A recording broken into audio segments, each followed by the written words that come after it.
Please note that this content is for adults only. Viewer discretion advised. If you haven't yet, hit the subscribe, like, and share.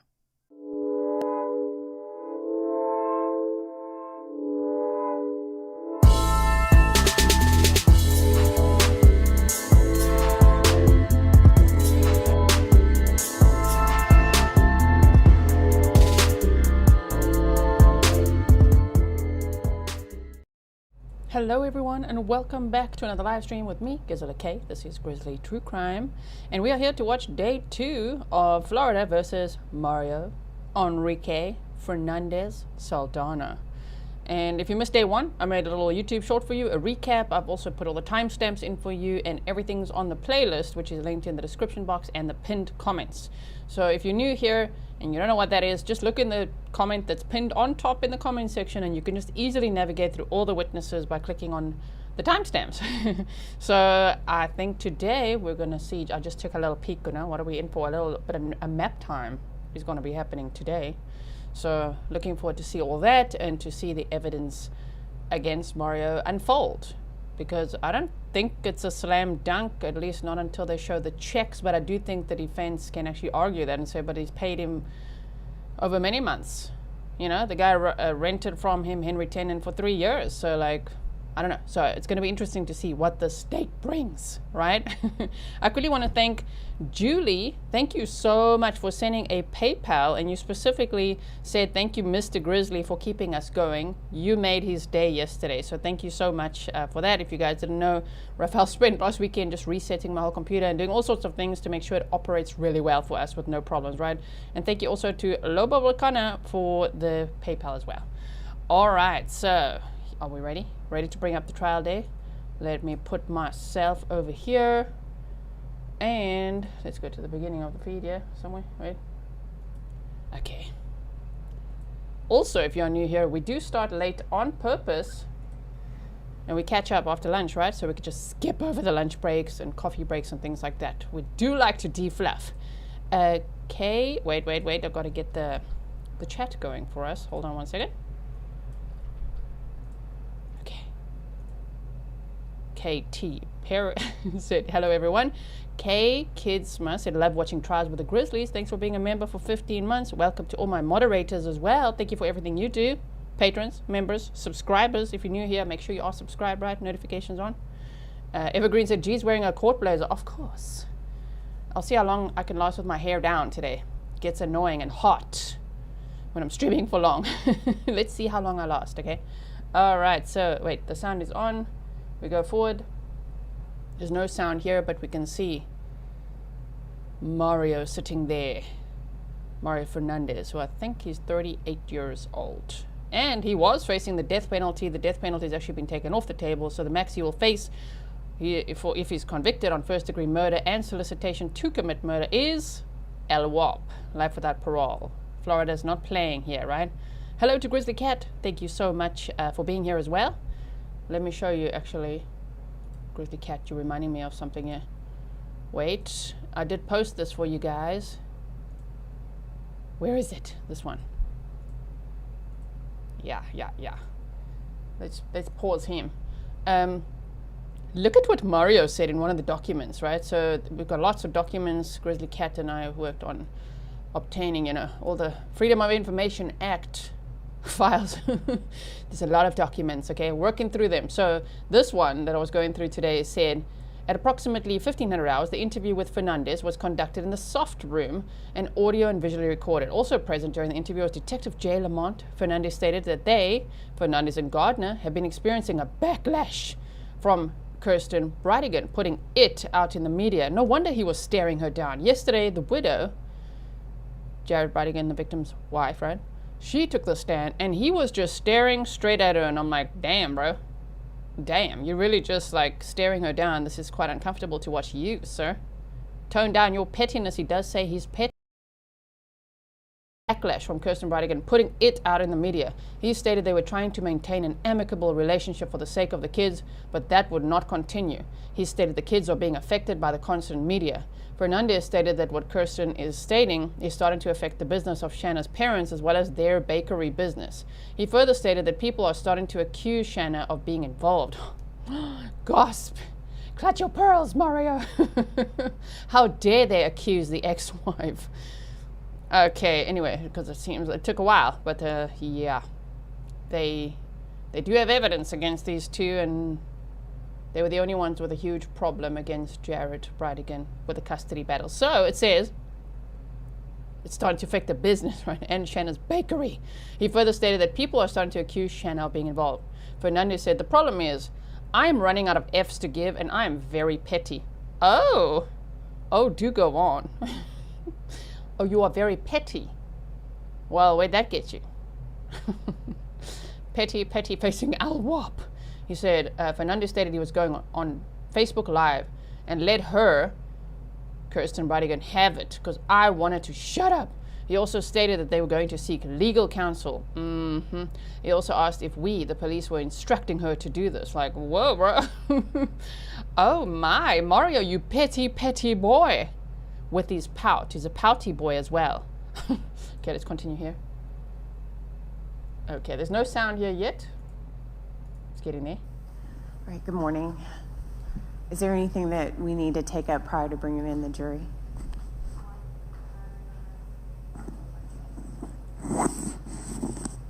Okay. I spoke to Mr. Dreiser this morning. I have 2 maps to enter into evidence. Maptime.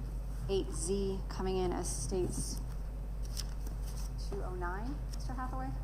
It should be 208, I think. 208. And then 9A coming in as states 209. And they're just Google Maps. They're both maps? Yes, ma'am. Okay. For Maptime, yes. And we have no objection, but let me hand that over. How's the sound for you guys? Okay. So that'll be without objection. I believe that's 8Z and then 9A. Is that correct? Seems good. Yes, Your Honor. Okay.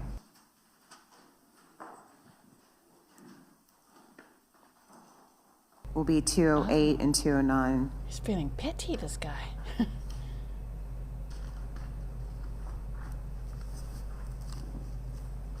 Is there anything from the defense? Okay, sound is good. All right, thank you. Let's bring in the jury, please. Our ball is staying in, please. Bring in the jury. Okay. All right, good morning. This is the second day of the trial. Just to remind you where we are procedurally, the state of Florida is presenting their case, and so I turn to them now to call their next witness. Shane Jarmin, Detective Jarmin.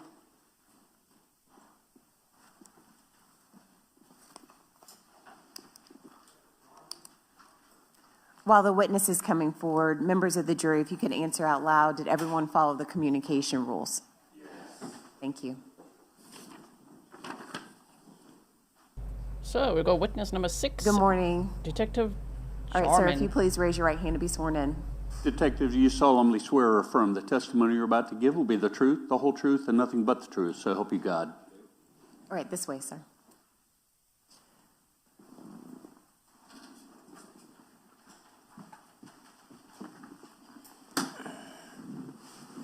All right, you may proceed. And please the court. Please introduce yourself to the jury. My name is Shane Jarmin. I'm a police officer with the Jacksonville Beach Police Department. How long have you been so employed? I've been employed with them for 8.5 years. Give the jury an idea of your experience and background that allows you to be a police officer in Jacksonville Beach, Florida. Well, first, I was a police officer in the state of West Virginia for 7 years. And in Jacksonville Beach, I've been there for 8.5 years. I'm a patrol officer, a field training officer, defense tactics instructor, a crime scene investigator, as well as a taser instructor, drone pilot. So I'm going to spend most of your time talking about your crime scene investigator. Is that also known as an evidence technician? Yes, sir. Explain to the jury what training you have that allows you to perform those functions. So in order to become an evidence technician, you have to first express an interest in the evidence technician field. Then you attend a crime scene processing workshop, a digital photography workshop. Then you shadow the current crime scene investigators, evidence technicians for a while in order to get a good foothold. And then after that, you are released on your own in order to start processing scenes. So is there a television program that's very popular called CSI? There is, yes, sir. Does that stand for Crime Scene Investigation? It does. How do your duties differ from those of your TV counterparts? Massively so. They dramatize everything on TV, as you all know, and realistically, it takes forever to process a scene. It's not just within a 10, 15-minute window. It takes a long time. No way. Well, it says, as you all know, I mean, the jury might not know. I don't know. Maybe they like CSI and don't watch a lot of actual trials and true crime. How do we know? Don't assume. Anyway, you mean you can't just like solve a case in 15 minutes? Come on, sir, Detective John. Pick up the pace. Oh, man. And do you do the testing yourself? I do not do the testing myself. I just collect and preserve the evidence, and it's sent out for testing. So in the TV show, so I think sometimes, the one time I've watched it, the crime scene investigators actually solve the crime and interview witnesses and do things like that? I do not interview any witnesses. I don't do anything on the forefront. All of my job is related back on the actual pieces of physical evidence. So when you get to a particular scene, just generally speaking, has the scene already been evaluated by detectives and first responders as to what potentially you should collect? Yes. Try as best you can to explain to the jury how you go about conceptualizing the processing of a scene and what you target as potentially probative forensic evidence. So once the scene is secured, we walk through with the detectives. We try to imagine how this occurred. We try our best not to, of course, disturb any evidence. We preserve as much as we possibly can. And once we figure out how we think it happened, we look for things out of the ordinary. And those things that stick out to us, those are marked as evidence, and we do try to collect those.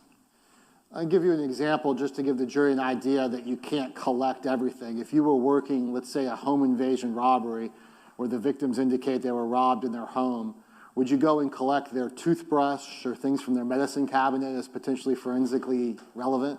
No, sir. If it's something that looks like it belongs there, and we can say with almost absolute certainty that it belongs there, we do not collect it.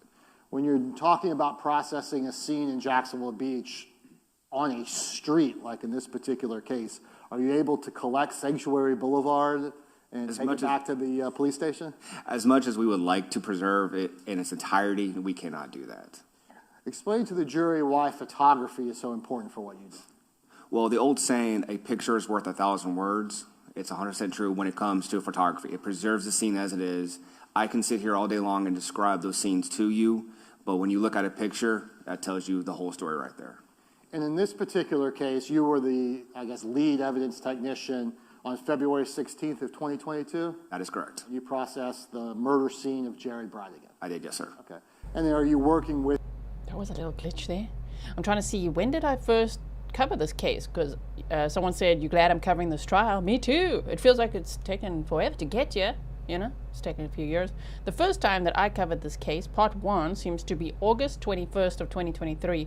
And that was just 4 days after Shanna Gardner was arrested. Oh, yes. It was like, oh. Oh, you mean the ex-wife is arrested now? Okay, who else was arrested? Mario before that. And then obviously Henry Tenon, and in part 1 we watched all the press conferences and all of that, so we did a deep dive there. But yes, since August of 2023, and here we are now in August of 2026 at trial, and we're going to be watching 2 trials in a row here. This one, and then Shanna Gardner's, which happens right after that. So I hope you buckled up for that. I'm very interested to see what the outcome of this one will be, and then also what the outcome of Shanna Gardner's trial is going to be, because she's got fancy-ass lawyers. She's got Jose Baez and his team, paid for, I think, by her parents, who are very wealthy. They started that Stampin' Up company, which you guys all know about. I don't know about it from where I'm sitting, you know, South Africa and Switzerland. I don't know about it, but you told me about it. It's a big company, crafting company, right? Like craft and art supplies. Anyway, so they started that. It's still going, and they have a lot of money. So they put that into a lot of it in Shanna's attorneys. That's going to be interesting also, because I wonder if this gives her an advantage, because apparently Jose Baez was in the courtroom yesterday for opening statements. He might have been there the whole day. I just heard, you know, that he was there for opening statements, and I'm like, damn. Grizzly Susie said, when is Henry's trial? March of 2027 is when it's scheduled for. So, yes. Your fellow detectives to try to determine what and how to collect things. Yes, sir. The jury already knows that this was a very dark scene. Did you take a video, use a video camera, I guess? It's not like a camcorder, right? It's not a camcorder. It's our basic Nikon camera. It does have a video setting on there, and I use that. We used to use video cameras. Now. Okay. So the first thing we're going to show is what's been entered into evidence, the State's Exhibit 3. You should be able to see it on your screen. The jury knows how dark it is. The light that we see before we actually play the video, is that going to be flashlights that you or your fellow officers are holding? That is correct. That's me, the flashlights to for the two officers next to me that were walking the scene with me. And why do a video in addition to photographs? Video also shows you a first-person view of the incident. I can show you a bunch of pictures, and as great as it is, seeing video live, it kind of plays it more better for everybody to fully understand what we're looking at. Okay, we're going to play State's Exhibit 3. If there's something... I'm actually going to show you the map from a different angle today, meaning we did some map time yesterday, but I just want to show you again just so that we can picture this in the day, so now you can picture it at night, okay? So you ready for a little map time here? Here we go.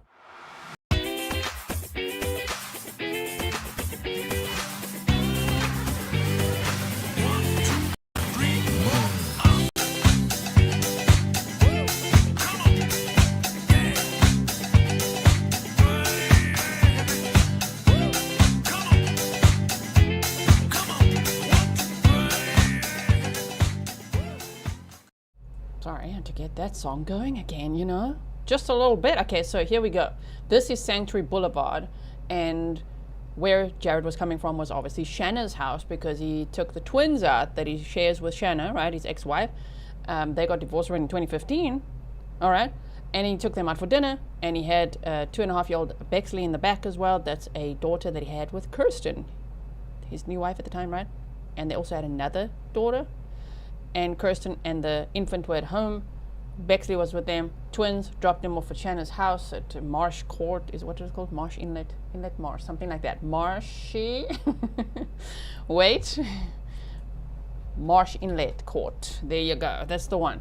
And then driving on the Sanctuary Boulevard, which is a road that he would frequently take, and it's the way to get out of this area, you know, to go to his house.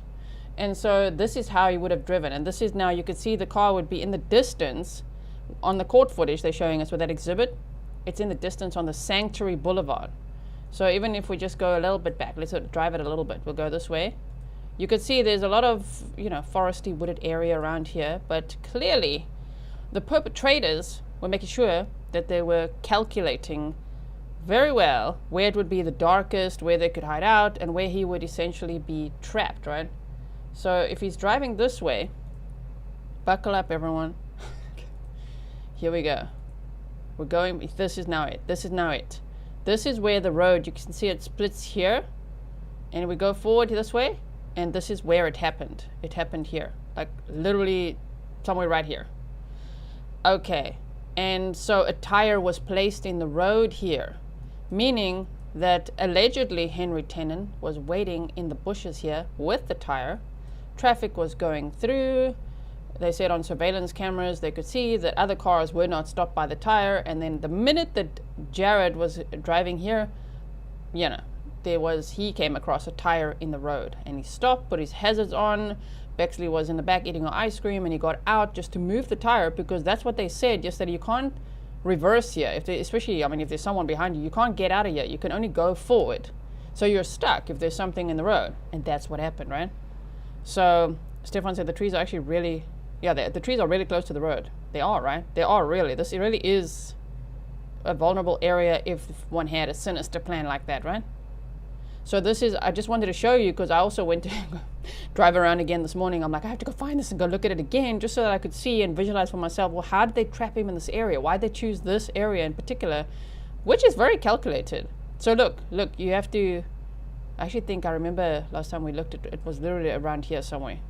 You know, it's not a very wide road, and you can't reverse, because if somebody's behind you, that's just gonna be an accident then. So, and if there was no tire and no murder for hire plot, he would have just driven out here as always, just driven out this way, and out he would go, you know? on his way home.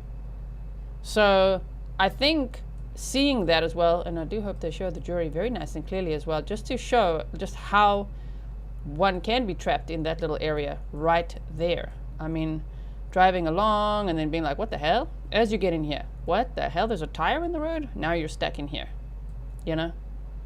And it would be the logical thing to do, to be like, what? Why is there an old tire in the road? Okay, let me just get out and move the tire. I don't know what's going on here. Maybe it fell off someone's, I don't know, off the back of a bucky or a truck, right? Yeah, so there you go. Now you can picture that. And now I will bring up the court feed for us again, which they're now going to show us nighttime view. So now you can picture what we were just looking at, right? Okay, here we go. Something that you need to jump in and explain, feel free to do so, sir.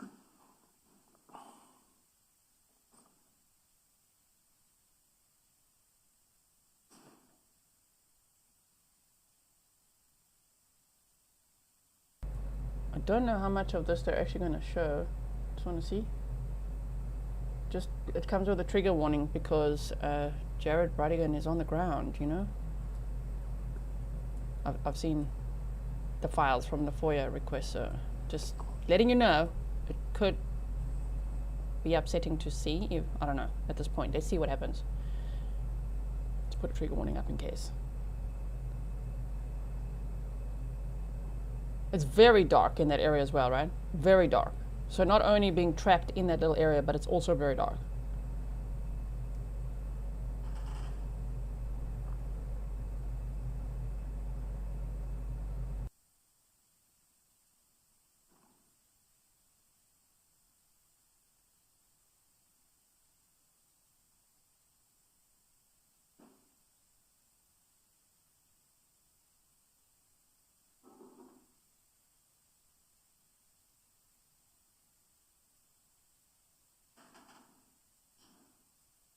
Officer Jarmin, I guess the focus is Yes, sir. user error. It was, yes, sir.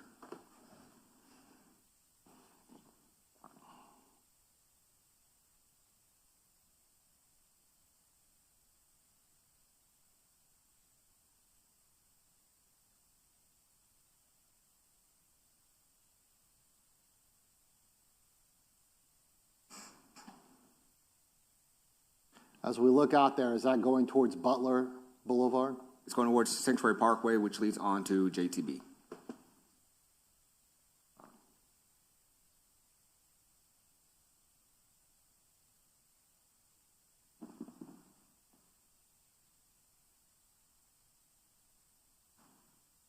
Is that a detective's car? Yes, sir.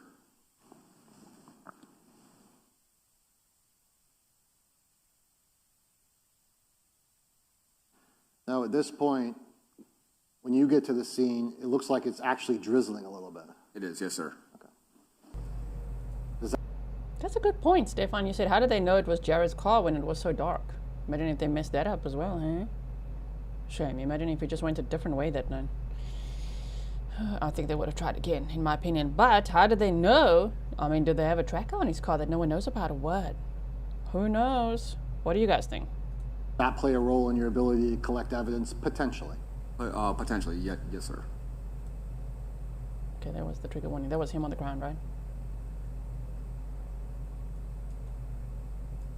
Oh boy, okay, they're showing... And that drizzle was very light. It wasn't a heavy rain. No, sir.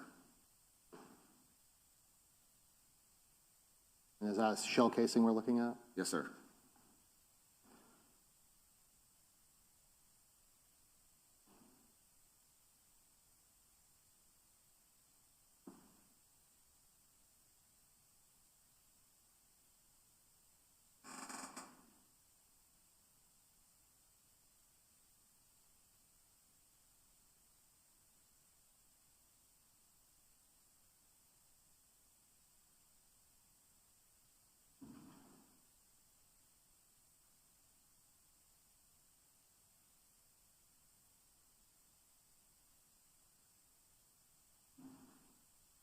Another potential shell casing? Yes, sir.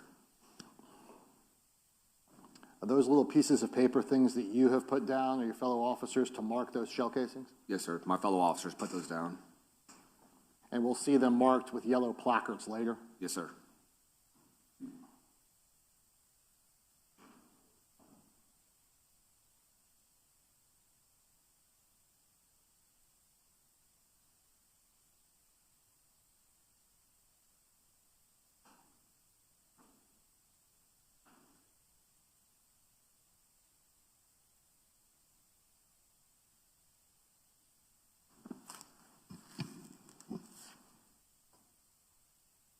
Now you're walking northbound Yes, sir. on the southbound lane. Yes, sir. Back to where you started. Yes, sir. That's enough. And since we've seen the video, we're going to kind of race through these photographs just so the jury has an orientation in the record. Also, it takes about 6 minutes from Shanna and Mario's house to that location. So it's not like, you know what I mean? It's not like they would have to wait, like, okay, let's see in half an hour if he gets there. It's 6 minutes.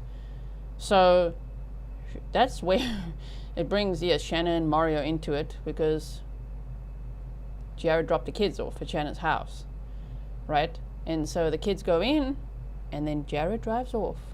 So if they see and even start a timer, I think that is also how they would know. And I don't think it's like a super busy road. So they would know, okay, in approximately, we're starting the timer now, he just left. In 6 minutes, he's going to be there. Put the tire when you see, you know. I think that would be it. What do you think? Okay. It's clear as to what's been introduced. But we looked at State's Exhibit number 4 here. Is that going to be from the northbound lane photographed onto the southbound lane with the victim's vehicle? Yes, sir. State's Exhibit 5 is going to be on that northbound lane, but further south towards JTB. Yes, sir. State's Exhibit 6, you're on the southbound lane looking at the vehicle. Yes, sir. State's Exhibit 7, you're on the southbound lane looking at the vehicle from behind. Yes, sir. State's Exhibit 8, obviously it's much lighter with this. Are you using your flash to be able to lighten this area up? Using the flash, as well as we have crime scene lights that we do bring out in order to light the scene up a little bit better. Okay, so you have your flash and a separate like spotlight. Yes, sir. State's Exhibit 9, we see the tire and the body. Yes, sir. Right, just for the record. State's Exhibit 10 is from behind the vehicle. Yes, sir. Just say yes. We're going through them fast, but I Okay. want the record to be clear as to what's in evidence.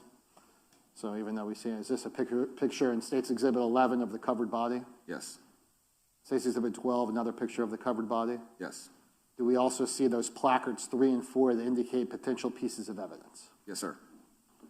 State's Exhibit 13, have we uncovered the body and then see those placards 3 and 4? Yes. And do we see evidence of medical resuscitation attempts done by rescue on the victim's body? Yes. State's Exhibit 14 is at the victim's flip-flop. It is. And that's going to be marked by placard 6. Placard. You guys are saying, didn't he get ice cream for Bexley first? The thing is, I don't see a Wendy's between Shanna's house and that area. And that area is only 6 minutes apart. Tell me though, if you're local, is there a Wendy's? Because she got a Wendy's Frosty, I think. Right? Actually, let's add the Bearded Pig. The Bearded Pig is the restaurant they went to. Yeah, that's pretty far from there. So I think the Wendy's was on the way. Right? Okay. 6. Correct? Yes, sir. I'm sorry. So then we also see some pink chalk. Is that so you can do laser measurements later? Yes. State's Exhibit 15, is this the shell casing marked by evidence placard 1? Yes. State's Exhibit, did I say 15, 16? You can say it. Yes. I shouldn't lead you every time. I said yes. It's shell casing for placard number 2. Okay. State's Exhibit 17, Yes. it is what? It is a shell casing marked by evidence placard 3. State's Exhibit 4, The shell casing. I'm sorry, evidence placard 4, State's Exhibit 18. It is a shell casing marked by evidence placard number 4. State's Exhibit 19, is that another picture of that flip-flop? It is. State's Exhibit 20 is a picture of the victim. It is. Sir, State's be Exhibit careful 21 with all is a that. picture of the lower half of the victim. My goodness. Be careful what you're flashing on the screen here, people. Let me just go look quickly. Sheesh, okay. with evidence placard 4 and 7. Yes. State Exhibit 22, close-up of the victim's face. Yes. State Exhibit 23 is to show the left shoulder of the victim. Yes. State Exhibit 24, the shirt has been removed or lifted up from the victim to show the entry wounds. Yes. State Exhibit 25 is to show the victim's left hand. Yes. State Exhibit 26 to show his left hand. Yes. State Exhibit 27, the victim has been rolled over on his front to show the back of his head. Yes. 28, the victim is rolled over to show the back. Yes. State Exhibit 29, do we see a placard number 9? Yes. Now, in later photographs, we'll see that the pockets were turned out. Was that done by evidence technicians? No, it was not. Excuse me, medical examiners. Yes. Medical examiners are the ones who enter the pockets. We do not. But when you got to the scene, the pockets were not turned out. That is correct. They were in. As depicted in States 29. And then we have placard number 9. Is that going to be a spent projectile? Yes. States Exhibit 30, is that a close-up of that projectile? It is. States Exhibit 31, is this another view looking southbound on Sanctuary? It is. States Exhibit 32, is this going to be evidence placard 5, which is the tire? It is. And then a close-up of States 33 of that tire? It is. States 34 is going to be the victim's vehicle with the driver's door open. Yes. States 35 is a view of the victim's vehicle of the back seat It is. and the car seat. Yes. States Exhibit 36 is inside the victim's vehicle. And do we see 2 particular pieces of evidence? Actually, 3. One is a Frosty cup from Wendy's, and then apparent blood and an apparent bullet strike. Yes.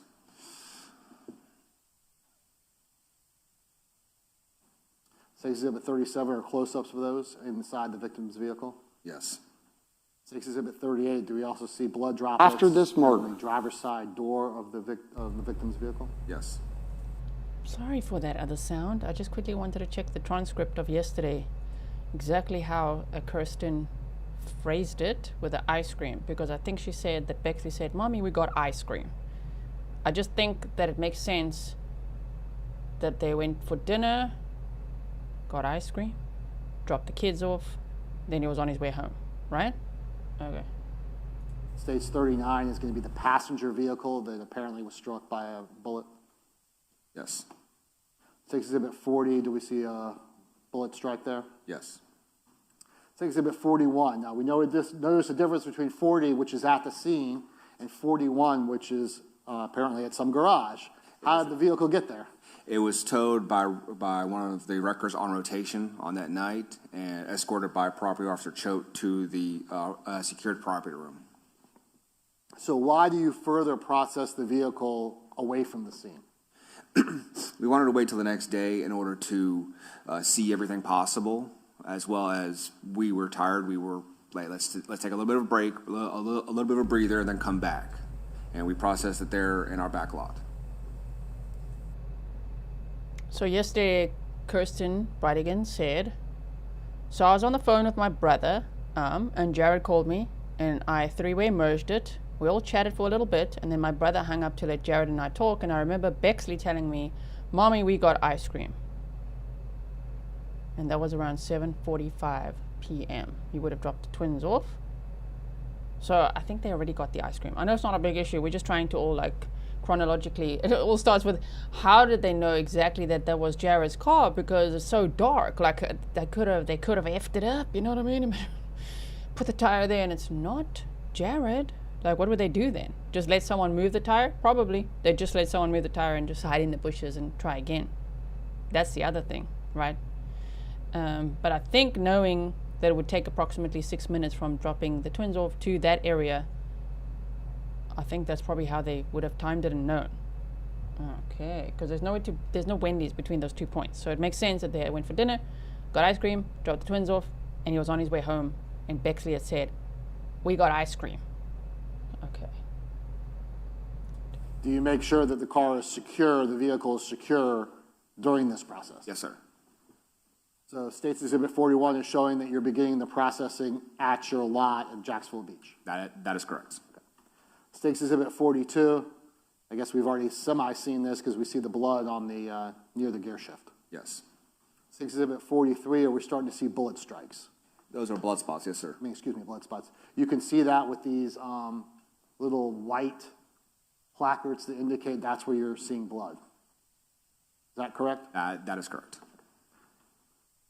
Stakes Exhibit 44, so it says BS4, that's going to be blood spot 4. That is correct.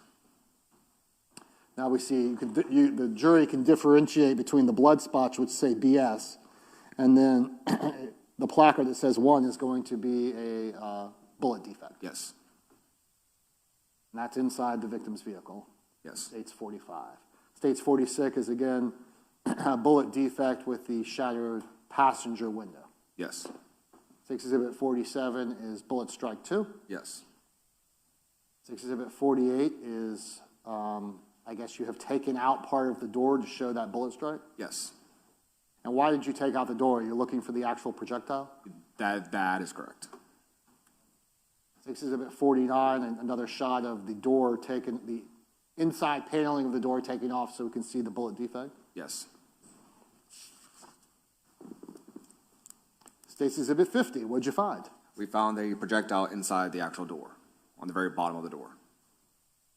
Stakes Exhibit 51, is that a photograph of that? It is. Stakes Exhibit 52, placard 10, what were we looking at there? It is a projectile that was found when I was trying to open the glove box up. It just fell straight out. So it wasn't there until you opened the glove box? That is correct. So it kind of fell. Does that correspond generally from that first bullet where it said number 1? Yes. And just visually speaking, does placard 10 and Stakes Exhibit 52 generally look like the same projectile found underneath the victim's body at the scene? It does. Stakes Exhibit 53, do we see that corresponding bullet defect near the glove box? Yes. Stakes Exhibit 54 is another shot of placard 10. Yes. Stakes Exhibit 55 is a close-up of that projectile. Yes. Stakes Exhibit 56, is this the tire that you recovered from the scene? It is. Stakes Exhibit 57, another photograph of that tire. Yes. So we have a couple things to show you. May I approach the witness, Your Honor? The first, and I guess most interesting, is going to be States Exhibit 90. May the witness step down. Sure. He can. Officer, if you would, there's a microphone there, this clip to that. We can share it too, Your Honor. We do love dumb criminals, right? Because they get caught. But to put your own spare tire there, that is so dumb. I mean, imagine if they put anything else there. A deer in the road, just like a cone, something that would have been interesting. But no, he used his own spare tire. That's just weird.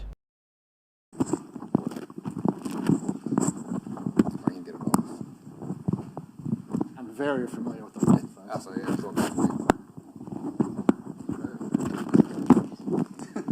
I got it.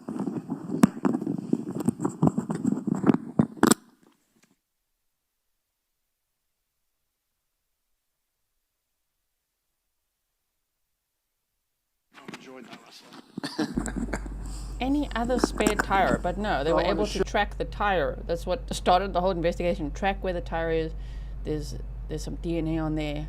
Find who this tire belongs to, and off they go. Eventually getting to Henry Tenon, eventually getting to the vehicle. You know, it's like, okay, thanks for being dumb. So the jury, this is States Exhibit 90. Yeah, if you could stay there, I'll stay here. Officer, go ahead and clip it on your, give him a moment. Can you hear me? It's good? We're good? Sounds good. All right. Now clip it on your belt. There you go. You've done it your whole life. Good job. All right, so States Exhibit 90, is this the tire that you recovered from the scene? Yes, sir. Explain to the jury how you went about processing this tire. So once it was recovered at the scene, it was transported to the station by Officer Choate, Property Officer Choate. The next day I came in, unpackaged it, unsealed it, and I took photographs of the front side here.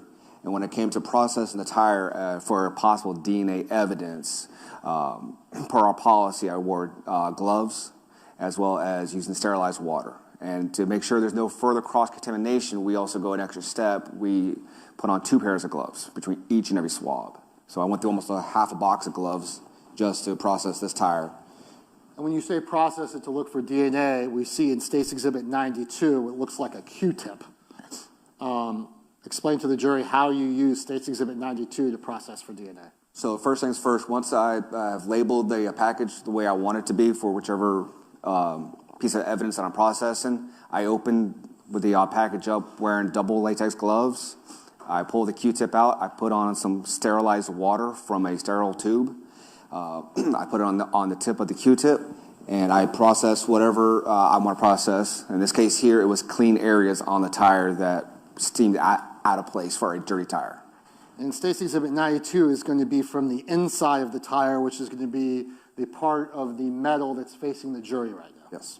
And so you essentially take a... Sorry, what? Where'd the sound go? Stop it.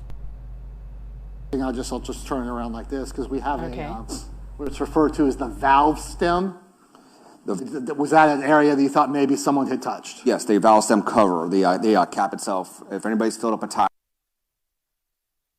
Oh my, the courtroom audio is all over the place today. Great. Okay, we'll just bear with it. Showing the tire.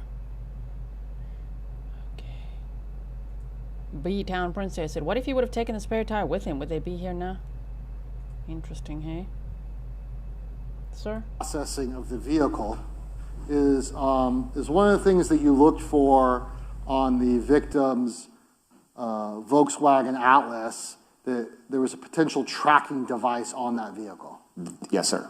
And how did you go about searching for a tracking device? So, first things first, I took our tablet that we use for the Oscar device, as well as for our laser mapping. I turned on the Wi-Fi signal to see if there's anything that was pinging towards the Wi-Fi. I also turned on the Bluetooth to see if there's anything like an Apple AirTag, anything of that nature that will give off a signal. I then also downloaded a tracker app, for a scanner app, that would actually detect possible trackers. And were there any trackers that were placed on the vehicle? No, sir. Not that I was able to find. And was there Interesting. An Apple AirTag that was on the victim's keys? There was, yes. And was, well, that's okay, I already asked that. That's, Ms. Stifler, anything else? That's all the questions I have here. All right, thank you. Cross-examination.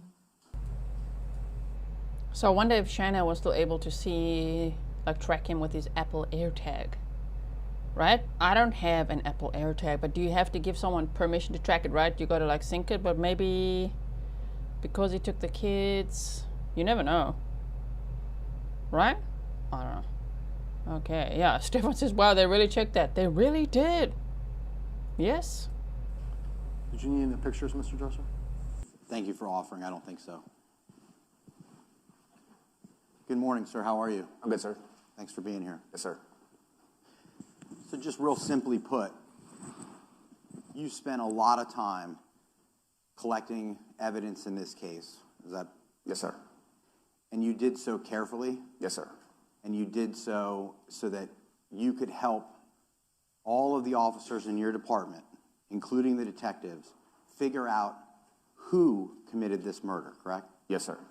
So the idea when you collect DNA is that you do it carefully. Yes, sir. And you do it in places where you can hope to connect that piece of evidence to a particular person. Yes, sir.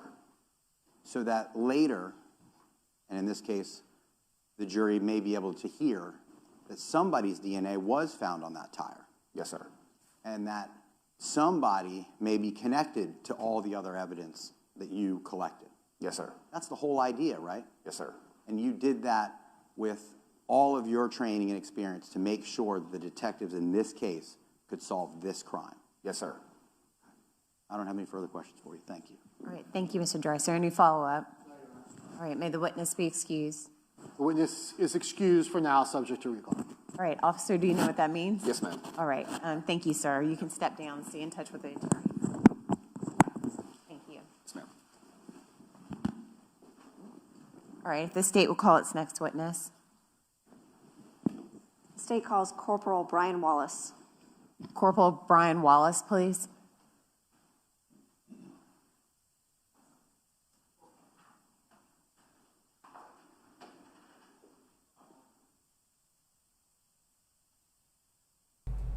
Okay. We've got witness number 7 coming up. Good morning, Corporal. If you can walk all the way forward. Your Honor, we're doing a little computer transfer, so we may need a minute or two. Sure. Wait. Stand here. Raise your right hand to be sworn in. Corporal, do you solemnly swear or affirm the testimony you're about to give will be the truth, the whole truth, and nothing but the truth, so help you God? All right, sir, if you make your way to the witness stand. While the attorneys are getting everything situated, make sure that if you turn towards the monitor that you keep the microphone near you. Yes, okay? Feel comfortable.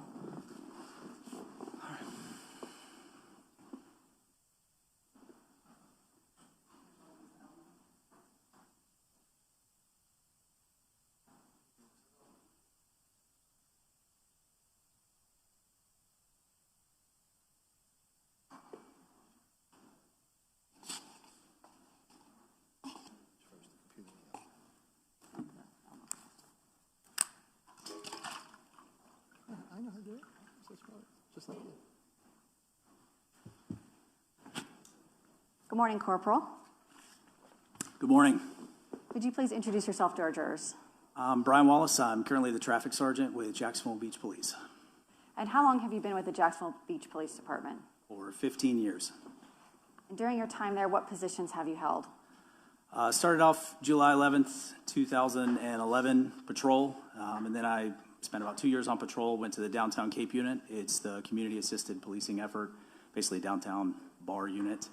I was there for about 5 years and then went to the Special Investigations Unit in 2018, 2019, where I spent about 5 years there. And then in April 2022, I got promoted to sergeant, and now I manage the traffic unit at Jacks Beach Police. And I want to ask you a few questions about February 16th, 2022, and your involvement in the investigation into the murder of Jared Bridegan. Sure. Did you participate in the investigation in the capacity of collecting and putting into property surveillance, ring camera, home surveillance camera videos? Yes, ma'am. Did you respond to Sanctuary Boulevard South on February 16th, 2022? I did not on the 16th. When did you become involved with the investigation? The very next day, February 17th, 2022, about 8 o'clock, we had a briefing in the morning. And I was in special investigations at the time, and we were in charge of canvassing the area around the shooting scene. And we all had blocks of areas where we would go canvass, knock on doors, try and find surveillance and things like that. And so that was my responsibility for a better part of the next month. Okay.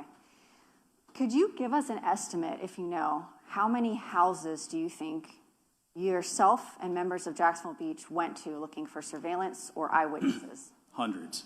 Couple hundred-ish. Myself knocking on doors, maybe 50, 60, something like that. And some neighborhoods in Jacksonville, when police knock on doors, people aren't all that excited to answer. Did you have any difficulties with people in this area being cooperative with your investigation? I would say most people were pretty cooperative. There's some that didn't really want to come to the door. They might talk to you through a screen, or they open the door and kind of are apprehensive, not really sure why you're there. But once you tell them who you are, what you're trying to accomplish, and kind of a little bit about what's going on, they're usually pretty helpful. How did you decide what houses that you were going to go to and see if they had surveillance? That was started kind of at the 8 o'clock briefing on the 17th, and I don't know if quadrants is the right word, but just kind of areas of responsibility that I was responsible for and other members of special investigations. And so we started at the homicide scene, and then we kind of worked out from there. It was determined that we would kind of start at the scene and then work all the way up to the last known location. And so where I started was, I think it's 4089 America or 4098, one of the two. And that's at the very end of America. That's at the very end of America and abuts up right to JTB. Okay, I'm going to show you what's been marked and entered in the evidence as State's Exhibit 209.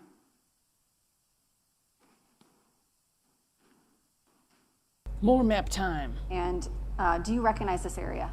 That's Jacksonville Beach. And this is a Google map of the area. Can you show us kind of indicating, you can mark on your finger, like Sure.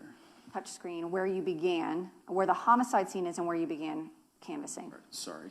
This little circle right here is the incident scene, and kind of this little stretch of area is America. And right where this X is kind of 4089 America, and that was the first house that I went to. And then after that, for the first day, I do believe it was in kind of this area, this Ocean Terrace, Grande Boulevard, Jacksonville Drive, other portions of America, and then, you know, through the next several days and weeks, we kind of moved north on America, hit, you know, houses on pretty much each side, kept on going up through America. Do you want me to keep going? Or just stop there? Okay. Yeah, then we... No, just, yeah. I want the jury to get an idea of the Sure. geographic area you covered. Sure. Sorry, I'm kind of... This is the kind of the homicide location. And then we went up through America and did a few houses on Evans Drive.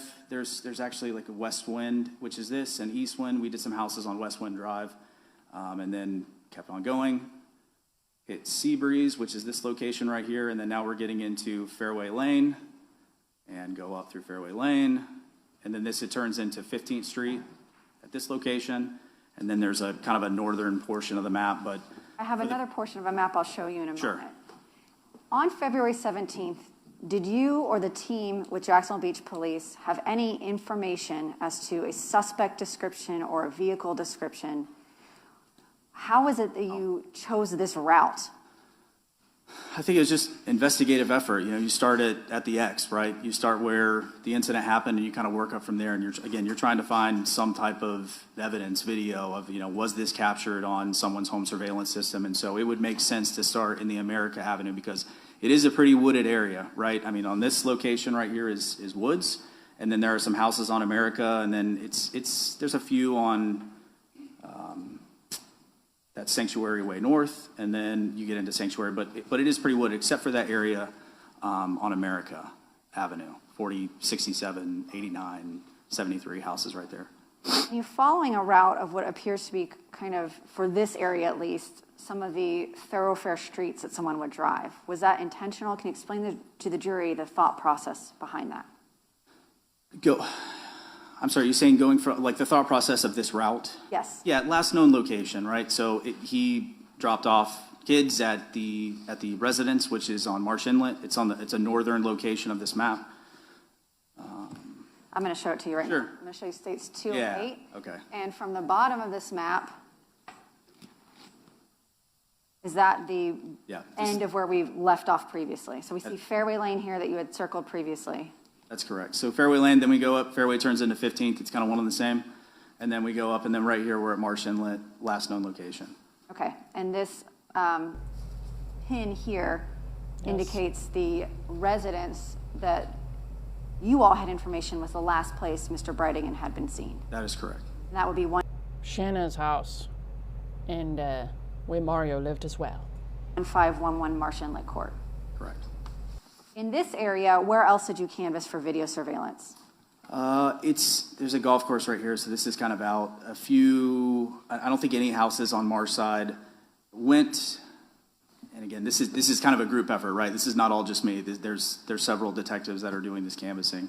And then there's some detectives did on Marsh Inlet, I think a few houses on 15th, but we tried to hit the majority, if not all of the houses on that route.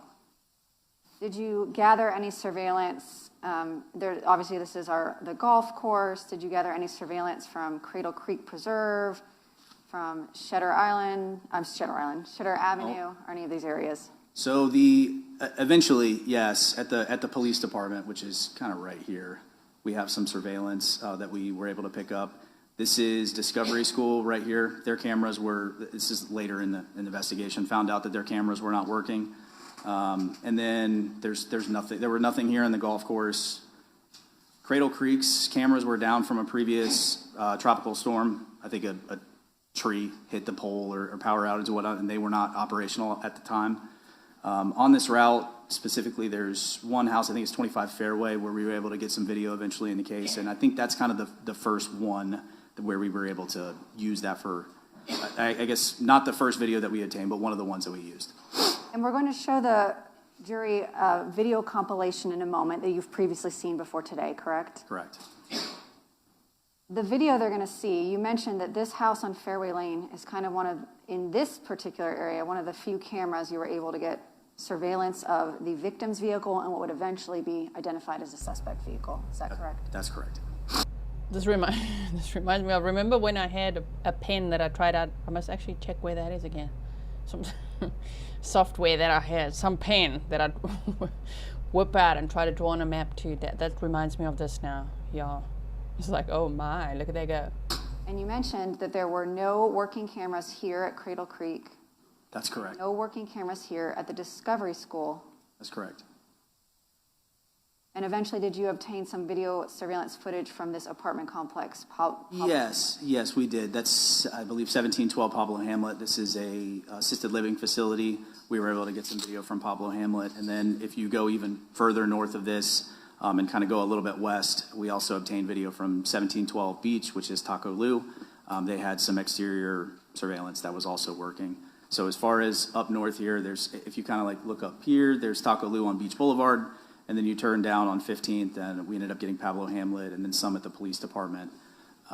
That's really about, now we're getting into some public storage areas kind of in this portion of the map, and there's other areas on 9th Street where we also obtain. You want me to go into that too, or just kind of?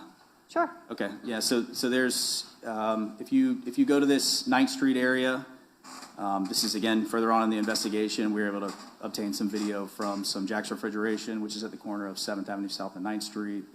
There's a home on, I think it's 882 12th Avenue South, might be 13th.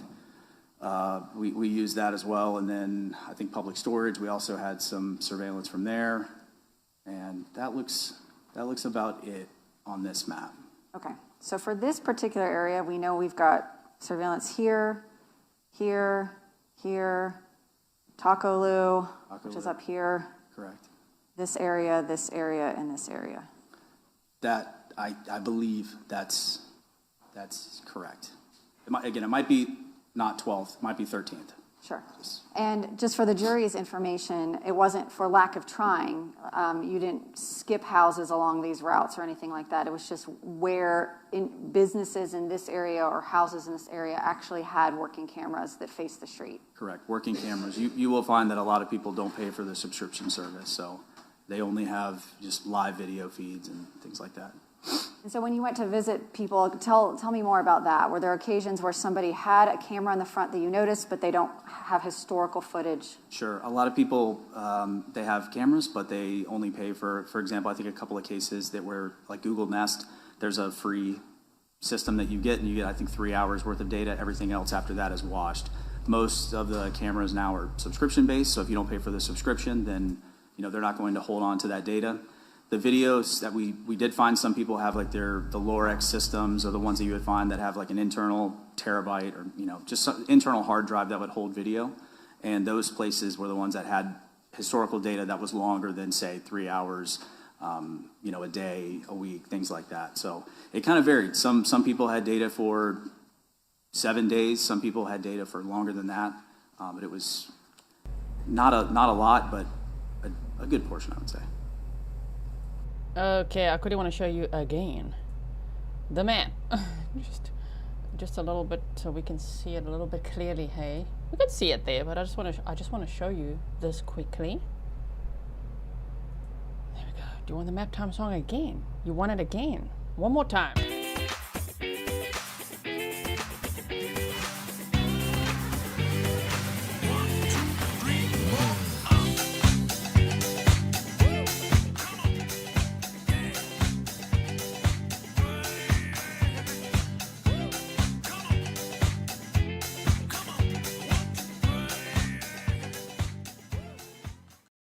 Okay.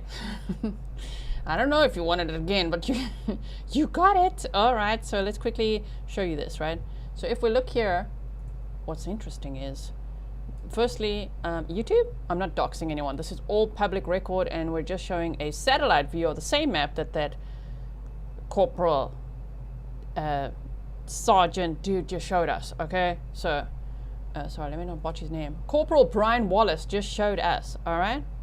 Now, remember, yesterday it was in opening statements, the defense had said that ironically and coincidentally, when Jared Bridegan was arriving at the Jacksonville Beach Police Department, because, you know, the police said, meet us there, something happened to your husband, and we've got your daughter, okay, meet us there.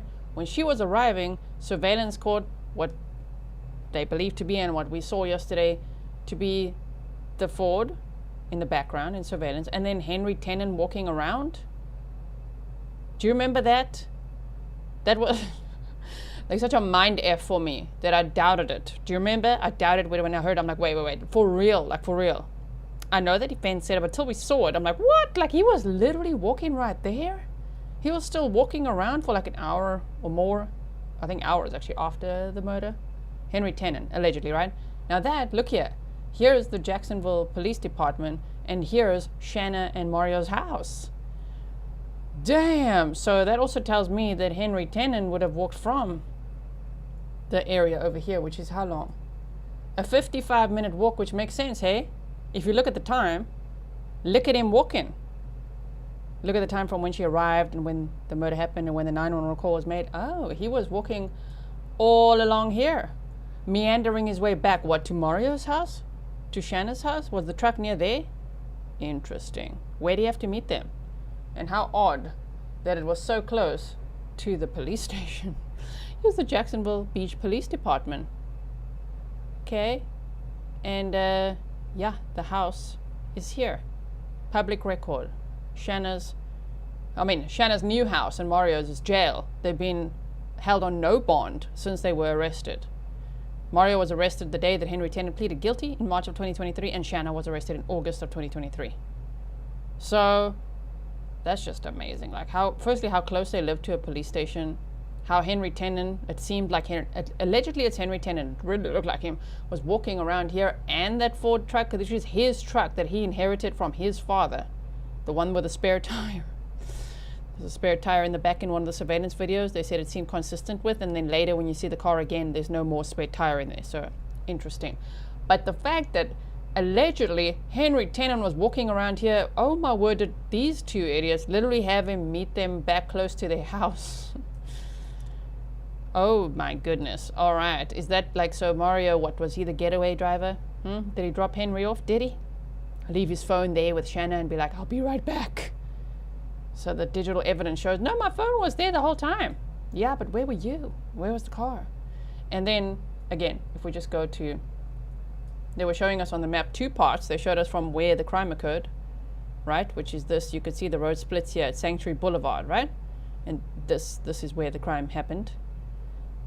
And Henry, allegedly hiding in the bushes here. He's the alleged shooter. He even confessed to it at a time. Now he's taken back his guilty plea. All right, so we'll have to see how that all goes. But wow, so you meandered back here and off you went. So this is what they showed. They showed us first that they were looking, knocking on the doors of all the neighbors, asking for surveillance footage all the way up here. And then they also talked about going this way a little bit and all of that, looking in this whole area because they knew that Jared had last been here at 1511 Marsh Inlet Court, public record, not doxing anyone, showing that because that is where he was last known to be seen alive, with Bexley in the back. He just dropped off the twins. Is there anything else I'm missing? Also, I was trying to look between those 2 points, right? If there is a Wendy's, which I don't see. So I think we've cleared that up. I think that it was probably dinner, which actually, while we're here on Maptime, I'll show you this. The Bearded Pig, hello, there. Bearded Pig.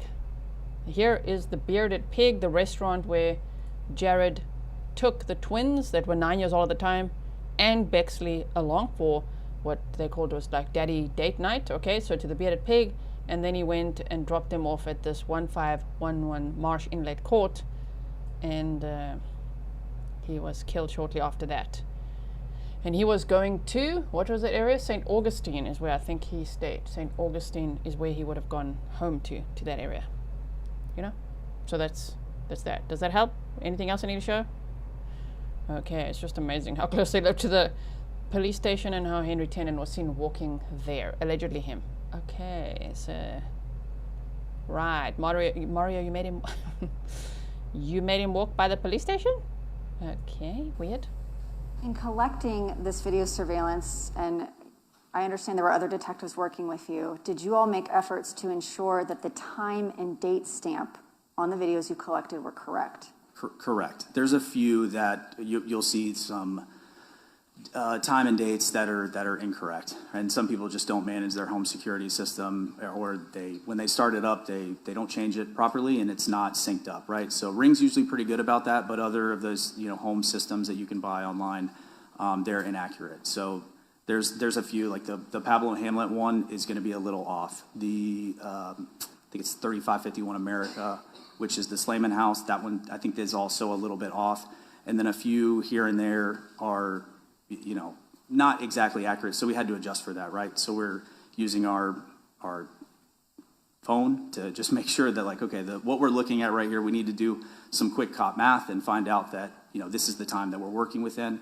And so sometimes we had to use that math and go back in time, and then we go, okay, this is the actual time of the video. It's not exactly the time that's in the top right, top left, wherever it is. When you collected videos and ensured that the time and date stamp was correct, if it was not correct, did you document that in reports? I don't remember. I don't know if I did or somebody else might have, but it was at some point transcribed onto a piece of paper that was handed over to one of the lead detectives, and that way they knew the information that they were looking at was chronological. So they didn't see a video like, oh, this doesn't make any sense, right? So we're looking at a video that doesn't have a right timestamp, but we would inform them that, hey, this is off X number of hours, X number of minutes, just FYI for you. So information, if a timestamp was off, that information was collected, it was relayed to detectives so that everybody was aware of the correct time for each video collected. That's correct. If you saw a camera in a house and nobody answered the door, did you all make multiple efforts to go back and retrieve video? That's correct. I think if you look at my first supplement, you'll see that there's several houses that I went to that I didn't, nobody answered the door, and which was, kind of common. It's during the day, people go to work, and so we went back, or at least I did, and all the other detectives, I'm sure you can ask them, but the additional supplements were follow-ups where I went back to the houses that we didn't have any, no contact with, right? So whether there were cameras or not, I went back, and if a second time they didn't have, they didn't answer or they weren't home, we left business cards, put the number on the back of the business card, put it in the door, call me. At that point, that was really the continuing follow-up. We didn't badger these people and go back, 3, 4, 5 times. But we did make a pretty concerted effort. If we saw a Ring camera, if we saw surveillance on the eaves of a house, we would try to find out, where that person was, if we could get phone numbers for them using electrical cut-ins or historical data, things like that. So once you all collected all of these videos, did you and other members of the Jacksonville Beach Police Department start reviewing video footage? Correct, yes. What were you looking for on initial review? The first 2 houses we went to on America, we're looking for anything, right? We like to capture the incident as it happened. If we could capture, the homicide happening, that would be priority number 1. And that was pretty quick. That was first day. At 4067 America, that's Trent Waterman's house. That's the third one down America. There was a Ring camera. I think it's a floodlight captured on the second floor of the house. And when I went into Mr. Waterman's house, he let me access his iPad. We pulled it up on his iPad, and we went through some videos, and there was the first video, right, where there's a truck that passes by that triggers because it's a motion-activated camera, and the video that you'll see is it's a loud gunshot, just one shot, and then there's a few seconds that go by, and off in the distance you can see a stopped car. And I'm just kind of going into it. There's a silhouette that walks in front of the car, starts walking, and then picks up pace. I believe starts running, not at an incredibly sprint, but definitely running, and they're running away from the parked car. You have a great recall for the names and addresses of these people that correspond to the videos. This is what I did for an entire month or month. Right. So you mentioned this one, and this is a particularly important video because it depicts the homicide. Can you generally indicate for the jurors on this map where that resident's home was, where you got the video from? It's not on my screen. There we go. Is that on your screen now? Yeah. Okay. Yeah, so right here, we've got this, it's the 4067 America. It's this little squiggly line right here. It's right about right there. Okay. And you mentioned something about motion activated. Was that a common occurrence when you were collecting video, that most home surveillance equipment is motion activated rather than just continuous? That's correct. That's a fair statement. And can you explain to the jury what that meant in terms of your investigative efforts? Yeah, so it's tough, right? I mean, you're the home surveillance ones that are hardwired, that have, hard drives, they have continuous video feed, and those are easy, right? You can pick up hours long worth of data, but when it's motion activated, however long the camera goes for, whether it's 50 feet, 60 feet, it only activates when there's something in front of it. And people can dictate those camera systems how they want to. So if it's a car, if it's a person, that's up to the original homeowner. So it is trying. And sometimes, they're not perfect, right? So that's where we found a lot of videos were only motion captured, which is just a little 30 seconds before, 30 seconds after. And that's how a lot of those were. And you mentioned specifically this video that captured a portion of the homicide. It did not capture all 4 gunshots, correct? That's correct. Just the very last one. And it's because I believe it's Mr. Carney, that's the house in between the very last one on America, which this is, I forget his name, but this is Mr. Carney's house. He actually was driving home at the time and pulled into his driveway. Said he heard gunshots and went into his driveway. And he is the car that triggered the motion activation. So if he doesn't drive, but for him doing it, that motion is not activated and that camera does not exist. And we would not have a video of a homicide. Okay. Shame. Imagine just living in this area, because now, with public record, everybody's got to know exactly where you live, what your name is, what your phone number is. What? And all being shown here at the trial. Oh dear. I would not like that, hey? But I mean, it is what it is.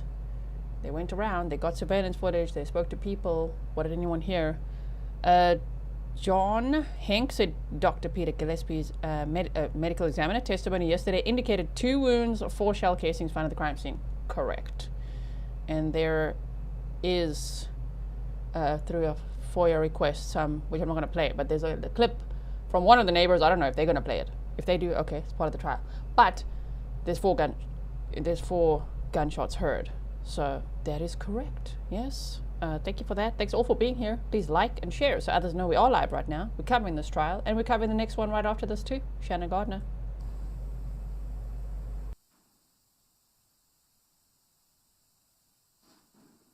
Oh, there we go. All right, Corporal Wallace, I'm going to show you what's been marked and entered into evidence as State's Exhibit 91. This is a compilation video of surveillance clips. Once you identified a shooter on foot, what else did you look for that became of evidentiary significance in those videos?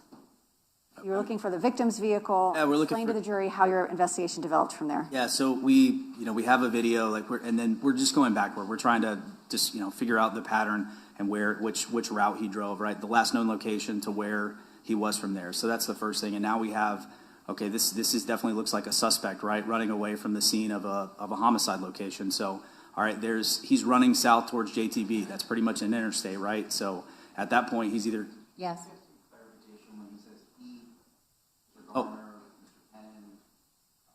Sorry, the suspect. You can refer to it as, at the time, you had not identified this figure on screen. At the time, we had not identified this figure that was running away from the homicide location.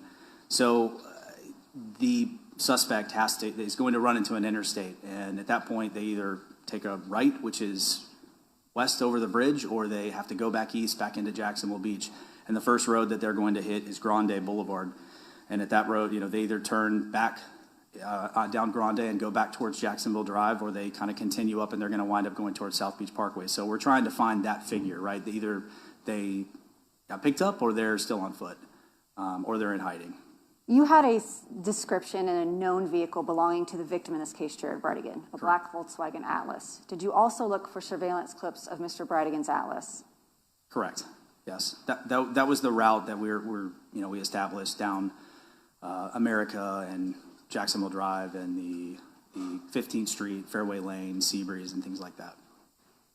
In the killers or shooter left behind a tire in a road, and at some point, did somebody at Jacksonville Beach theorize that that tire belonged most likely to a pickup truck, a Ford F-150. Correct. We went through I don't think I was the one that figured out, or at least believed that it was to a light-size pickup truck or a Ford, but that was deduced through our investigation. So with that information, what did you start to look for on these video clips?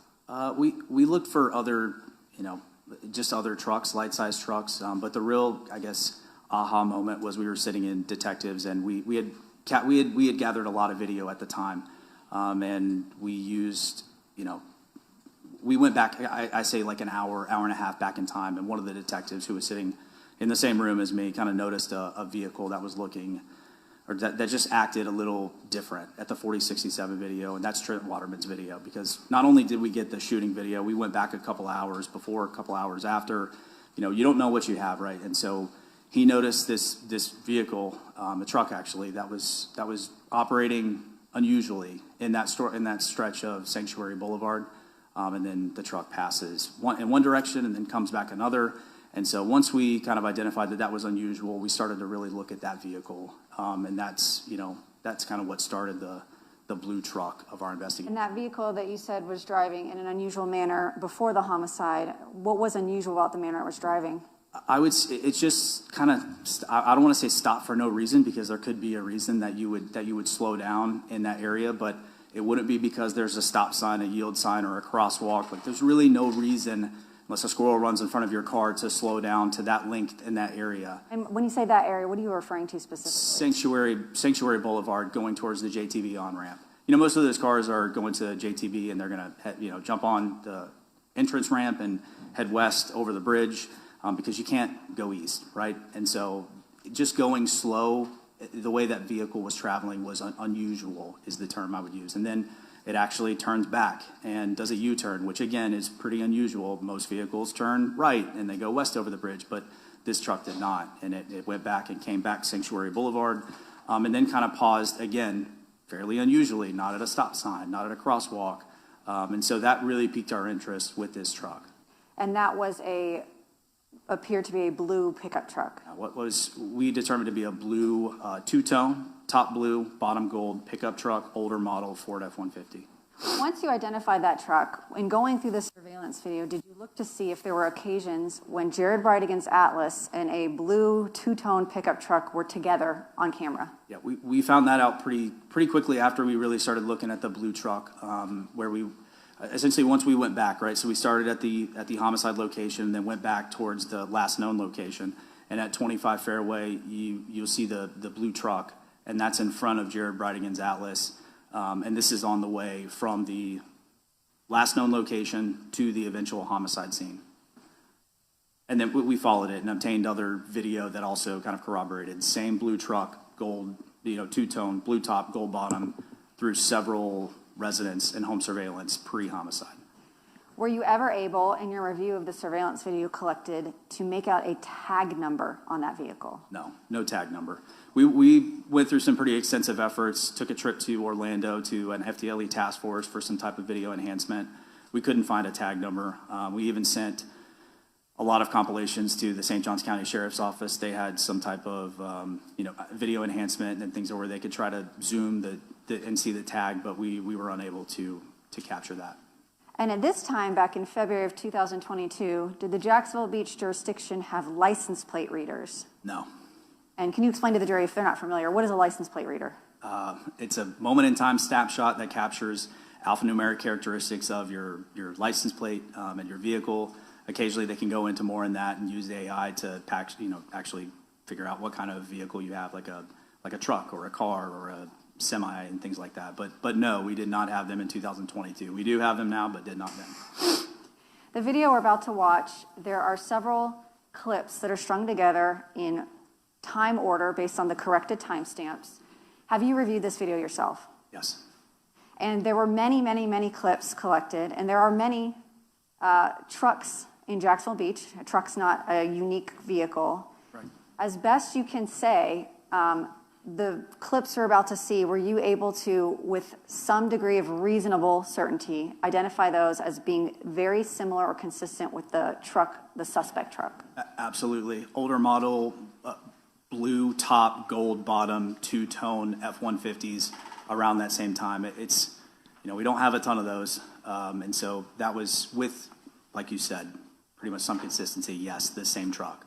Were any video clips included in this compilation that you could not reasonably say were that truck specifically? Maybe there wasn't enough detail to be viewed that you could see it was two-toned or the size or anything? Well, I think pretty much everyone in the video, you'll see that it's two-tone. Okay.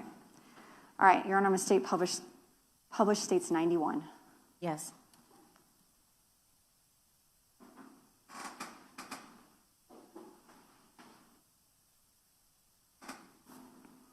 Is it on the juror screen?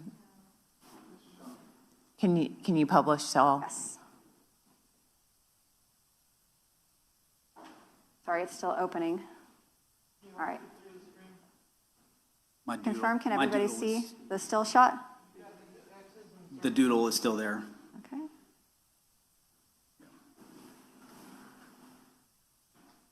All right, I may ask you some questions as we view this, Corporal. Sure.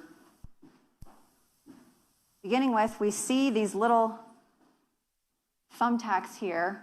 Do those indicate the addresses of the residences and businesses that you obtained surveillance from? It's just one, but yes. Yeah, overall in this Overall, video. correct. What we're looking at right now, you mentioned earlier, you did retrieve surveillance from Taco Lou, located at 1712 Beach Boulevard. That's correct. I actually did, I got this one, so yes. Okay. I'm going to begin publishing.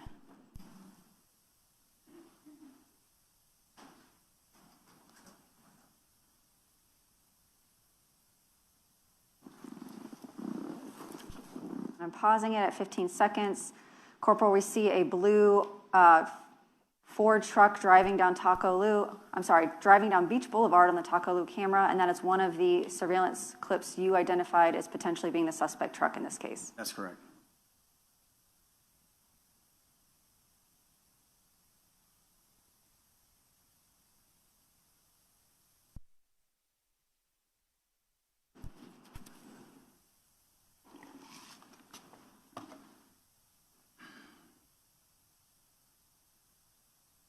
And we see the Google map of the area. We see that south on 15th Street to Fairway Lane. Does that correspond with the map you showed us earlier of where Jared Bridegan would have left Marsh Inlet and gone south?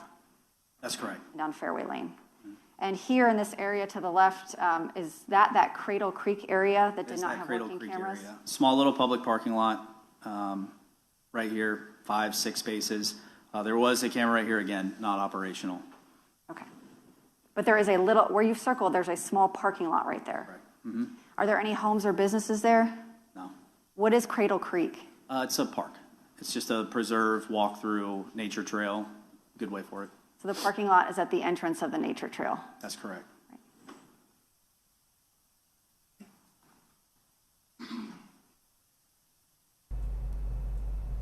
So I'm just looking on my map as well while they're doing this. So where we had, which was this? Stop that. Okay, anyway, where we had looked earlier by the Jacksonville Beach Police Department and then Shanna and Mario's house is it's just north of that Beach Boulevard where they showed that Taco Lou. Yes? And now they're going south. They're going southward towards where the crime scene, where the crime occurred, right? Okay. Resuming playing, we see the Fairway Lane on the map. And then we see a pin for 25 Fairway Lane. And at the bottom, we have the timestamp notated. Would that have been the correct timestamp that you verified when you were collecting videos? Correct. So this is 6:36 p.m. and the homicide occurred at 7:52. 52, correct. Yes, sir. Okay. Oh, sorry. Yes. The timestamp was 6:34 p.m. and what time was the homicide? 1952, 7:52. Which is 7:52 p.m. in non-military time.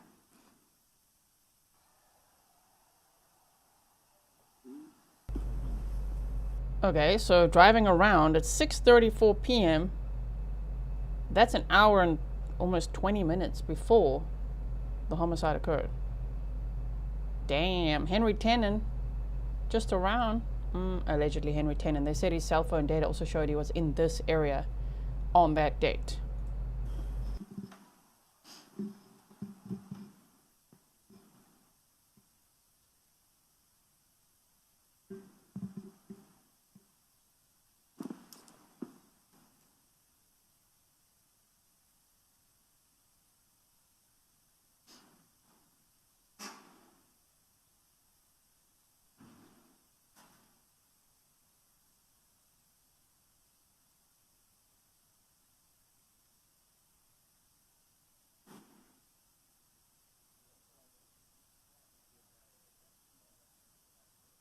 Now we're seeing at America Avenue, 6:40, 57 p.m. And Corporal, can you describe what you observed in this video that caused you to collect it and believe it to be of evidentiary value? Yeah, it's the older model two-tone F-150, blue top, gold bottom. And moving on the same road, a different camera at 18:41, which would be 6:41 p.m. Right. Pretty good shot of the two-tone there. And I paused it here at 2 minutes in, and we can see a two-toned blue pickup truck.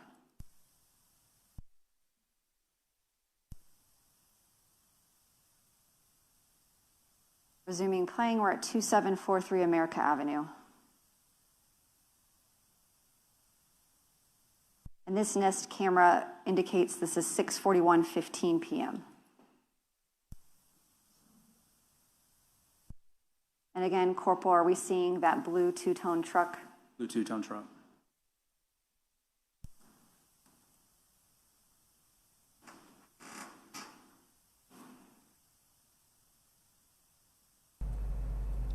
I think this presentation is very good.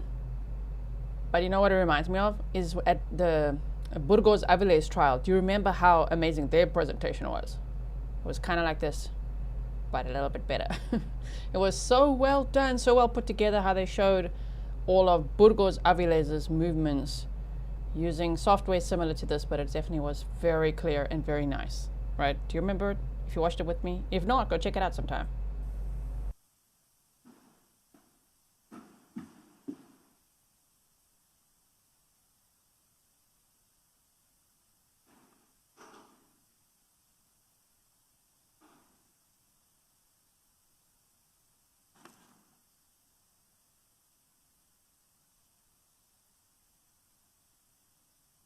We see here 6:41:47 p.m. And this is a house on America Avenue. This was Is that correct? Kelly Slayman's house, that's correct. Okay.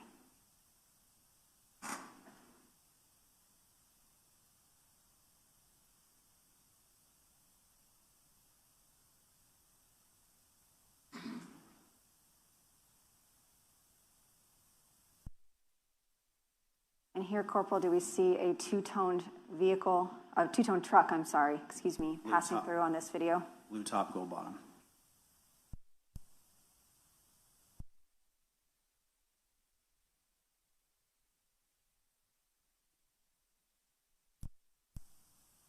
I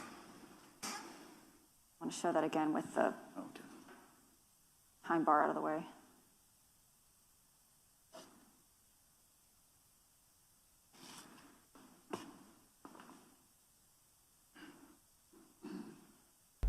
(6:51 p.m.)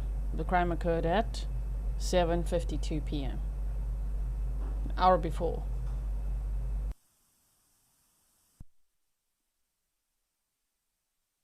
Resuming playing. And at the bottom, we see in the right-hand corner, actual time and a timestamp. Is that one of those examples of you all correcting to make sure the time is accurate for these videos? Correct. This was one of those home surveillance hard drive.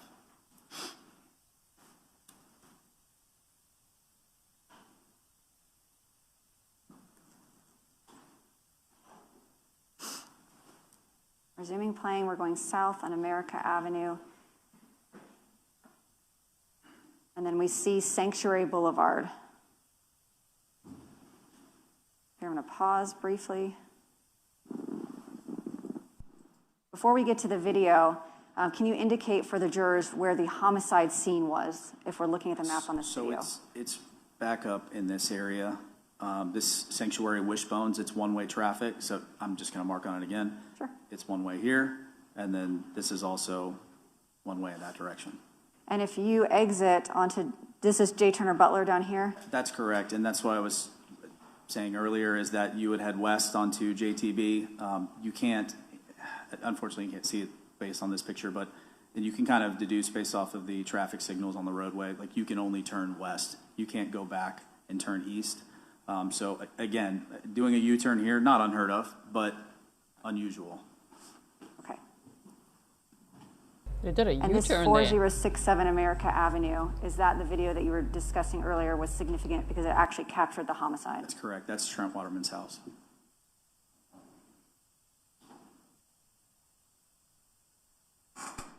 So this ring footage is dated 1843, which would be 6:43 p.m.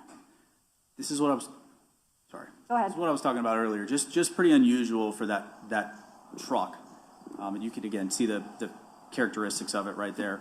To slow down in that location, again, could there be something in the road or, a reason to slow down? I'm sure there could be, but it's just unusual for it. That was an Back hour it up before. 10 seconds. 20 seconds, actually. This was, where's the time? 6:43 p.m. So this video is not continuous, it skips. Was that how you collected it? Correct. And is that because of what we discussed earlier, that if you have motion down here, people coming out at motion activates it? That's correct. I think you'll see Mr. Waterman is moving or doing something. I think he has a dolly in this video, but he's moving back and forth in the camera. It's detecting motion.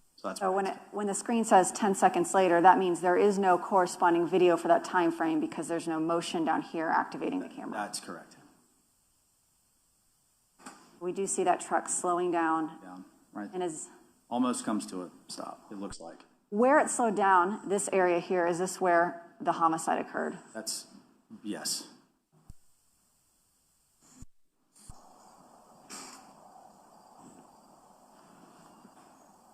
And 6:43 is about an hour and 10 minutes prior to the homicide. Right. Which is so scary to see it like this because you could see it's like, predators around this area scoping it out. Well, at this time, Jared would have been out for dinner with his kids. Just having a great time with his kids. And this car is just going around finding the perfect spot, practicing.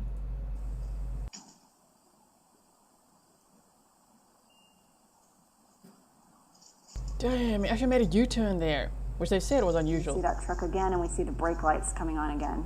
Yes, wow. Correct. Well, there is a stop sign, but it's much further. So there's no stop sign right there where it's brake lights. Not right there. Yeah, you'll see, if you kind of go up, we're still going up, Actually, I take that back. I'm not sure if there's a stop sign here at this location. But again, this is the intersection where one would slow down to turn left, right. Understood. Then we have 3940 Grande Boulevard. This is at 6:44 p.m. Right. And we see that two-toned vehicle. And in this shot, we can see a very good shot into the bed of that vehicle. Correct. And it appears to be an object in the bed of that vehicle. There is definitely an object in the bed of that truck. That's the tire that he put in the road. Wow.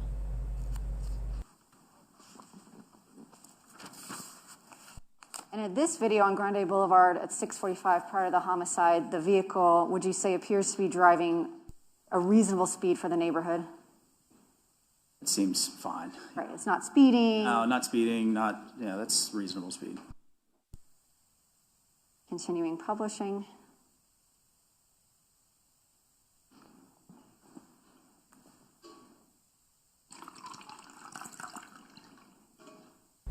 Sir, don't make us have to have a bathroom break by pouring your water into the mic.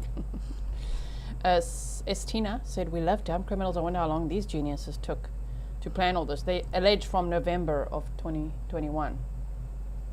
Although I should have asked this earlier, but this when you look at messages between Shanna Gardner and her friend Kim Jensen, it seems like it could go back all the way from when Shanna and Jared already got divorced, that she wanted to take Jared out, like end his life. Allegedly, well, based on what she wrote in the text messages. If you haven't seen the text messages, it's part of my trial prep video. I showed it to you there in my presentation, right? So, but what the state is alleging, based on their cell phone records and things they have, is that they can better prove, I suppose, that they started planning this in November of 2021. Map is oriented north to south, east, west. So whatever cardinal direction it's moving is correct. Correct. It's moving north. Jacksonville Drive runs east and west, and South Beach runs north to south. That's correct. And we have a video here from Ocean K at 6:44 p.m. What is Ocean K? It's a subdivision in South Jacks Beach. We see a vehicle, that two-tone truck again.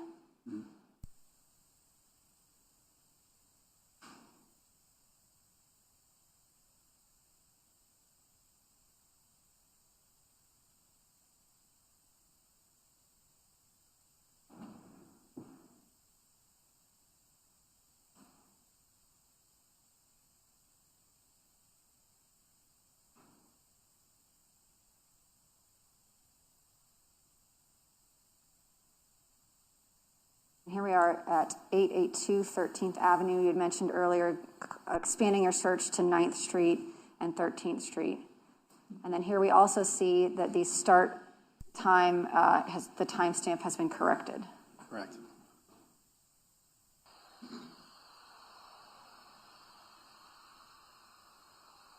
And we saw that two-tone truck with another vehicle passing behind it.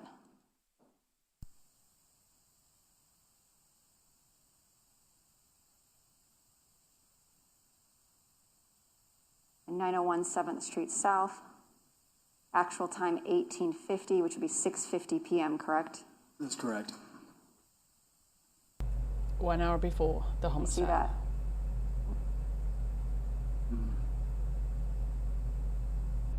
You see that truck going by again. Again, it appears when you watch it, there's something in the bed of that truck. Correct.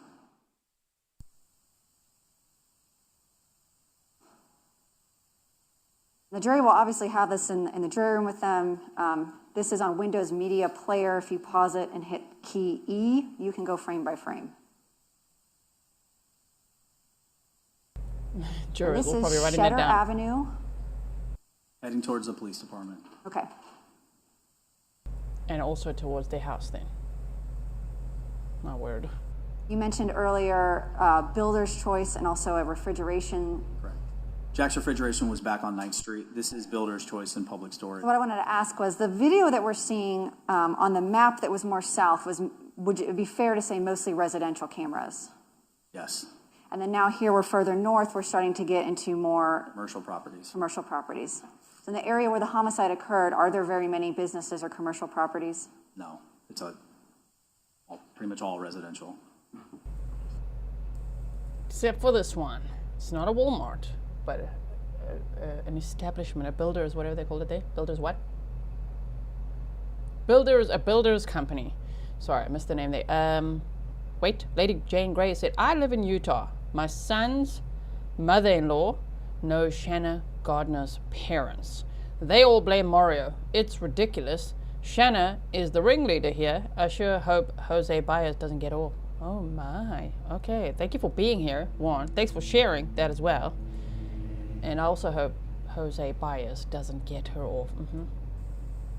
Here we are showing the approximate actual corrected time is 6:49 p.m. and we can see the blue two-tone truck. And you made attempts on this video in particular to see if you could get a tag. This one in the 882 13th that you saw a couple of minutes ago. Builder's choice, there you go. You were unable to. Builder's choice is what they said. I was like, builder's something. It's just all we know is it's not Walmart. But imagine how much footage they had to go through. Imagine the hours and hours to just see, wait, now we're tracking this. There's the truck, there it is. Like, wow, I can't imagine how many hours they actually come through to get this that they have here in this presentation right now. By the way, I'm just taking the banner off just so that we can see all this footage clearly, but it's Corporal Brian Wallace on the stand, and it's direct examination if anyone's just joining now. To make out a tag number on this. That's correct.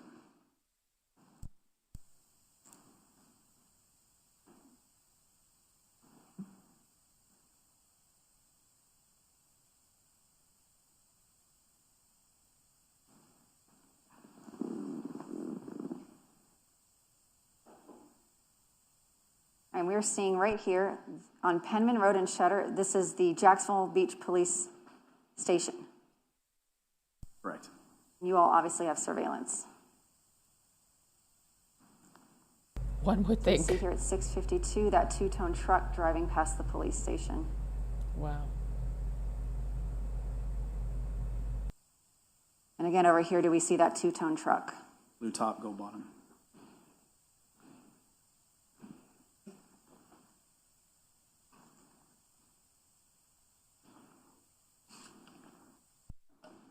This road here that this truck is traveling on, is that Shutter Avenue? That is Shutter Avenue.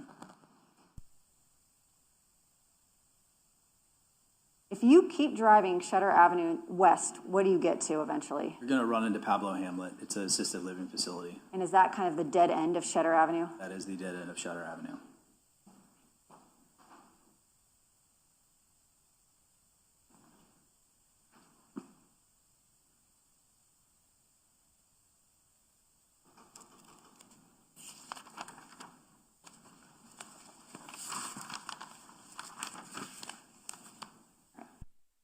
So here we see indicated the camera for Pablo Hamlet, that assisted living facility you spoke about. What is this property, if you come back down here, what is this property here? That's part of the assisted living facility. It's just a four-story building. Just one solid address. And to get to this property, is this how you would come in through Shutter? That's the only way you can get there.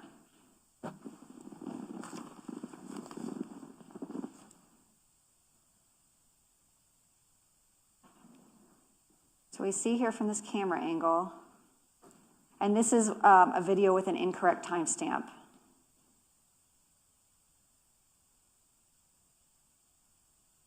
Actual time, 6:53:16 p.m. So we're still about an hour ahead of the homicide.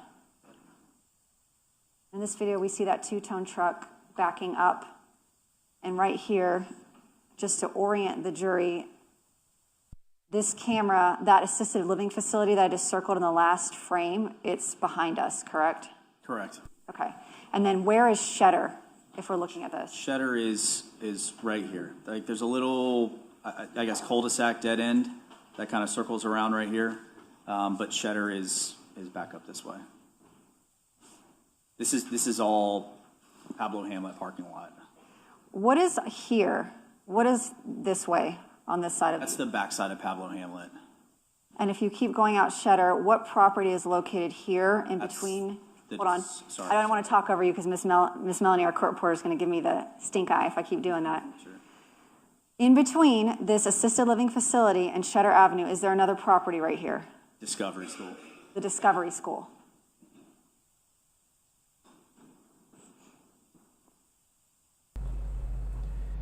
Abby Lane says all of the sittings of this truck on the same night. Yes, this is from the 16th of Feb of 2022, and everything they've shown so far is about an hour before. It started at 6:34-ish p.m. So an hour 20 to an hour before is what we've seen so far before the murder occurred. On this same night, just driving around the area, you know, scoping it all out.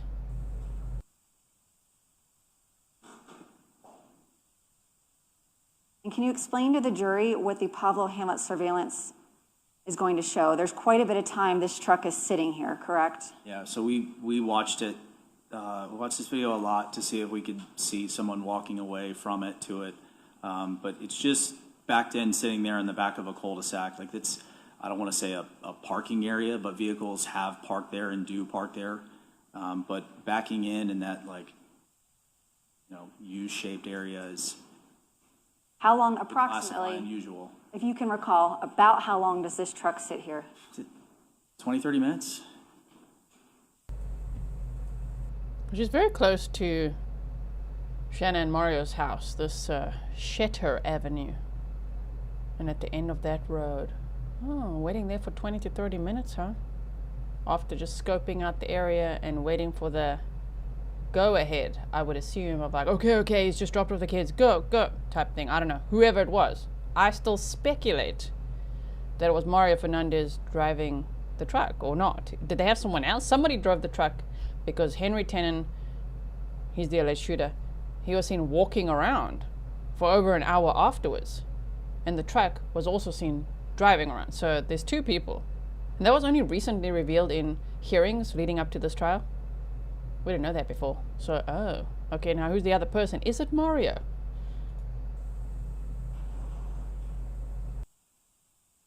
So we've included the entirety of the 23 minutes it's sitting here. I'm going to kind of... It probably is. And Mario probably left his phone at the house and then walked there. If I go... if I go walking from their house to Pablo Hamlet, it's less than 5 minutes. 0.3 of a mile. So Mario could have walked there to that Shetter Avenue. Do you want to see it on the map again? I won't play the song, don't worry. I won't do it every time. I'll just show you this quickly just so you can see what I mean. Because I keep on, every time they're showing us surveillance, I'm looking at the map to try to map it up for myself as well. This is what I'm talking about. They're looking now at this Shetter Avenue, and here's where Mario and Shanna, that's their house. This is where Jared dropped the kids off, right? And remember, the crime occurred, 6 minutes away down. I've lost my way. Oh yeah, it's a bit further, sorry. Is it all the way down here? Yeah, Sanctuary Boulevard is down here. Okay. Sanctuary Boulevard is down here. Let's just go up again. Yeah, so if we zoom out, we can see it there, right? So, I mean, the truck, if we go here again, Sanctuary Boulevard, like this, let's drive it. There you go. Okay. So what we just saw, what they just showed us, is that truck going around. It was first going, trying to make sure I get this area. There's where the road splits. This is where the crime occurred, okay? And that occurred at 7:52 p.m. So they've shown us surveillance footage from around 6:34 p.m. And you could see that truck going southward here. And then instead of exiting like a normal person, like this way, this truck went and did a U-turn. And then they showed us surveillance footage from here and all the way up here at various homes. Okay?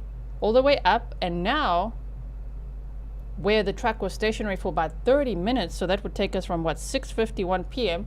until around 7:21 p.m. The crime occurred at 7:52. So for like half an hour, just waiting at the end of this Shetter Avenue, right? Because it's not the other way. Yeah, it's this way. It's definitely this way. Pablo Hamlet, Shetter Avenue. That's what they just said. Now look again. I'm going to show you the walk. Look how close that is to their house. Public record, YouTube, public record. And I mean, he could have, I don't know, he or she, maybe it was Shanna. Somebody could have even walked around maybe the back here. How do we know? I don't know if they could get through the trees here or not. They could. They also said the cameras weren't working around here, right? Right? Interesting. And remember, Mario was in the military. I don't know exactly what he did there in the military, but he was in the military, so he has some experience, because he also successfully wiped his phone, factory reset it, not in a way that they could recover much from it, right? So anyway, going from the house to where that truck was just idling, just waiting for 30 minutes, very close to the house. Was that also maybe the point at which it went afterwards, or where did it go? Where did the truck go after the homicide? Because we then saw it near the police department, which again, the police department is right here. Here's the police department, where it looked like Henry Tenon was walking along, whichever way, I think it was on the Shetter Avenue. Or maybe it was this way. I think it was on the Shetter Avenue, walking along here, and we also saw the truck after the murder. That's a very small little area of things going on, ironically super close to Shanna and Mario's house. So that is what I'm showing you. That is what I'm mapping for myself there and looking at. I'm just like, wait, what? So here and there, if you want me to show you, I could show you. I just don't want to annoy you, but I'm very curious, right? I want to see as they map. I want to see what is going on. Where are we now? Okay, so now we're on the 16th of Feb. This says it's 7:11:27 p.m. So they did skip half an hour or 20 minutes forward so far. And the crime occurred at 7:52 p.m. Okay. Move it along if I can.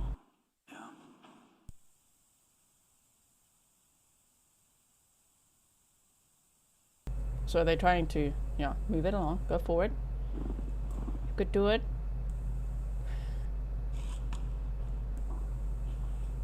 It doesn't want to.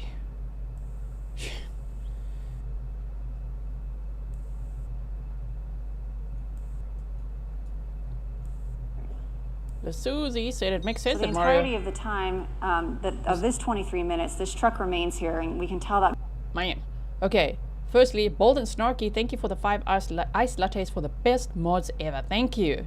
Susie said it makes sense that Mario dropped the truck back there and walked back to the house again. I mean, it could be that, and he could have just left his phone at the house, being like, see, I was there. You can't prove I was anywhere else. Yeah, and ironically, cameras are also not working there, and there's a little wooded area to go through. Because its headlight is still visible, correct? The back taillight, actually. Taillight. Yeah. So we see at some point during the video that the taillight appears to go dim. Correct.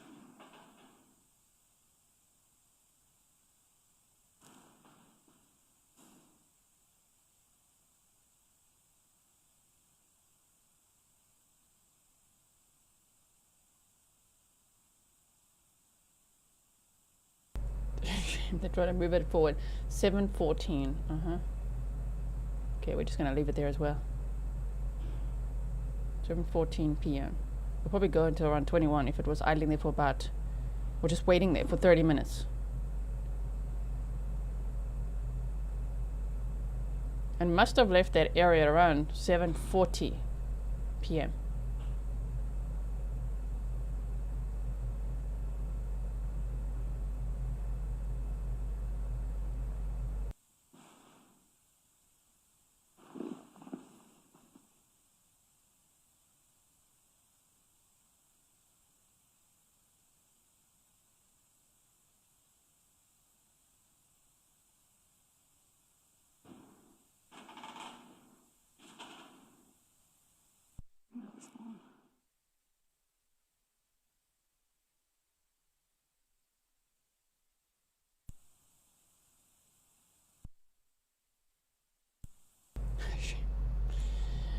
Shame. The technology is like, I don't want you to go forward much.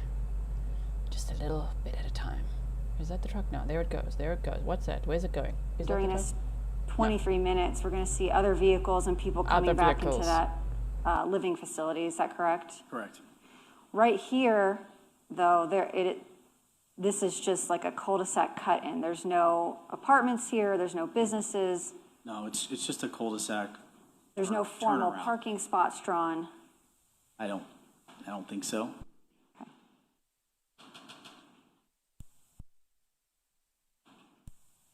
And then we see headlights or taillights coming back on.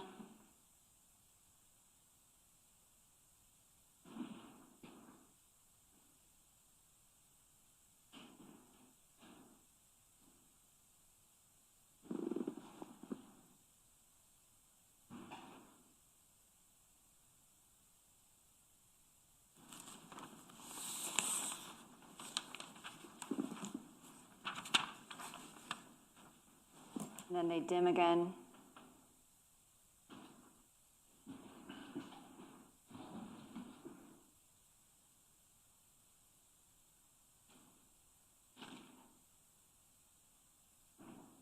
You can see a little cat in the parking lot. Thanks for pointing that out, prosecutor. We do like that when you point out cats. There it goes. It's just a shadow in the night. Fury, what are you doing there?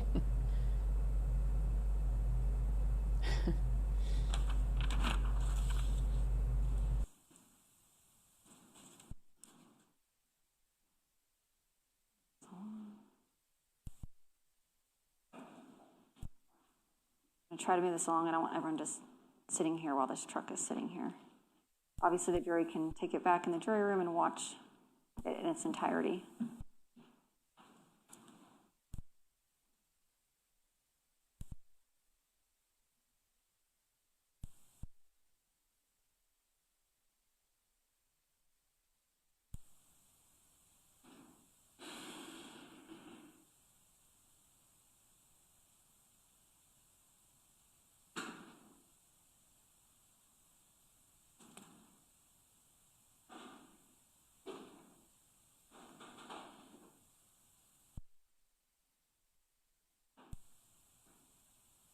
I see the taillights have come back on.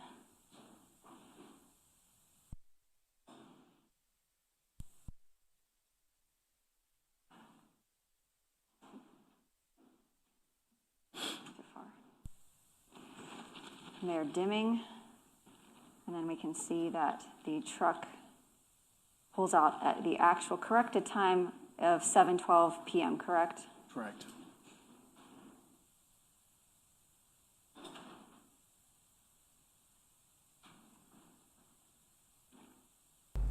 (7:12 p.m.),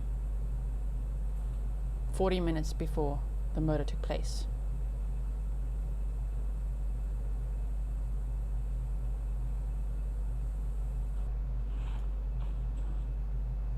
So the map we discussed earlier, that Pablo Hamlet at Cheddar, if you go down 15th, you hit the Discovery School, and then right next to the Discovery School is going to be 1511 Marsh Inlet, the home of Mr. Gardner and Ms. Fernandez. Correct. And as you mentioned, going down 15th Street, you've got Cradle Creek down here with no cameras, and then the golf course with no cameras. The next available footage is going to be this camera we looked at previously on Fairway Lane. 25 Fairway, correct. 25 Fairway Lane. So there was no available footage from that point that truck left Pablo Hamlet until this camera at 25 Fairway Lane. Fairway Lane. That's correct. Interesting. So here we have at 7:47, we see that truck. Mm-hmm.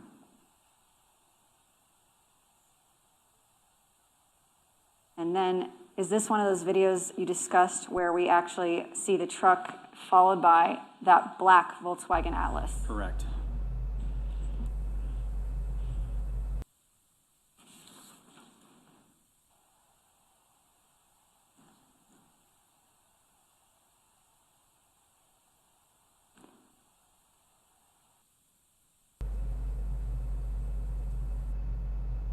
The truck was followed by a black Volkswagen.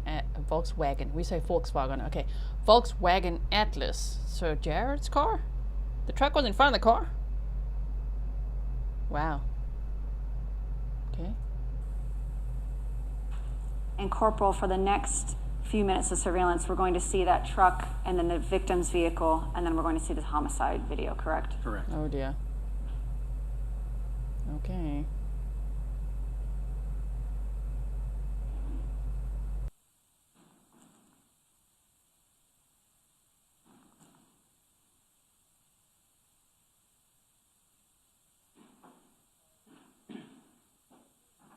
There's 7:50 p.m. There's that There's the truck. 2 minutes before, hey? 2 minutes before. Here we go.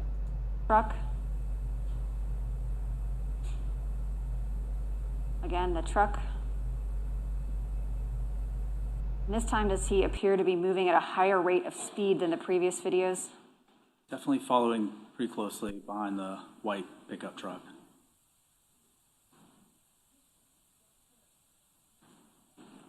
And we are approximately 1 minute and 15 seconds from the homicide.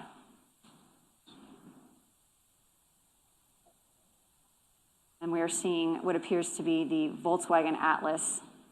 So it's a couple seconds behind that truck. Correct.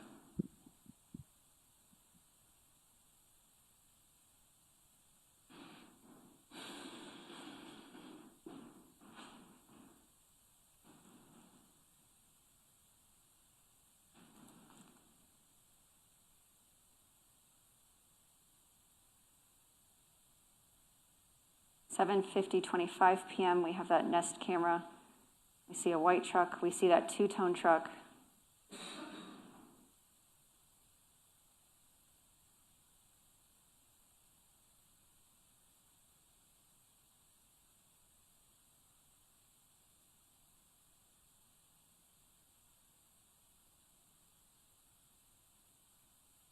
then we're going to see the victim's atlas passing by as well. I did not know that. That truck is so close to Jared's car, just in front. So that's how they would know it was him on the way. They were like literally just in front of him. So that must have been like, okay, let's gain some speed. Let's just get some distance. And I guess throw Henry out the vehicle. Maybe the tire was already waiting in the bushes or something. Although it was in the truck. So, okay, throw Henry and the wheel out. And off the truck goes. And then Jared gets there just a minute or so later, like, what? Why is there a tire in the road? Let me get out and move that. Stefan says, so they were right in front of him. Yes, can you imagine? They were right in front of him.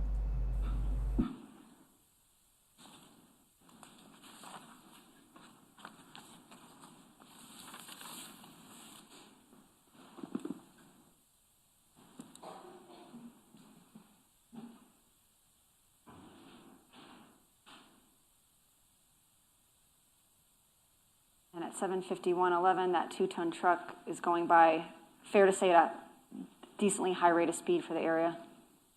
I would say over the speed limit. Okay.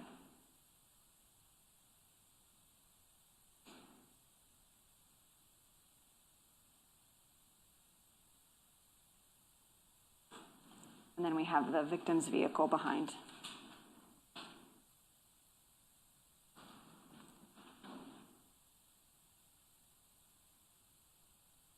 Okay, now we get into the crime scene.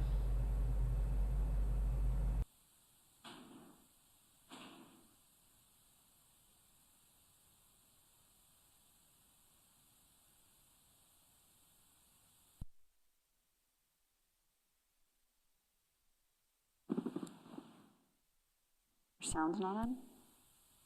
Let's see.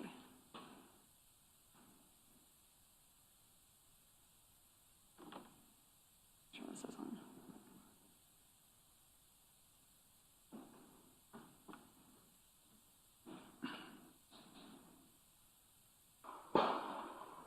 There we go.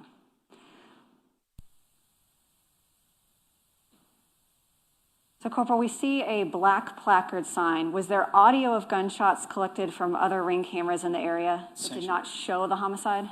Sanctuary Way South, correct. Okay. So we're going to hear 3 shots from a different camera and then see the homicide on the 4th shot. Is that right? That's correct.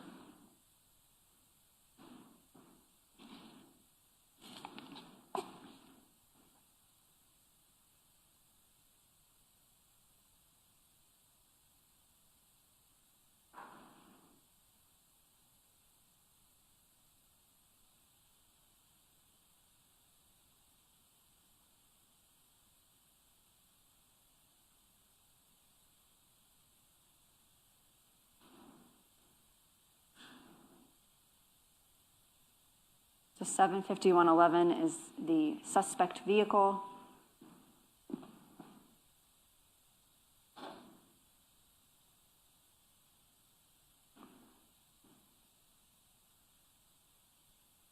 (7:51:32). So the truck is about 20 seconds ahead of victim's vehicle, give or take.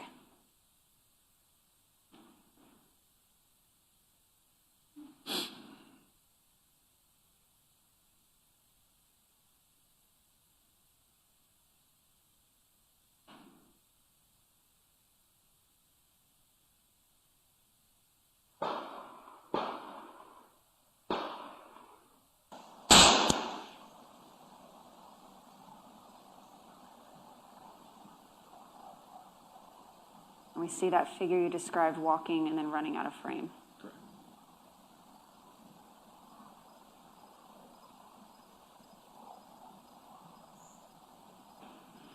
And Corporal, is that the video that you described earlier showing the figure that eventually was identified as the suspect in this case, Henry Tenon? Correct.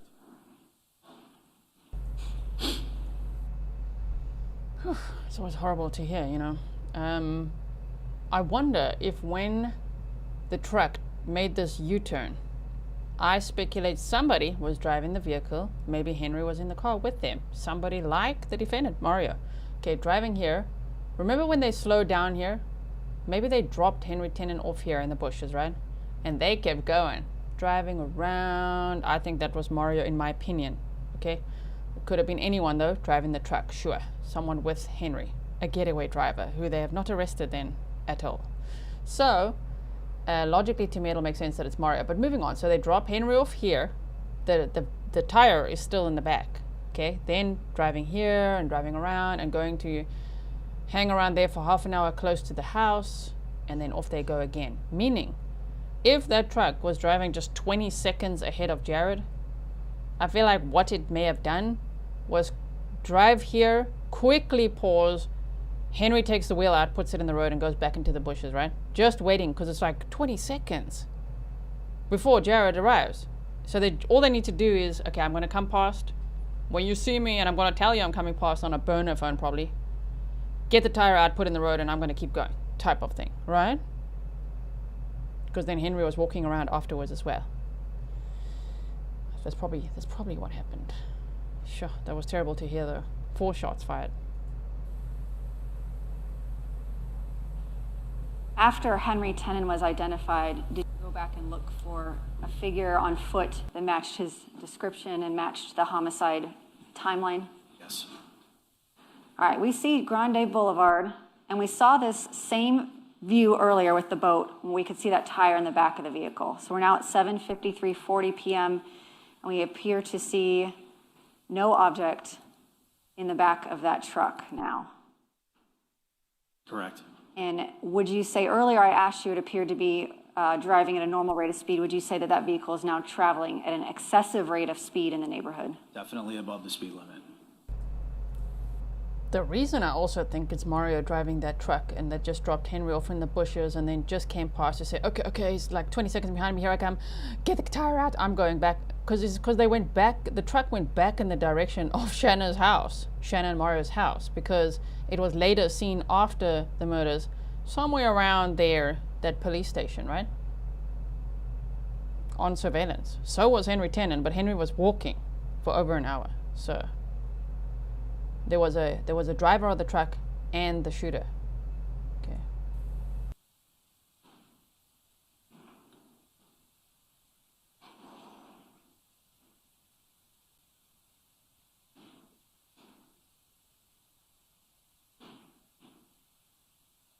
Following receiving this video and seeing that the shooter was on foot and not in a vehicle, and the identification of Henry Tenon, did you all look for video surveillance showing a truck and a shooter separated from each other, a vehicle leaving the scene as well as an individual on foot leaving a scene? Like 2 different times, yes. And what does that indicate to you? I'm sorry, I don't understand the question. Well, the timing is different. So we saw the vehicle go by, and we're going to see someone go by on foot. Is Correct. common sense? The vehicle is gone. Right. This suspect is just walking, Which away from the means homicide that there's a getaway driver and a shooter. scene. Okay, so the suspect walking is not in the truck. Yes. We see here a figure on foot. Oh man, it's gonna be creepy like when we saw that Maxwell Anderson footage. Here, we're looking here. Yeah, Henry, sir, it does look like you.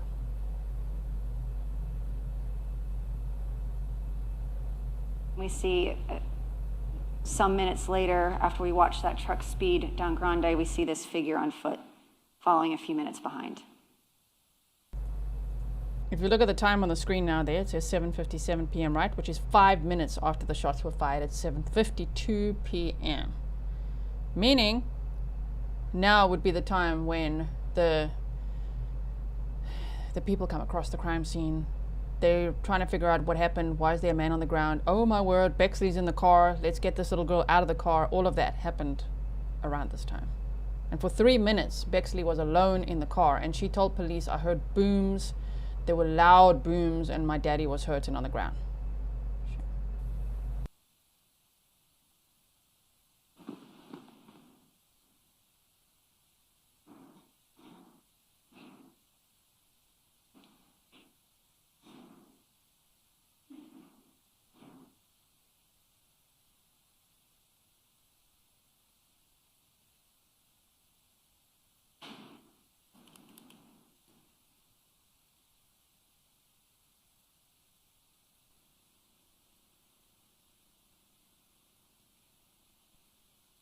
And here we see that Ocean K surveillance showing a truck, and then 18 minutes, 36 seconds later, that same camera picks up that figure on foot, correct? Correct.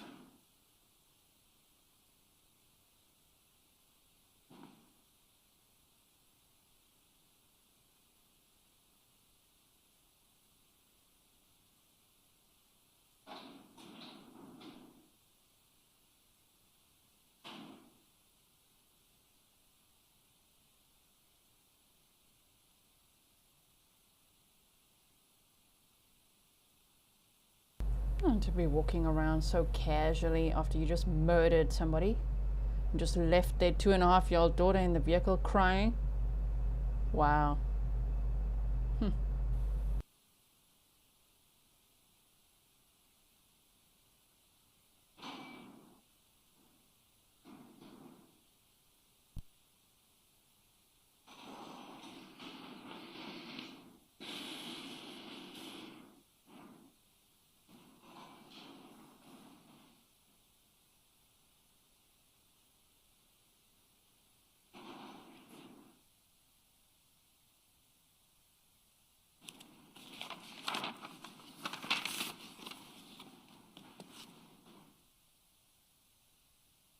Back at Shatter Avenue. How predictable. I see a my word. timestamp for 7:50, which is about 8 minutes after the homicide, and we see that truck What? backing back into that same No. The homicide was at 7:52 p.m. This is not 8:17 p.m. Okay. cul-de-sac that it was in earlier. Wow. Literally went back there, which is right by Shanna and Mario's house. I think that's Mario driving the truck. And then appears to turn. You're going to Were the you all police able to department. obtain footage or find that blue truck between Ocean K and Pablo Hamlet? Hang on, let me pause this. Yeah. You talking after the? I don't remember. Again, I got promoted in April, so I went away from investigations, and people kind of took up what I was doing. So we see here an hour and 43 seconds since Ocean K, the police department surveillance picks up that figure on foot again, correct? Correct. Correct.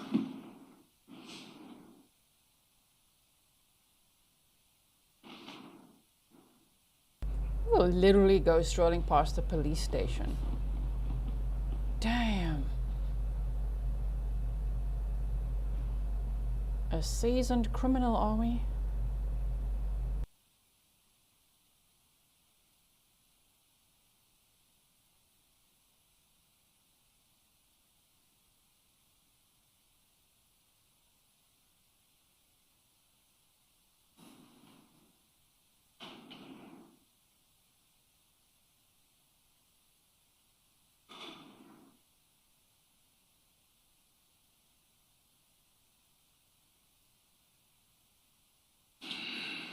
This is the police station, you guys, which is very close to Shanna and Mario's house. He's just making his way, you Here in know, another angle from the police station surveillance.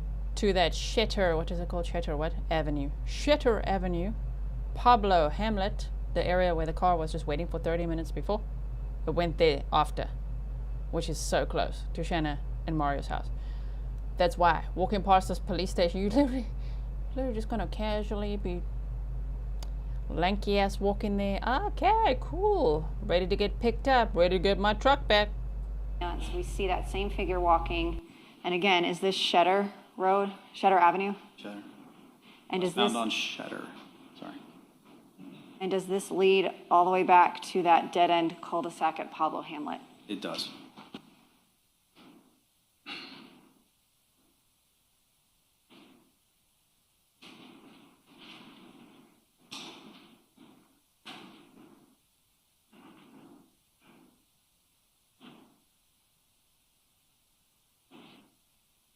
And it would be as simple as, hey, just walk towards my house, okay? But instead of turning left onto 15th Street, just keep going straight. Straight on Shatter.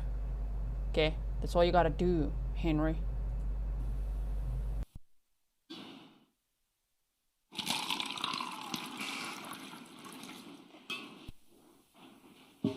Corporal Wallace, other than collecting and reviewing the surveillance video to assist the detectives in this case, you didn't participate in any witness interviews and ongoing investigation, did you? I think I assisted Detective Lamont with an interview of Miss Curry. And then I think that was it. You were assisting in mainly in this capacity with the surveillance, and you did not participate in the arrests of Mr. Fernandez, Ms. Gardner, or Mr. Tenon. That's correct.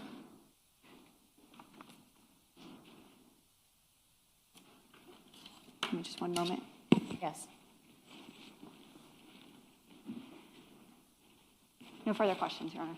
All right, let me see the lawyers at sidebar without. Let's see Mario as well, who said that he's very petty and he's got 0 Fs to give in a document that I read you earlier, little portion of a document.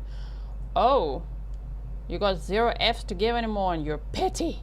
Well, what do you think about that footage, Mario? How does it feel saying that you were probably the one in the car, allegedly? I don't know. We don't have, they don't have proof of that. His DNA was not found in the car from what we know of. But wow, okay. The court reporter. Sidebar.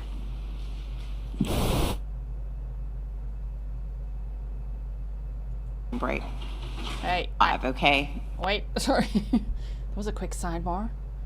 Members of the jury, we've been going for about an hour and 45 minutes, so I'm going to take a 15-minute break, and we will start back.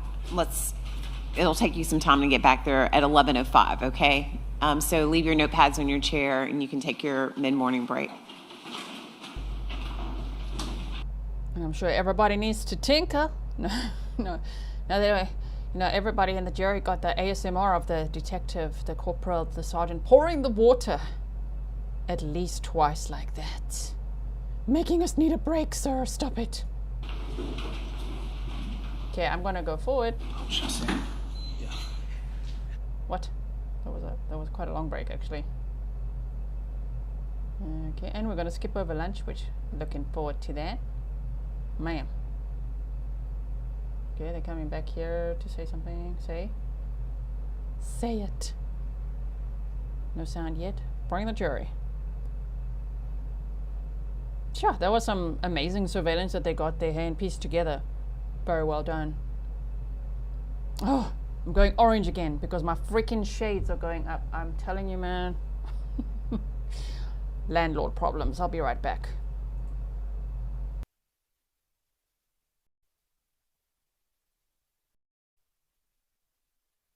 I think if I understand That's correct. time to look at a lot. Sorry, it's going to stop playing now.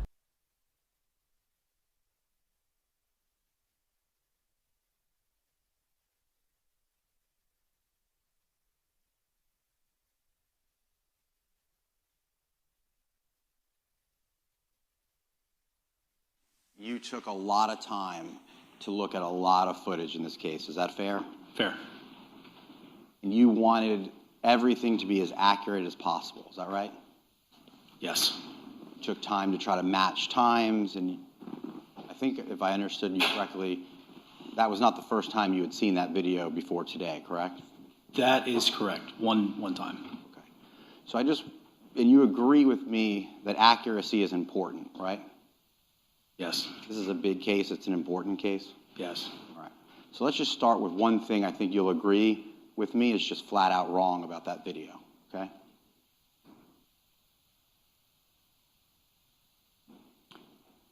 Is it published for the jurors? It is.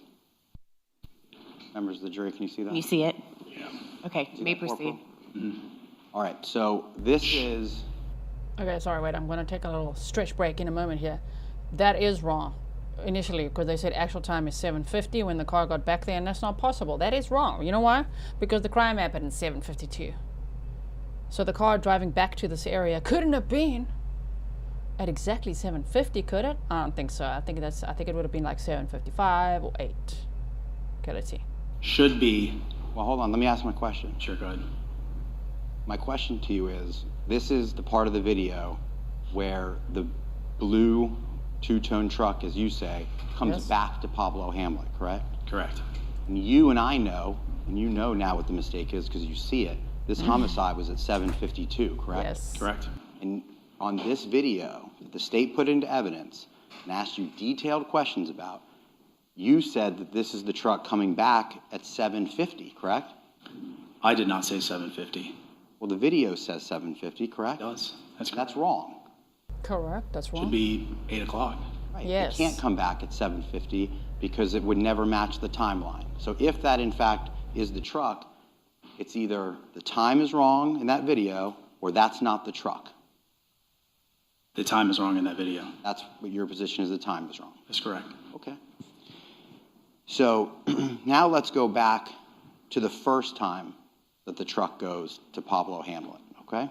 Okay. May I approach the evidence, Your Honor? Yes. Melissa said it does show 2 times, clearly a mistake. I mean, the top time is what the camera captured, but then it had to be adjusted because they said certain brands, models, whatever, can be a little off. So they adjusted it, but incorrectly.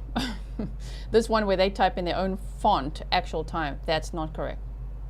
The actual time would have been more like 8 o'clock, not 7:50.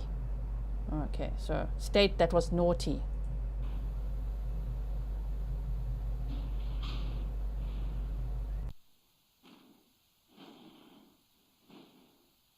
May I just take this binder with me? Sure.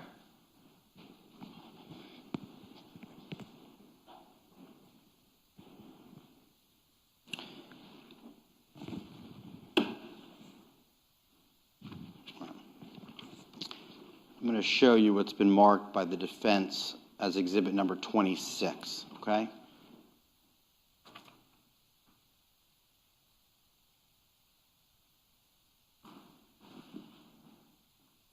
Maybe turn it the other way, Ms. Day. Okay. Can you see that, Corporal? It's not on the screen. Okay. Fair enough. Can you see that? That's correct. All right. This is a daytime photo of the area of Pablo Hamlet where you have testified the truck backed up? Correct. Okay. So just to give the jury some idea of what we're talking about, the assisted living facility is that big building that's parked there? On the left-hand side, correct. Okay.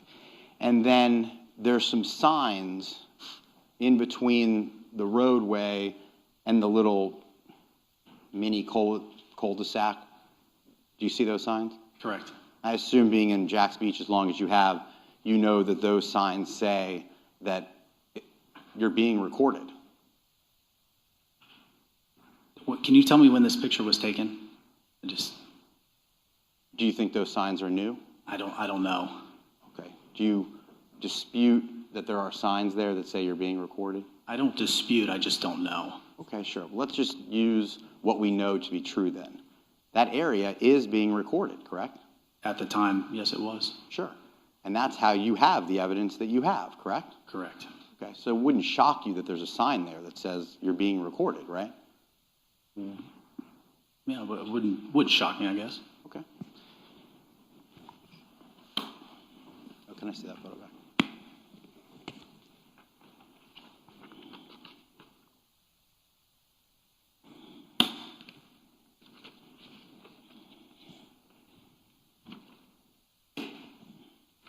Showing you what's been entered into evidence as defense number 27. It's another daytime photo. Can you see that, Corporal? That's correct. Yes, I can. If you were backed up into that spot and you were sitting in the passenger or driver's seat or whatever vehicle and you were looking out, that building is an apartment or condo complex to the left, correct? That's correct.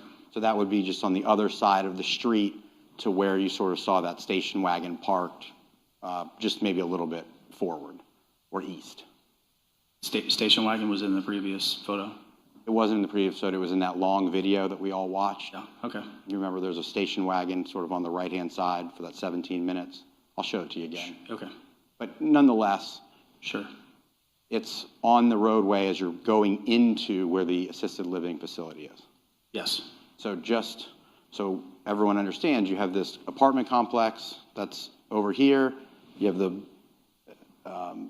parking spot, and then kind of behind it, in between those two things is where the truck may have been parked.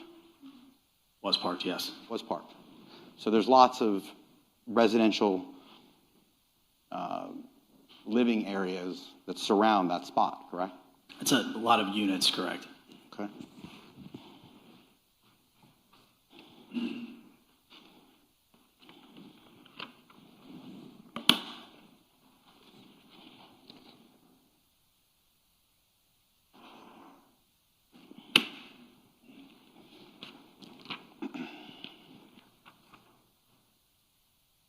I'm sorry, this has been marked as defense. Oh, 28 for the record. Corporal, that's a close-up of those signs? Correct. And then if you look to the left, there's like a Mini, is that, that brand of car? Correct. Okay. And then just beyond the Mini, do you see that smoking shack? It's a gazebo, correct. Gazebo. Yeah. And that's where people at the assisted living community go back and forth if they want to sit in there, smoke a cigarette, or do anything they want, converse, right? Sure. And that's right next to where that little parking spot is where you say the truck backed into, correct? Correct, yeah. The angle of this picture isn't perfect. This brush right here kind of blocks it depending on how far you back up into that cul-de-sac. Right. And of course, while we were watching that video, you can see cars going in and cars going out. That's correct. So fair to say it's surrounded by residential areas, a gazebo. It's not tucked in the middle of nowhere where no one would see what's going on in that cul-de-sac, correct? Can you, repeat the question? That cul-de-sac right. At Pablo Hamlet is not in the middle of nowhere. It's dead center in between two residential buildings that I've shown you, right? Correct. Mm-hmm. And a smoking shack or a gazebo where people may be. Correct. This is usually used during the day for that smoke shack. We're talking about, what, 7 p.m.? I'm sorry, 6. Yeah. 6:17, that area, that time. Okay, 6:17 p.m.-ish, and back there again at 8 o'clock-ish. But if somebody saw anything there, they would have seen a car just waiting there. Maybe Henry getting into it later and driving off, and Mario scurrying off into the woods back home. It's like right by his house, So, but it is good on the defense for pointing out inaccuracies. If the state's like, this is the actual time and that's wrong, that was wrong, they need to point that out, yes. Stefan says, I can see the camera now. Yeah, I would say mostly used during the day, less at evening. Okay.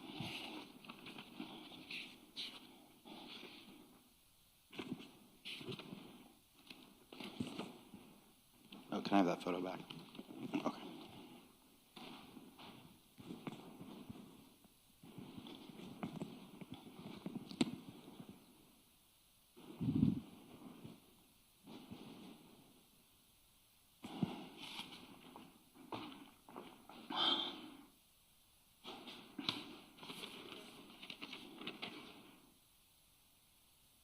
Just so we're clear, your timeline on the first video that you stand by and you say is correct, the truck backs up at approximately 6:53 p.m. and leaves around 7:12 p.m. I'm not trying to play gotcha. Yeah, I need to go back and look at it, but correct. Sure, load it up, please. Not Sounds trying to about play right. gotcha. Right. Isn't that what you're trying to do, defense? Gotcha.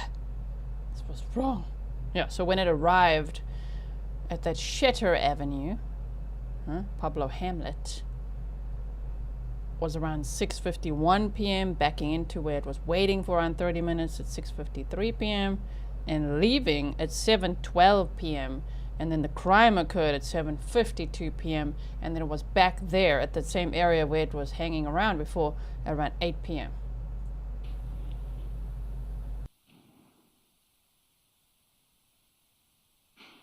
And you said while we're pulling that up so you can verify those times, that as part of that time that you took to find all this surveillance and to review all this surveillance, you watched that video multiple times, correct? Correct. That was an important piece of evidence, correct? Correct.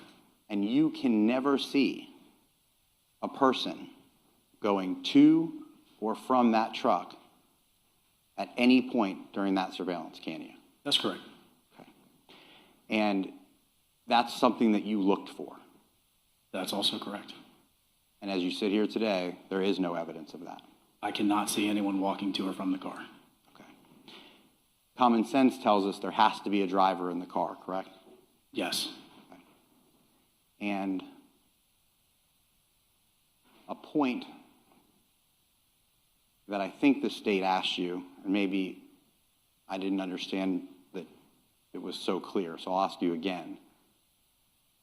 The shooter in this case leaves on foot from the homicide scene, correct? Correct. So without beating around the bush, you can't be the driver and the shooter in this case. Interesting. I feel like that. Is that going to help the state? Or you can't be the driver and the shooter in this case, correct? So we've got Henry Tenon, who they've identified as later the shooter, the alleged shooter. Okay. So who's the driver? Making that crystal clear for the jury. Oh, we're looking at Mario, right? I don't want to say. I mean, can you not? The vehicle. Yeah. Maybe I'm not understanding your question. Yeah, maybe you don't, because I think this is really an easy question. Okay. The person who is the person who you say is the shooter, Yes. you identified as walking and then running from the scene. What I'm saying is, could they have been the driver first and then the passenger, or the passenger first and then the driver second? That's all I was saying. Okay. There's two people in the car. That's for certain. That's correct. Because you can't be the person running from the scene and the person driving the vehicle away from the scene, correct? Correct. And in all of the surveillance that we went through for the last hour and a half, that you have poured over, did you ever see any surveillance of Mr. Fernandez? No. Did you ever see any? Probably because his house is right there and there's a wooded area between his house and that cul-de-sac where there's no cameras there. The way that the car was parked. I think Henry Tenon would have probably come from wherever he came from, done a little loop, either then, at some point, either Mario became the primary driver, dropped Henry in the bushes, or Henry Tenon did the drive around, scoped out the area, did the whole thing, went to go idle around Mario's house, which is where the Shanna Avenue is. It's very close to his house. Okay, then maybe Mario scurried through the woods to meet him there. Do you know, can you picture it? You could picture what I mean, through the woods, right? Scurried through the woods to meet him there, get in the truck. Not that we saw that, but it was parked back there in the dark. Maybe he got in then, and that's when there were two people in the car. And then the car went back there. And Henry walked there. So then Henry, that's the place where they exchange. That's the place where Henry would leave from again to go back home, right? And Mario would then scurry back to his house the same way. Does it make sense? Do you want to see the map again? You understand what I'm saying? Scurrying through. I know it can get annoying. Sorry about that, but I do want to just show you just in case somebody missed what we said earlier. Because I don't know, that makes sense to me. Can I show the jury some map time again? Jury, are you watching? Jurors better not be watching. Okay, so what I'm talking about is the house is right here. And the car was parked in this little area. Because here's like, I think this is the smoke shack they're talking about. Is that true? Is that what they mean? This? I think that's what they're talking about, right? So the car was actually in this dark little area. So if the car was in this dark little area, not just here, damn, even more so do I think that Mario scurried through the woods here. Here's his house. He has to walk here. I mean, he could even go to the back and walk through the woods here somehow. I don't know. But let's say he walks here. This is a cul-de-sac. and you go into the freaking woods and you go meet your buddy over there, Henry. You get in the vehicle, two of you go, you're rolling out at what? 7:12 p.m. And then you do another little round, and then you're 20 seconds ahead of Jared Bridegan's car. And all that has to happen is that if Mario's driving at that point, you pause, you're driving ahead of Jared. You wait. Henry, get out the car. He gets out the car, grabs a tire, puts it in the road. Mario speeds off. And later, guess where the car goes? Back here? The car goes back here. I wouldn't even know what to speculate if the house wasn't right here. But it's too obvious to me. Dude, Mario, your house is right here, dumbass. Where that truck was waiting for 30 minutes and afterwards is right by your house and the Jacksonville Police Department, where lanky Henry Tenon was walking back towards that very same area. So stupid. Okay, so anyway, there, I showed it to you again. Let's go back to this. Surveillance consistent with anybody else getting into that blue truck? No. And in this video, you would agree with me that there were times where whoever made this compilation that you had seen before you came to court and you testified to, there were times where you thought it was important, because you testified to it, that there were gaps, meaning 5 minutes later, like it would come on the screen. Do you recall that? Yes. And it would say 5 minutes later, 18 minutes later, 1 hour and 45 minutes later. Do you recall those messages, so to speak, coming up as part of the video? Correct. Okay, but I want to show you where you didn't put that on the video, because you know that at approximately 7:12, and do you need to see that to refresh your recollection? Show it. As to when that truck leaves? Okay.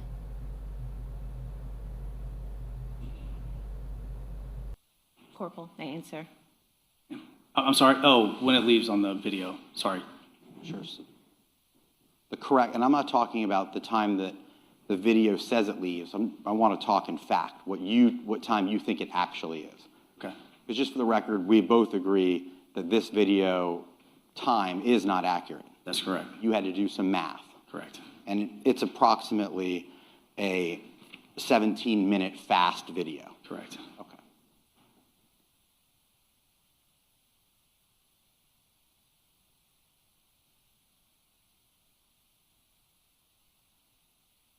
I'm just trying to get it to the end so you can verify. And if there were gaps like that, then we see you, Mario. Is that when you're lucky, huh? There were gaps, so you scurried and they didn't see you. They caught a cat on camera, but not you. Walking through the woods from your freaking house. For me, that it's approximately 7:12.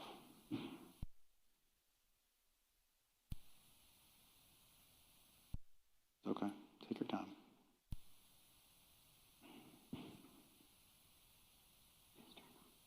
Okay.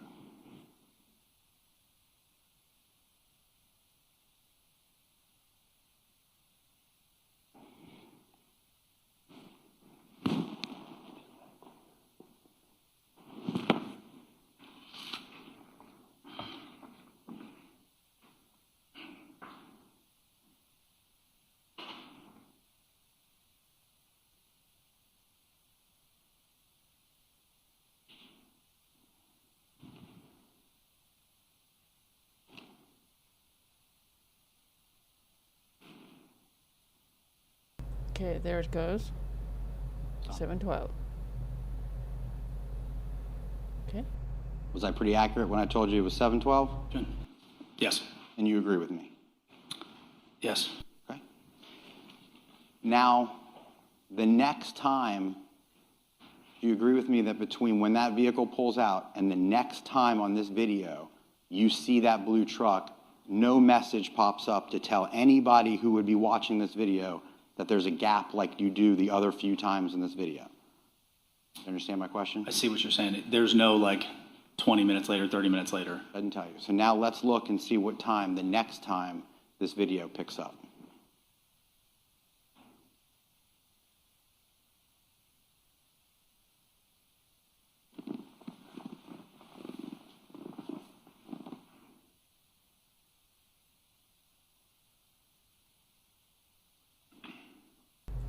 Turning towards, oh, there's Mario's house.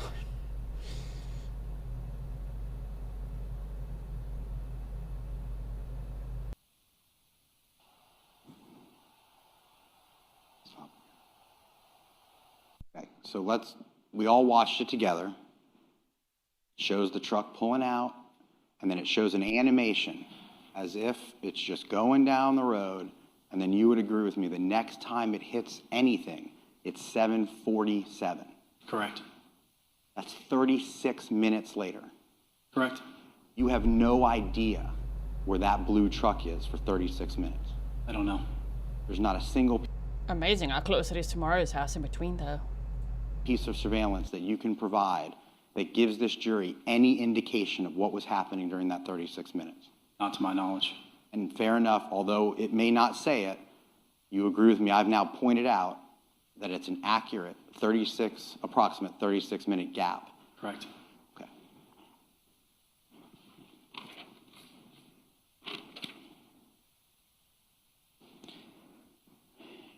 Some of the things that I'm sure you were looking for on that blue two-tone truck were, did you ever notice that the tag light was a bright tag light versus other tag lights? Is that ever something that caught your attention? Not necessarily. Okay. I think, yeah, just. That wasn't one thing that you sort of, when you were trying to identify, and let's just back up a little bit. Sure. That truck is certainly easier to identify in the dusk hour than it is in the night hour.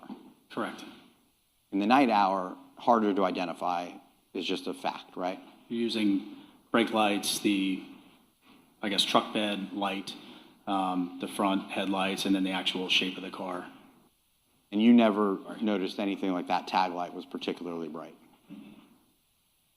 I don't think so. I think it was just illuminated. Okay. Yeah. And when we get to the end of the video, okay, it ends with what you all described as a shadowy figure walking past the police department, correct? Yes. But one thing I didn't ask you is, the Pablo Hamlet camera is not motion activated. That's correct. You gave a few examples, and you said, like there are some people that have cameras. The guy with the dolly came out, it triggered it, and then lucky enough for the investigation, you got some footage, right? Correct. And then you talked about other times where there's still cameras that just record everything all the time. Correct. So to give a fair example, Pablo Hamlet is a camera that records things all the time. Correct. So if we want to know what happened at Pablo Hamlet, we don't have to guess, right? Correct. So if we want to make it so that the blue truck gets to Pablo Hamlet and we think that is the truck, we'll see it at Pablo Hamlet, right? Yes. Okay, so now with all those facts that we can agree on together, at the end of your video, when the shadowy figure, who I won't beat around the bush, you think that's Henry Tenon, right? Yes. Okay. Henry Tenon is walking past the police station, correct? Correct. And Henry Tenon is walking toward Pablo Hamlet. That's what you ended your testimony with, right? Correct. And it sort of makes this illusion that he's going back to where that truck may have been, correct? He's heading back towards where the truck ended, correct? Yes. But what we know, because that camera records all the time, is there is no video of Henry Tenon going back to where that truck was. Not to my knowledge, that's correct. Right, sure, that would be important, and you would have shown that to the jury, right? Correct. And of course, if the truck was there, if the concept is, well, he's heading back toward where we know that truck was before, then let's go look. Is the truck there? We know the truck is not there. Otherwise, we could show it to the jury, right? Sorry, one more time? I'll make it clear. The truck is not at Pablo Hamlet any other time than when you've shown the jury the truck is at Pablo Hamlet. Not to my knowledge, correct. Right. Because, and it's not because you're now just figuring this out. You looked to see if the truck went back to Pablo Hamlet, right? Yes. That was part of your scouring all sorts of surveillance clips and watching all of the time that you put in, you would have seen it if it was there. And of course, it's not in the video and it's not there, correct? Now, also don't forget, these videos do overwrite themselves. And so there were times where we went back and forth to other places. I don't know if the investigators went back and tried to obtain more video after the fact. But, you know, what we have is, I think, what we were able to get at the time. All right. Corporal, let's shoot each other straight. Let's not use that language at a murder trial where the victim was shot. Let's shoot each other straight, Corporal. Oh dear. Okay, so what happened, yes, after 8 o'clock? Because they showed us that the car went back to that Cheddar Avenue area at 8. Okay, and then? Because that's kind of what they're getting to. But then what? Where did it go then? Did it leave the area again? What time did it leave the area? That would be interesting. Because all it would have to do is be in the area, even turn his lights off.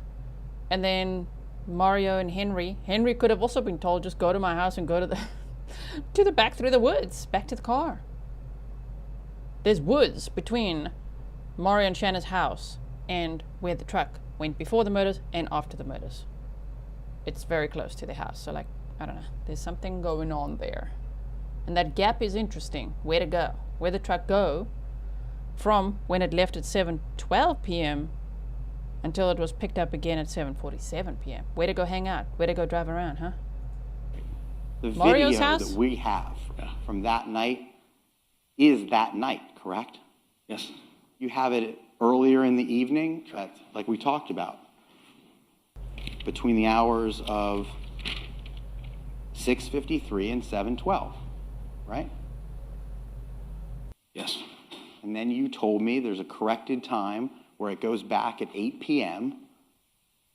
About 8 p.m. About 8 p.m. after Okay. the homicide. And you stand here today and you're telling the jury, I think that's the truck. You told me that right in the beginning. Yes. And then there's video of Henry Tenon about an hour and, 58 minutes, a couple hours later, walking past the police station pretty close to the area, right? Correct.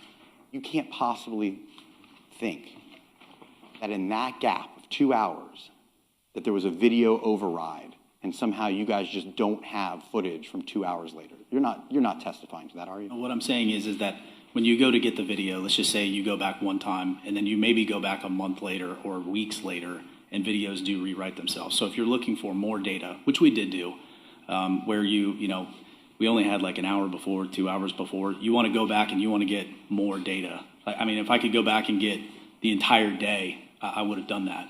But at the time, we only got certain segments, and I don't recall if that was one of the instances where we got a fixed amount of data, and then we went back and asked for more, and it was already overwritten. I don't remember. Well, nonetheless, on that night, That would make sense. from the clips that you do have, you have no information that blue truck went back to Pablo Hamilton. Because it would be on video. I don't believe so, correct. Thank you, Colleen. And you have no video of Henry Tenon walking toward Pablo Hamlet after he's last seen on the police camera, Jack's Beach police camera videos, correct? Well, he is walking towards it. He's walking west. But actually arriving to that location, no. He is also walking towards Mario and Shanna's house. And how do we know they didn't have friends somewhere close by with a garage or something? I don't know. We don't know exactly where he went there, but it is weird how it's so close to their house and how the truck was there before and after the murders. And I think they did a good job getting what they could get from all the surveillance, right? I think the attorney's doing really well, by the way. This defense attorney's asking really great questions. To me, it just makes it a little more clear. I think for the jury, it's painting the picture even more clearly, you know? Like, oh, wait, so the Jacksonville Police Department, what? Jacksonville Beach Police Department is right there? So is Shanna and Mario's house? And so is that little cul-de-sac? Huh. Okay. And in this case, what can you offer in terms of videos? Because I want to make sure it's clear. There's lots of surveillance after that time period in Jack's Beach, meaning after the homicide, you have video at Grande, correct? Yes. You have video at Fairway Lane, correct? Correct. And I'm going to represent to you that all of that post-homicide camera video that we briefly just talked about, more video at Grande, more at Fairway, more on what's the main roads that goes up? Where the park and the fire station, no. South Beach Parkway? South Beach Parkway. Yep. Okay. And Ocean K. You have video of trucks that night, post the homicide, that were provided to us in discovery that you all collected, correct? Yes. And I noticed in the video, none of that exists. Do you not know where that blue truck went at all after it left Pablo Hamlet? Which instance at the After second the time. homicides, yeah. After 8 p.m. It's from the second time, so essentially, 8 p.m. yeah, that 36-minute gap. Is that what you're asking for? Yeah, that's a better question. Sure. The 36-minute gap, just so I want everyone to be clear, is before the homicide. Correct. We talked about that. And Then, now we're talking about afterwards, 8 p.m. Sir, what happened to the truck after 8 p.m.? Because we also want to know. and it's your testimony that after the homicide, the blue truck goes back to Pablo Hamlet briefly. It looks like it backs in and it pulls out. Correct. And you told me you think that's approximately 8 o'clock, and we've corrected the time to the video, right? Correct. And the video ends after Henry Tenon walks toward that area. Is that fair? Correct, yes. And So then, I'm asking you, just to kind of back up, you collected a lot of surveillance in Jax Beach post that time, correct? Correct. And I'm going to represent to you, it's in evidence for the jury to see. Yeah. But I'm asking you, I'm doing what criminal defense lawyers should never do. I'm not asking you a leading question. Do you have evidence of where that blue truck went after it pulled out of Pablo Hamlet the second time at 8 p.m.? I think we have it going by Ocean K. Am I mistaken on that? You go back and, I think you do. yeah. That it reroutes, it does the loop again, correct? Goes back towards Ocean K, I believe, and then after that, I don't think there's anything from Ocean K until back to Pablo Hamlet. Maybe There's nothing No, back to Pablo yes. Hamlet, right? Let's just be clear here. I'm not trying to confuse you. Sure. You don't ever have it going back to Pablo Hamlet. That's what I've been asking you. Yeah, about. I don't. Go from I don't 8 think o'clock. so. Sorry? I'm trying to remember. We're going through two different timelines here. I want to make sure. sir, I know it's been a lot of map time, and they're asking about just like go from 8 o'clock, go from 8 o'clock. And then what? Crystal clear, and I'll take the blame for that. Okay. There's two timelines. There is a pre-homicide timeline, meaning, let's just walk through it real quick. You showed the jury the blue truck in the almost daylight hours, the dusk hours. Before the homicide, go to the homicide scene, correct? Yes. That's the one that you described as sort of unusual. Correct. It makes the U-turn, right? Correct. It's driving very slow. Correct. Just so we're clear, that's before the homicide. Yes. Then it goes to Pablo Hamlet, correct? Correct. And it stays there for that time period that I've asked you about many, many times, which is the 30 minutes. 6:53 to 7:12, correct? Yes, Yes. yes. Then it leaves, and then there's a 36-minute gap. That's correct. Yes. You don't know where it is at that I don't know where it is at that time. Then you testify that you think it gets picked up and it goes to the homicide scene, correct? Correct. And then at 7:52, there's a homicide. Correct. And then you see the truck post the homicide. Yes. And that's where Ms. Stifler asked you, does it appear to be driving a little fast? That you said yes, That was Jacksonville Drive and Grande Boulevard, yes. right? Correct. And then you see it on Ocean K, Correct. and then you see it up toward the police station and the public storage. Correct. And then you see it past the police station. That's the video where all the people are on the sidewalk and the truck passes right by them, Correct. right?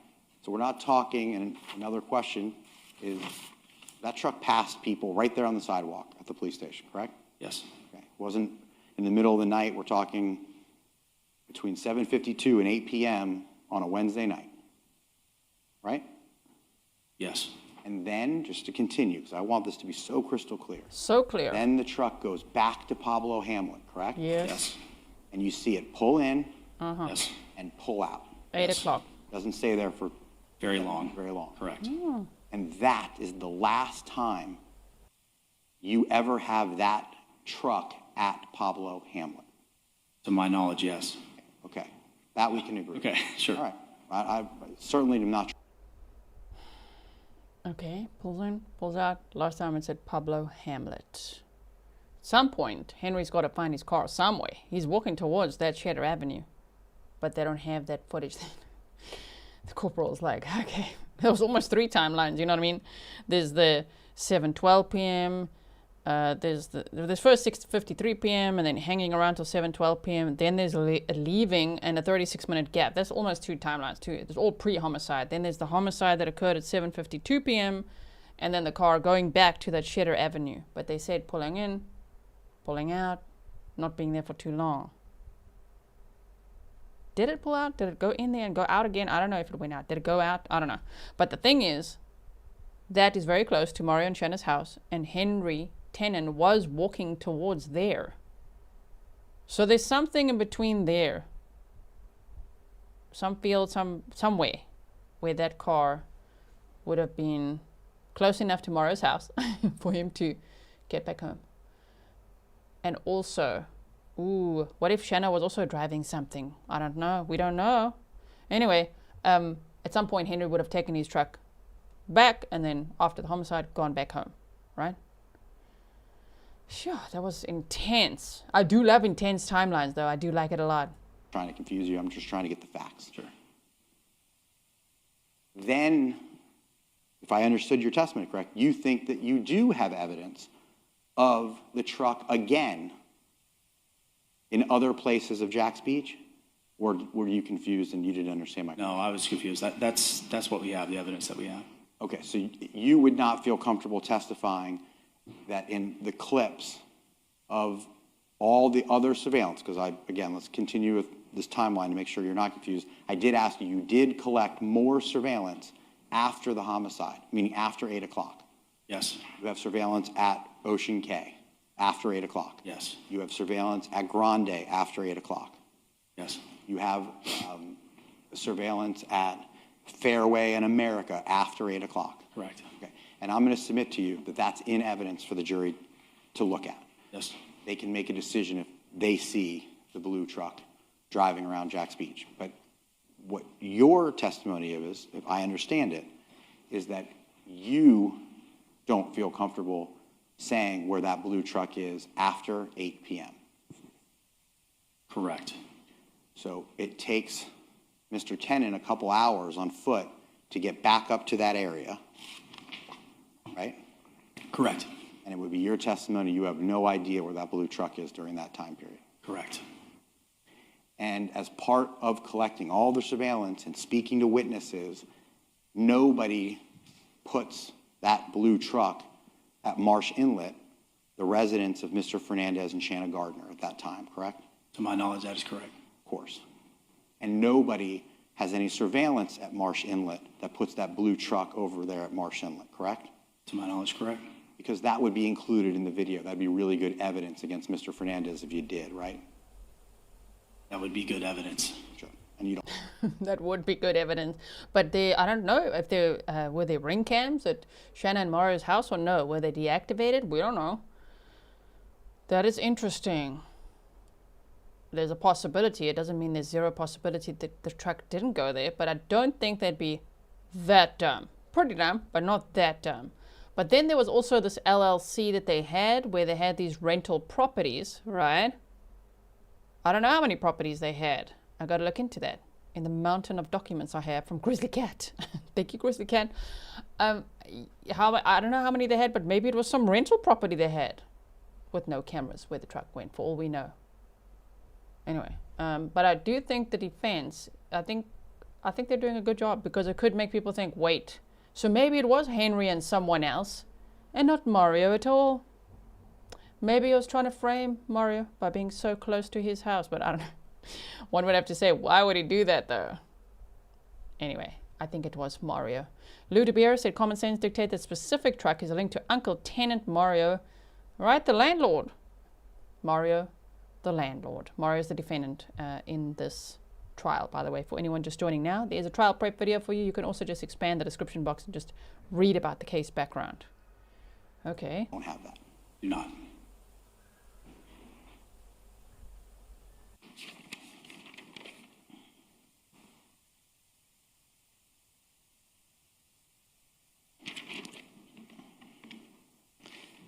May I have a moment with counsel, Your Honor? Yes.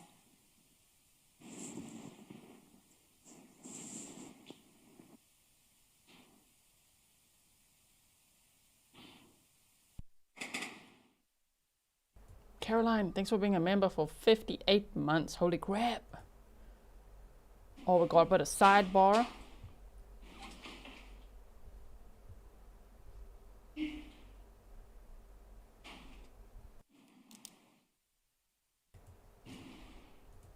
Becca says, can we go through the surveillance and timeline again? I think just go over that and replay again would be better. You know why? Because we're going to skip lunch break. That's why we started later, right? We're just going to skip right over lunch break. But basically, the important thing to know is that the homicide occurred at 7:52 p.m. They have that timeline directly from, you know, surveillance cameras in the area where you could hear the 4 shots being fired. They actually played that for us today. So 7:52 p.m. is the homicide. From around 6:15 in the evening, they already picked up the Henry Tenon's blue truck, because they later found Henry with the keys. They later found the truck and all of that. So Henry Tenon's blue truck is seen traveling around the area from about an hour and a half before the murder.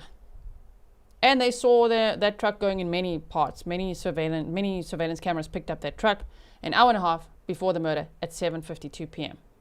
Interestingly, at Sanctuary Boulevard, where the homicide occurred, slowing down there, pausing, and then doing a weird little U-turn, and then going back up north. And then hanging out very close to Mario and Shanna's house, just hanging out for half an hour. Okay, so we've got the before the homicide surveillance camera timeline, the homicide at 7:52 p.m. And also what's interesting is that the truck, was just 20 seconds ahead of Jared on that Sanctuary Boulevard. Damn. Okay, and then after, see, 7:52 p.m., February 16, 2022, the murder occurs. At 8 p.m., the truck is back in that area near Mario and Shanna's house where it was just hanging around for a bit, and then afterwards they say they believe it was spotted in other places. But Henry must have met up with the truck at some point where there were no cameras, which is why I'm speculating it could have been something tied to the LLC, to the rental property or something that Mario and Shanna had. Because they don't have Henry like getting back in the truck and then driving home. But obviously he did. Obviously he did at some point, right? Henry is the alleged shooter, and so he was seen walking, so he was not the one driving the truck at the time. I hope that helped, because that's pretty much the timeline they went over. It sounded confusing, but it's not that confusing, especially because we've looked at the map many times. So we know, okay, loitering around, murder, 7:52 p.m., going back to that area near Mario and Shanna's house, and then driving around until Henry had to meet the truck, because it took him a while. Took him a little while to get back there. Okay, so now there's a bit of sidebar going on here, right? What's happening? Yeah, okay.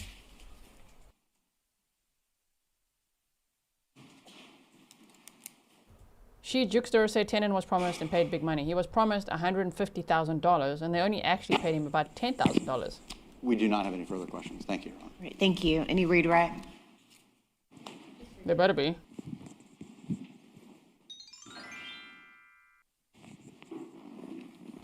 Corporal, I'm going to Arlene Davidson, thank you so much for the 3 iced lattes for me. I do love iced latte. Thank you so much.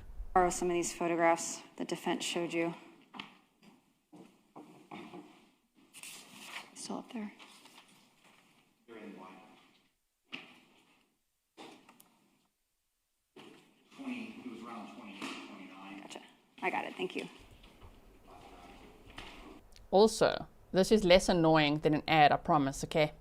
Thank you for your support, whether it's coffees, PayPal, becoming a member, joining Patreon, whatever it is, because that helps me to keep this mid-roll ad-free. Otherwise, you would be subjected to ads every 2.5 minutes. YouTube used to do it every 12 minutes, then every 10, then every 8, then every 6. Now it's every 2.5. Oh my word, behind the scenes, I can see what they want me to do. They want me to tick a box, have the ads on every 2.5 minutes. So unless you have YouTube Premium, you would see ads every 2.5 minutes, and I don't like that, so I turn them off. The reason I can do that is because of your support. So thank you so much to everyone who supports the channel. Just know, if you can't support in those ways, just watching is a great source of support. Watching, liking, sharing, commenting, participating. Loba Volcana, thank you so much. You said happy to be watching another trial with all of you. I thanked you for your PayPal earlier. Thank you so much. Are we ready for this epic, I hope it's epic, redirect? Bring it, state. Clear this up. Okay, are we ready?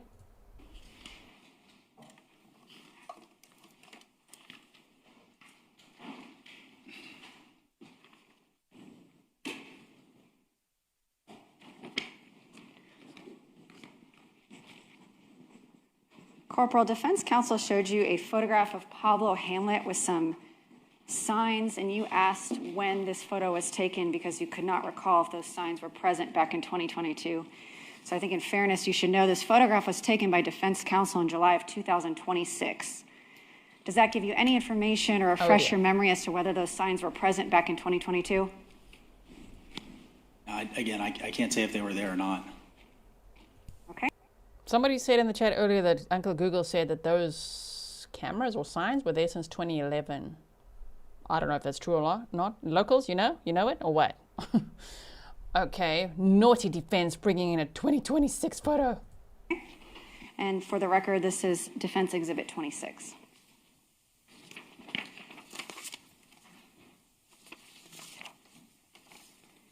I'm showing you Defense Exhibit number 28, which Mr. Dreiser showed you as well, with a little smoking gazebo here.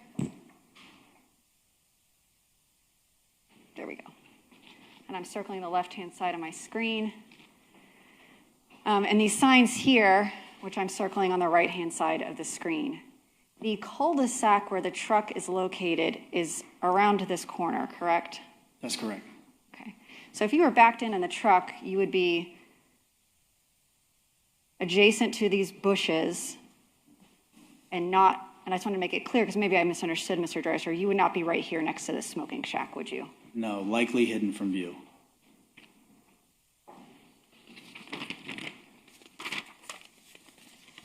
Yes, clear it up, state. Bring it home. Evergreen, thank you for the $4.99 sticker. You said no ads. We do like a sticker, no ad fun. Thank you so much.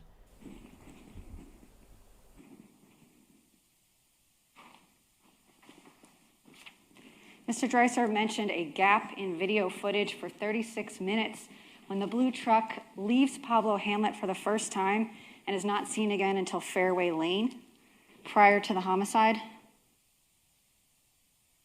And I'm showing you State's Exhibit 209, which we've previously gone over. Maptime, round Actually, I'm 12. going to show you State's 208.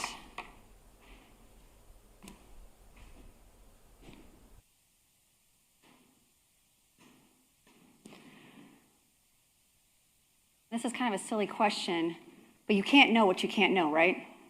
Sounds right. Earlier, you testified that here, this flag is 1511 Marsh Inlet, and that there are no surveillance cameras until we hit 25 Fairway Lane. Is that accurate? Very good to point out, State. By the way, the 1511 Marsh Inlet Court area is Shanna and Mario's house. The little red pin up there, that's where Shanna and Mario lived. I'm not doxing them. YouTube, this is public record, okay? We've been going over this at a homicide trial all day. True Crime For Me said, we love your ad-free channel and supporting you. You are the best at what you do. Thank you so much. So that is a good to point out. Remind the jury, remember, there was no surveillance here, nothing over here, and the next time the car was picked up was there. Interesting, because there was a 36-minute gap. It would not take 36 minutes to drive to Fairway Lane, but it's interesting how the house is between that point and where the camera was next picked up. Okay. Accurate. That's correct. So the truck, Where the car was next picked, the truck was picked up on camera. theoretically, for 36 minutes, could have been parked, gone by from Pablo Hamlet here, right by Marsh Inlet, which is on the corner, right? It is. And parked anywhere along this area with no cameras to observe its whereabouts. That's correct. Yes, like at the house. And I want to show you a photograph that Mr. Dreiser did not show you, but was actually marked and entered into evidence as Defense Exhibit 30. This is... To be clear, I don't think that they would have allowed that truck to park right at their house, even if there's no cameras on that stretch. I think it would have just been like, you know, parked on that street somewhere, just somewhere along there. Park a little bit, wait a bit, go forward, park a little bit, wait a bit. I'm just speculating, go forward. Okay, we're waiting. 36-minute gap. Okay, now we're going. Now that we're starting to go, it's 7:47. Thank you so much, Tammy Kent, for the 5 ice lattes. 7:12 p.m. leaves, and then 7:47 it's seen. So for between 7:12 p.m. and 7:47 p.m., it could have been on anywhere on that stretch of that road where there was no surveillance, which I think that Shanna and Mario would have been aware of, don't you think? Okay, so especially with the golf course and all of that. All right. This is a photograph of the gravel parking lot at the Discovery School, which you testified to earlier. So if you were to come, shutter here, would you reach Pablo Hamlet? Yes. And if you were to leave Pablo Hamlet and turn back here, is this the parking lot of the Discovery School? That's correct. You testified earlier that you went to the Discovery School and they did not have any working surveillance cameras at the time of the homicide, correct? That's correct. And this residence right here, what residence is that? 1511 Marsh Inlet. Look at him smirking. Look at him smirking. They're not showing it to us. Well, no, I don't know why. But we know what it looks like, right? You know what they're referring to because we looked at the map many times, right? Home of Mr. Fernandez and Ms. Gardner? Correct. I have no further questions. Thank you, Corporal. Nice mic drop. Ooh, I did like that. I liked it a lot. Because we've done a lot of map time. Meaning every step of the way with this now. So I think that what happened there was that was an excellent redirect because the defense made it clear. They made that timeline so clear. And then the state came in and said, oh, well, seeing as you did that, wait a minute. Where that car was before and after, what is this address again? Oh, Shanna and Mario's house. Interesting. You know, so because if the jury didn't have that crystal clear in their mind, they do now. I just wish they could point out the woods, you know, point out the woods, point out the area. I mean, there's so much. There's this whole, it's the Cradle Creek Preserve. Oh my word, wait, I have to show you again. We're doing it again, guys. We're doing it one more time. Ready? Look at this. Just look at this. Let's take this guy's name off the screen because I think they're done. We're going to go there now and then we'll skip lunch. Wait. Just look at this. Okay. Look at this whole area. So they're saying, okay, here's 1511 Marsh Inlet Court. Shanna and Mario's house. There is where the car was waiting for 30 minutes before it left. And then when it left this area, there's 36 minutes before it's picked up here. You see this here? Now, as you can see, I will show you. Who is it? Tracy Priest, thank you so much for your ice latte. We're going to add this destination right here. Walk it, drive it. It's 4 minutes. 4 minutes. But there was 36 minutes that went by. A gap. Before it was picked up here. So it was picked up here and 36 minutes later here. This stretch of road does not have surveillance cameras. They didn't have anything there. Okay, so meaning if it was Mario scurrying through the woods to this little area to get in the car with Henry, and then they're driving here, all they would have to do is wait on the street. And not a bad plan, because if Mario was now the driver, if he was, there's no cameras here, and it's the street that he lives on. So if anyone asks any question, he'd be like, what? I live here, and this guy works for me? Obviously. This guy is my tenant, and he works for me. Nothing to see here. So but what I'm trying to show you is, whoa, like all of this wooded area, and here, the Cradle Creek Preserve. How do we know you didn't go in there? You probably went in freaking there. Yeah, the camera's there, Mr. Google, go there. They said there's no cameras there until Fairway. Okay. All right, we're going in. Ooh. Where are we at now? Yeah, he probably went in there. That's where he was probably waiting around. That's where the 36 minutes passed. In my opinion, I'm speculating. Well, the car went somewhere. It waited somewhere for 36 minutes before it was seen again, okay?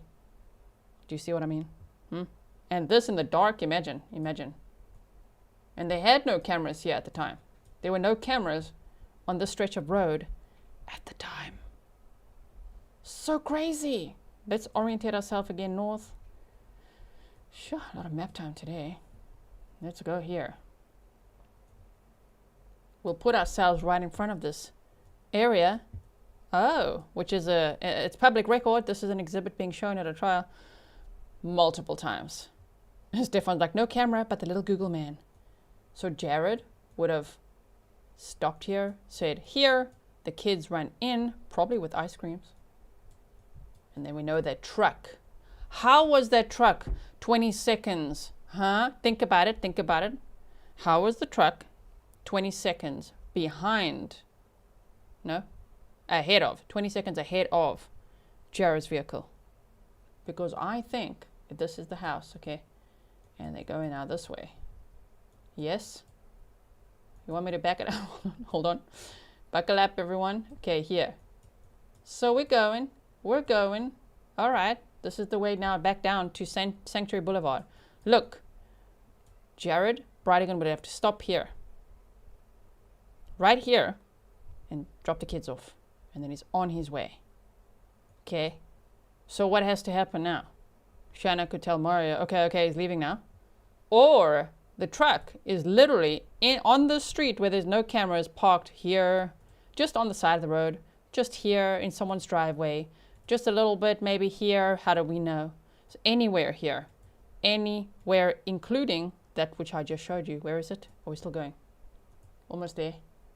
We're almost there. Okay, we're driving down this whole road now. Yes, we're still going. Still going. So driving around and waiting. Not there. Keep going. Slow, it says. Right there. Waiting right there. That'll be like a minute. So if Shanna says, okay, it's just dropped off the kids. And if Mario's sitting here in the truck with Henry at this point. Allegedly. Maybe. I'm just speculating. Then it would say, okay, he's just dropped off the kids. And then they start driving. The truck starts going. You see? And then this is where it's picked up. On Fairway. This is now going to that 7-ish Fairway lane. Here is where the camera starts picking up the vehicle. It just makes total sense to me. Does it make sense to you? And then the truck is 20 seconds ahead of Jared. The whole way going along to Sanctuary Boulevard. Sure. I do like it though. I love timelines. Thank you, defense, as well, for clearing that all up. New grounds. From the grounds that she just covered. Okay. Corporal, it's Wednesday at 6:58 to 7:12. That's the time period we're talking about, right? Yes. Then post that to the homicide gap, correct? That's the 36 minutes that she just asked you about. Correct. That's a school, correct? Yes. Who told you that there was a truck parked in that gravel parking lot that matched the description of the truck you're looking for? The answer is no one. No one told you there was a blue truck there, right? That's correct. Okay. Nobody told you there was a blue truck matching the description of the truck that you've been testifying to at the Paddle Creek Observatory, correct? That's also correct. And nobody told you that along the whole roadway where the golf course is and the nice little wooden fence that makes up, what is that, 15th? 15th, that's correct. Nobody told you there was a blue truck parked there that matched the description of the truck that was blasted all over the news that everybody was looking for, did they? That's correct. No further questions. Anything further for the witness? No, Your Honor. He can be excused. All right, thank you, Corporal. Thank you. All right, Corporal's going to need a strong coffee after that. Thank you, Living with a Cockatoo. Is that so? Are you living with a cockatoo? Thank you so much for, I think that was 5 iced lattes. Damn. Stefan said, thanks to the cross, the redirect, and G's Maptime, I can see it crystal clear now. Now, where's this Paddle Creek what now? Paddle Creek who? Paddle Creek Drive? Boat Lane? Which gravel area were they talking about? That I want to know. I want to know. Where that car?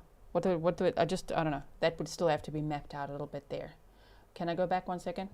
President says that. 15. Correct? Yes. Who told you Yes. there was a truck parked in that gravel parking lot that matched the description of the truck you're looking for? Where? The answer is no one. No one told you there was a blue truck there, right? That's correct. Okay. Nobody told you there was a blue truck matching the description of the truck that you've been testifying to at the Paddle Creek Observatory, correct? That's also correct. Paddle And Creek. nobody told you that along the whole roadway where the golf course is and the nice little wooden fence that makes up, what is that, 15th? Where's the 15th, that's Paddle correct. Creek? Nobody told you there was a blue truck parked there that matched the description of the truck that was blasted all over the news that everybody was looking for, did they? That's correct. No further questions. We're behind, but it's almost like the defense is watching us. Where is this Paddle Creek Observatory, hey? That's what I want to know. Observatory. Excuse me. Nature Center. That's not it. Does anyone... Locals, I need your help on this one. When they talking about a gravel road and Paddle Creek Observatory, what are they talking about? But either way, I think what they're talking about is that stretch that we just drove down, showing there's no cameras and there's that little area. Wait for it. I'm not showing you again. Just hold on. Fairway. We were there at Fairway. Yeah, Pablo Hamlet. That little stretch. What's that area called where that little... Oh, Cradle Creek. Sir, stop it. Don't say the name wrong. You are talking about what we're talking about, even though we're an hour behind or more. Probably more at this point, actually. You are saying exactly what we're saying, Mr. Defense Attorney. This thing, this area that I just speculated that I think that is... You're saying it without saying it. Show the jury the map. This is the street where Shanna and Mario live. And we were driving down this road, remember? Driving down. There was a 36-minute gap. What the defense attorney is saying is nobody said that they saw that blue truck that was blasted on the news parked there. So it's dark blue, two-toned, and nobody saw it there. That doesn't mean it wasn't there. Cradle Creek, Cradle Creek is this area. There, and there was also the Discovery School. Yes, they did mention that as well. Hold on. Excuse me. Hello. Uncle Google, stop it. Go like that. This Discovery School, isn't it up here somewhere? Wait. Jacksonville Beach. I saw it earlier. Where is it? Where's that Discovery School? Okay, wait. Discovery School. Discovery School. Is it this? What? Where you at? Yes, 1511 Shetter Avenue, yes. Going down. Fairway Lane. Cradle Creek Preserve. Okay, wait, am I blind? Are you guys seeing it? Wait, let's start up here then. There, the Discovery School. Oh my word. I see. They're talking about the gravel. Where is the gravel area? Where? How do we get there? How do we get to that school? Just Shetter Avenue. Okay, Uncle Google, Mr. Google, Uncle Man, we're putting it down. Ready? Where we going? Yeah, oh, okay. You mean in here maybe? Discovery School. Oh my word. Did you park at the school? Man. Again, the defense is just making it so clear for us. Thank you so much, defense attorney. We like it a lot. Because you're giving us two possibilities of where the car was waiting. And saying, but you know what? No one called it in, right? There were no tips to say that the car was there. Oh, there were also no cameras. There were no cameras. Thank you so much. And it was dark. It was nighttime. That was it around what? Was it dark? What time was it? It was February. February in Florida at between 7:12 and 7:47 p.m. February 16th, 2022. So you see it clearly now, right? You can see it here now. This is where the car was waiting. Timeline 1.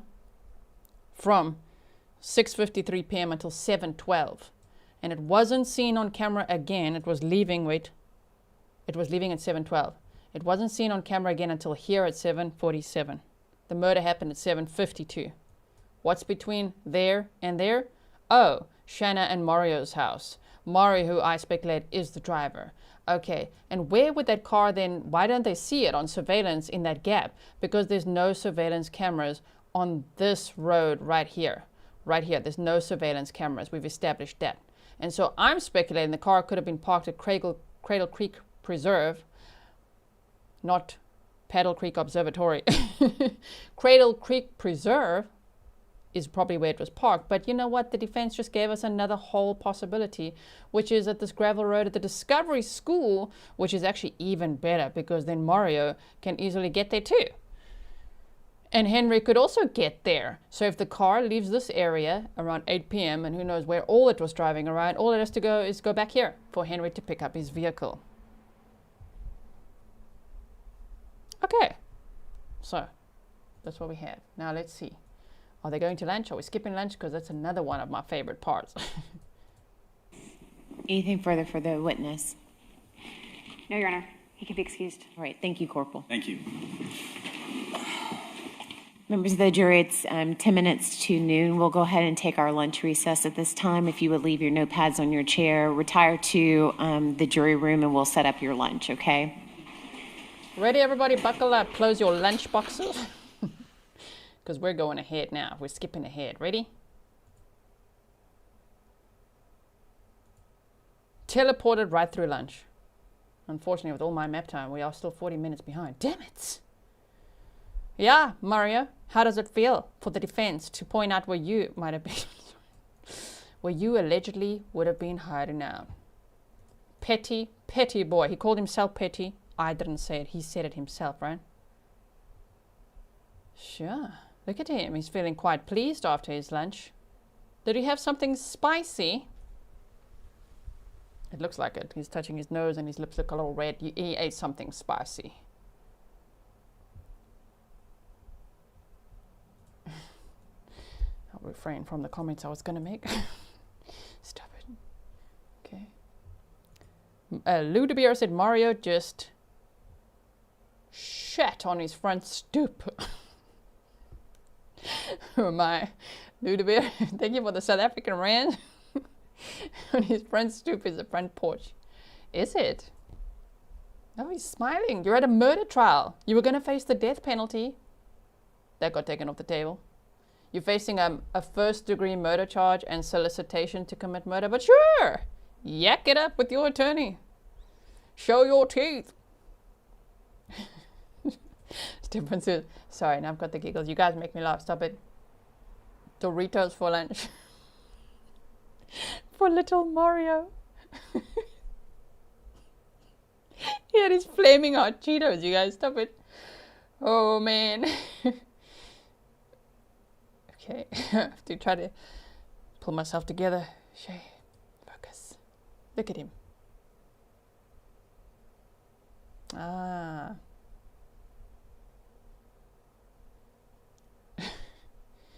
You sure are chilled at this trial, sir? You're feeling comfortable with all that. Like, they didn't catch me on camera at all. It's so smart. It's like right there by my house. And there's no surveillance there. Score, like, okay. I think they're going to get you, especially when they show the checks, right? Mm-hmm.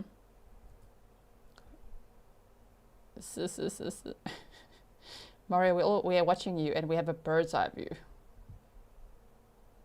Pernell said in his Spider-Man lunchbox. Little Doritos and flaming hot Cheetos. Todd Rogers said a spicy hot dog. Oh my. I'm going to have to go forward. Let's get it going. Who we got? Oh my word, look at him giggling there. Okay, what's so funny, huh? Holding your pout? Oh. What's he giggling at? Okay. He's going to get on the stand? I don't think he will. I don't think he's going to get on the stand. What do you think? Do you think he would get on the stand? I don't think so.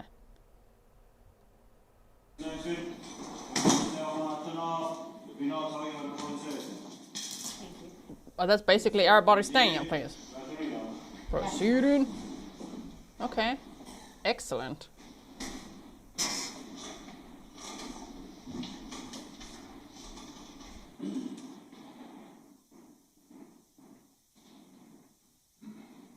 You guys making me laugh. Stop it. Yeah, Missy J said there's always a little time for flirting, even in the middle of a murder trial now. Mario doing flirty brows. Kaloshi said, cheesy teethies. Burrell.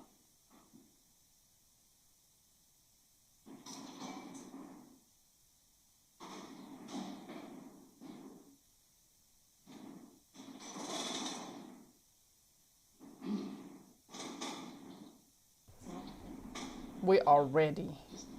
Who's next? Ma'am?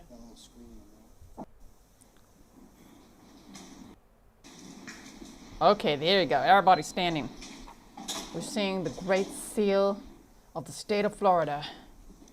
Sunshine state laws. Thank you so much for all the FOIA requests we can make.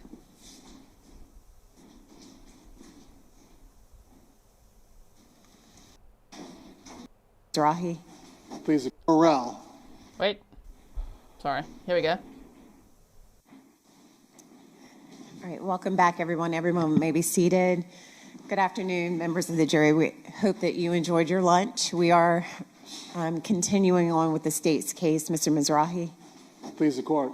State calls Brett Burrell. Brett Burrell, Detective Brett Burrell. Thank you.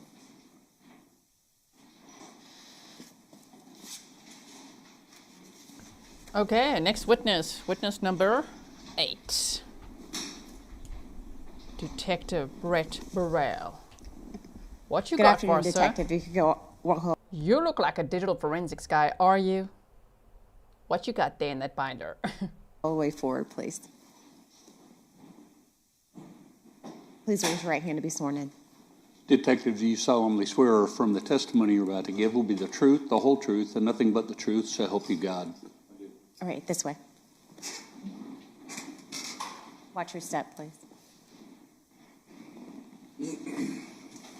Thank you.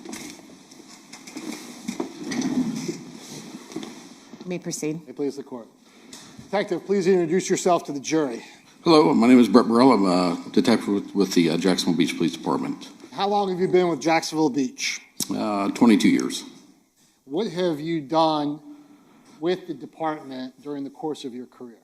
I'm sorry, one more time, please. What have you done for the department during the course of your career? I started off in uniform patrol, and then I went through, back into detectives, and I've been there for probably 10 or so years, 12 years. The jury heard a little bit about how. Sorry, I was gonna say, like, Detective Brett Burrell is probably gonna have like a cool, deep voice, and he does. He really does. He lives up to, I don't know how the name sounds. Detective Burrell. He's going to get you, Mario. How Jacksonville Beach Police Department works. Could you explain to the jury what detectives do for the Jacksonville Beach Police Department? Sure, we're a smaller agency. So unlike a lot of your other larger agencies or a sheriff's office, they have units that specialize, in given crimes. So whether it be an auto burglary or property crime, sex crimes, economics crimes, or homicides, we kind of get tasked in the unit that I'm in general investigations. So we get tasked with investigating all of those, and in a given week, we could have any of those or all those kind of cases on our desk. Were you so employed as a detective in general investigations back in February of 2022?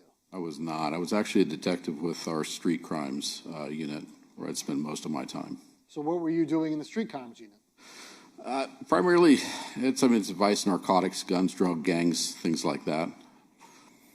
Did the Jared Bridegan homicide bring all hands on decks to investigate this? Again, we're a smaller agency, so what has the tendency is when something major like this happens, it's an all hands on deck. Everybody gets called to help in some manner. You were not the lead detective on this case? No, sir, I was not. That's going to be Detective Chris Johns? Yes, sir. Did you help Detective Johns in the investigation of this case? Once I got called to the crime scene, that was by the Detective Sergeant Young, was called to the crime scene at 8. He called me at 9:40 at night. I get there 10:15, and was kind of immediately tasked with going and starting to do kind of like a neighborhood canvass in that area to see if anybody heard or saw anything. And the jury's already seen a lot about the crime scene, so we don't need to go much into that. Did you perform the duty of notifying Shanna Gardner of Jared Bridegan's homicide? Later that evening, 12:39 or so, we had gone back to the police department, had a brief discussion, and then at 12:39, Detective Lamont, who was second in this investigation, we drove over to the Gardner's residence, and we made the notification there, or Detective Lamont made the notification. So you were just there. Lamont actually did the talking. Yes, sir. So approximately what time was this? So again, we got to the house at 12:39, and then we were there until about 1 o'clock in the morning. So after that, was there anything of investigatory note during the notification? No, not really. After, did you respond later that day in the daytime? Later that morning, when we had returned to the police department, we were kind of, again, what are our tasks, what things need to be done. So we were starting to do neighborhood canvassing of the sort again, and it was asked to go back over there and take the look to see if there was, I made contact with Mrs. Gardner to see if there was anything that she knew or if she had anything with video-wise that we could capture. Approximately how far, and I think the jury will see or has seen a map to show that Marsh Inlet Court is about 2 miles or so north from where the homicide took place? Yes, sir. I'm showing you what's been entered to evidence as Stakes Exhibit 205. Is this a fair and accurate depiction of Marsh Inlet Court, the house you respond to? I guess I should give this particular address. I had it written down. Anyway, is this the Shanna Gardner and Mario Fernandez? The publishing. I got it. Yes, sir. I was trying to get the address. Go ahead, sir. Yes, sir, that's the house. I guess it's on the Google picture here. 1511 Marsh Inlet Court. Okay. So when you responded in the daytime, were you interested in what we can see at Stakes Exhibit 205, which is this little ring camera? Yes, sir. And did you view the ring camera footage as provided to you by Ms. Gardner? I did. And was there anything noted during the pertinent time of the dropping off of the children at 7:40-ish until the homicide? No, sir. Nothing was recorded? I didn't remember seeing anything of noteworthy, no.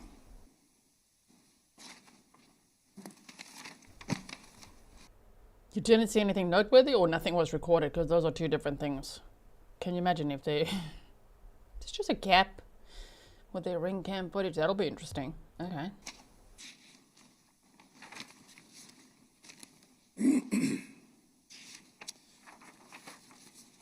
So after, did you end up doing an investigation with regard to Mario Fernandez's rental properties? I think it was on the 23rd of February. This was a few days after the homicide, just as a cursory. We knew we were starting to look for a blue truck, and we just went over to, Detective Connor and I went over to 5239 Potomac Avenue just to see if we saw a blue truck over in the driveway or in the vicinity. Did you get out an interview anyone at that address back in February of 2022? No, sir. So it was just kind of a drive-by? Absolutely. Did you see any blue trucks or anything of evidentiary value? No, sir.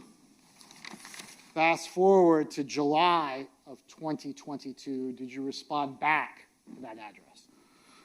July 18th, we went back, and we were going to go and speak with Mr. Ordway, but we'll end up going to 5239. Yes, sir. And that's 5239 Potomac Avenue? Yes, sir. And I think the jury knows this, but the Potomac Avenue address is in the northwest quadrant of Jacksonville? As I recall, it's something like 20 miles probably to the northwest of where we're at. So it's a good distance from Jacksonville Beach? Yes, sir. Cross town, so to speak? Yes, sir. So when you responded to the residence, was Mr. Ordway present? He was. Was Mr. Ordway a tenant at that address? He was. Did an additional person show up at that address? Yes, sir. Who was that? Henry Tenon. Did you determine that whether or not Mr. Tenon was living there at the time? It was my understanding that Mr. Tenon was not living there at the time. Was there anything of evidentiary note that you noticed outside of that residence? There was a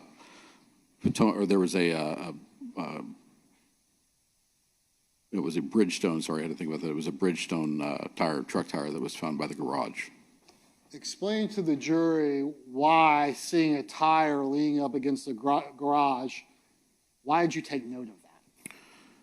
It's actually kind of a story. So as Mr. Tenon had pulled into the driveway, Detective Lamont was talking to Mr. Ordway, and I was just basically there as basically an assistant, or what we call 35, just assisting another officer, just kind of watching the area. And Mr. Tenon backs up his Crown Victoria into the parking lot, or not the parking garage, but the driveway. And as he gets out, he opens up the trunk and he takes out a metal dog bowl and he sets it down and he starts filling it up. And I'm watching what he's doing because that's just trying to make sure that we're all safe. I don't know Mr. Tenon or anybody there. And I didn't hear what he was doing. He was filling up a dog bowl. Dog bowl, okay. And as he's filling up the dog bowl, I happened to see a tire, and that seemed odd because I don't know. It seemed like maybe I'd seen that tire before. I really didn't know what I had at that point. I started talking with Mr. Tenon because I knew that was ultimately we were going to want to talk to him as well, just because he was on the property. And as Detective Lamont finished his conversation with Mr. Ordway and began talking to Mr. Tenon, I asked Mr. Ordway about the tire, and he said I asked Mr. Ordway about the tire. So you don't have to tell us what Mr. Ordway said, but was Mr. Ordway agreeable for you disposing of the tire? He was. And were you, I guess, could you have seized the tire from another way, or did they have to give you permission? It's on private property, so he would have had him given me permission. Which he did do. He did. And that was Mr. Ordway that gave you that permission. It was. So what made you think that you should take that tire? The explanation was that the tire was found by the side of the road, and that had been found back up by the garage. A tire by the side of the road doesn't really mean anything, but suddenly now it's back up by the side of the house, which was reportedly going to be thrown away, and oddly enough, it looked like maybe the tire that was kind of at our scene. So I just hedged my bets. I wasn't sure really what we had, but it seemed interesting enough at the time, and I asked him if I could take the tire and throw it away or dispose of it for him. Did anyone claim ownership of that tire? No. I'm showing you it's been entered into evidence as Stakes Exhibit 97. Does this photograph fairly and accurately depict where that tire was that you saw when you went and interviewed Mr. Ordway? It does. I took the photo. With your phone? Yes, sir. Pretty cool. There it is. Listen, the attorney's like, pretty cool. Don't fanboy now, Mr. Prosecutor. With your phone? Yes, sir, I did. Okay, there it is. And wow, this turned out to be interesting. And then? I'm showing you what's been entered into evidence as Stakes Exhibit 100. And if you need to stand up to see the tire, you may he, Your Honor. Do you want him over there? I don't think he needs to be over here as long as he can see it from there. It may be easier for him to come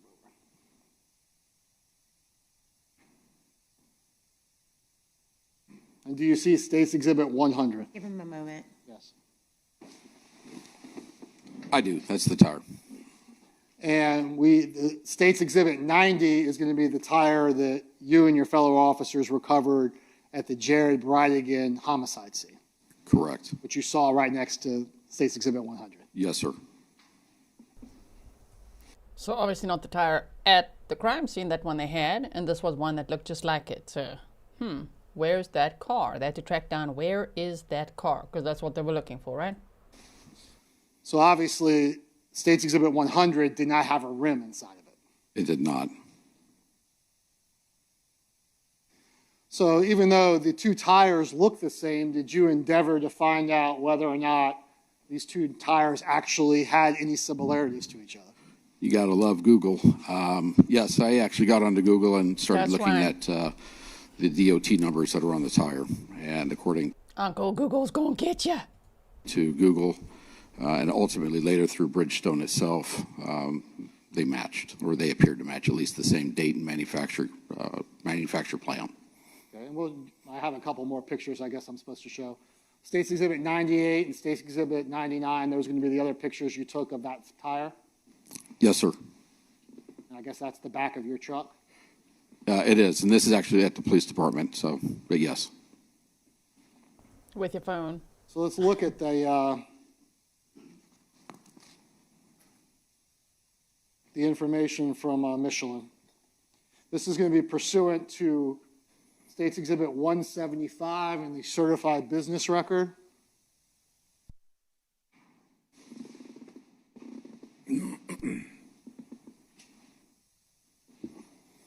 You see that on your screen, Detective? I do. For the record, I know the jury can read it on their own, but if you could just read that into the record for record purposes. This is addressed to Mr. Currier, who was a detective with us at the time. It says a complete DOT number of the sidewall of the tire provides certain information, manufacturing plant, and optional code numbers for size and dimensional code for the sculpture and for the week and the year the tire was manufactured. You have requested information associated with the 265/60R18 BF Goodrich Advantage TA tire. Just go a little bit slower for the court reporter, if you could. Thank you. Bearing the following DOT number, AP802T114718. That DOT number conveys the following information. AP, plant code indicating that the tire was manufactured in Michelin, North America's Ador, Oklahoma plant. 80 is the optional code for size. 2T11's dimensional code for the sculpture. And 4718, the tire was manufactured on the 47th week of 2018.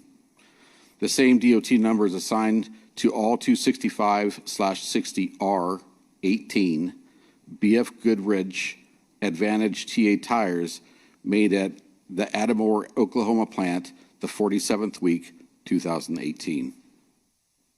So the information provided in States 175 is the information contained on both States Exhibit 90 and States Exhibit 100, the two different tires that were recovered in this case. It was.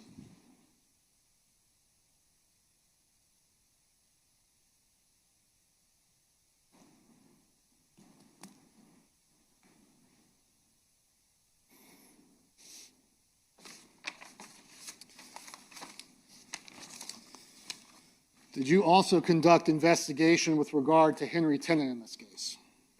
I did. Were you able to determine through your investigation that Henry Tenon or his father had a registration to a blue Ford Lariat F-150 later model? I did. Stand by. Hold on. Sir? Oh, no, that's not a good pause. Hold on. Do we have that? Sorry. Okay, somebody said, wait. Somebody asked the question. Where is it? One of you had asked, is that, there we go. Joyce Brown, was that Mario's house or the other guy's? There was another guy living there, renting from Mario, and ironically, Henry Tenon showed up there. And then this other tire was there, so that's all interesting. So the Potomac Avenue property, which is at 5239, public record, that property was in fact owned or managed through First Choice Home Rentals LLC. Whose company is that? Shanna and Mario's. So where Henry Tenon pulls up, and then there's this tire that looks like the tire they found at the crime scene. This detective's a good spotter, huh? He's like, huh. All right, keep it cool, but I'm going to take a little picture of that tire. What is that? Could I dispose that for you? Let me get rid of that for you. I see you want to throw that out. Hand it to me. I'll just put it in the back of my truck and just toss it out for you. Oh. And then they found it actually matched, you know, all the numbers that they just read out from the crime scene tire. Oh my. And now they can see, now let's try to track down where did this tire come from. And then they link it to Henry Tenon's father, because Henry Tenon inherited that blue Ford F-150 from his father. Okay, so it's interesting how that is all connected, right? If we could find that one. Did you, as a detective, endeavor to try to find that Ford F-150? Myself and several other people did, yes, sir. Is part of what you did actually getting in a helicopter and flying over property associated with Mr. Tenon to see if you could find the truck there? Well, it was associated with interview with Mr. Biggerstaff, and ultimately it was believed through a conversation that vehicle, the Ford F-150, may be somewhere up on that hunting club. And you were unsuccessful in finding that vehicle, thank you. We were. So we'll show you it's been entered into evidence as State's Exhibit 177. Is this that state of Georgia motor vehicle registration to Henry Tenon's father? It appears so, yes. YouTube, this is an attorney showing public record. Okay, YouTube is very sensitive with all those kind of numbers. Don't be sensitive, YouTube. It's public record, okay? Ah, there. It was just so small.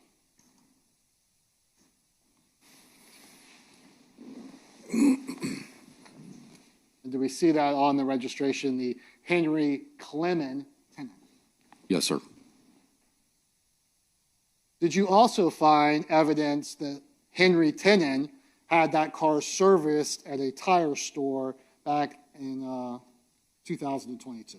Yes, sir. There was a discount tire off 103rd Street in Jacksonville. And I'm showing what's been entered into evidence as State's Exhibit 174.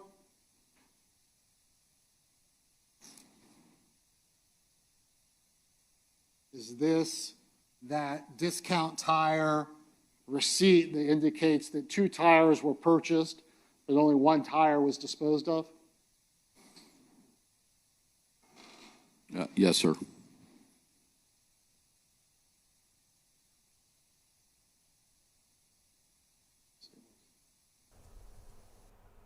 Wait, the date is there? Up there. 4th. Wait, let's see the date. And in States 174, we see the name Henry Tenon with the address of 5239 Potomac Avenue. This will be the 4th of Feb, right? I know you guys normally write month, day, year, but it says 4/02/2022. Because the murder happened on February 16th. So if this is the 4th. Oh, you got 2 new tires, but then you only disposed of 1 there. So where was the other one? Oh, that was the spare tire you put in the road, huh? Okay. Yes, sir. I'm sorry. With the 2000 Ford F-150 information lariat. Yes, sir.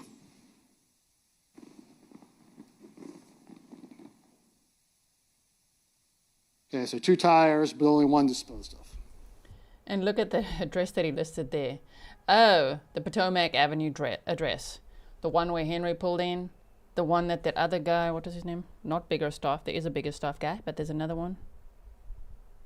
Sounds like Orland or something. Anyway, this other guy was there renting from Mario and Shanna. It was a property they owned. That's a property that Mario and Shanna, their LLC, owned. So with the other guy there, and then Henry pulling in, and then the tire being there, and then they track this all down, and they see that he listed as his address on there. Interesting. That correct? Yes, sir.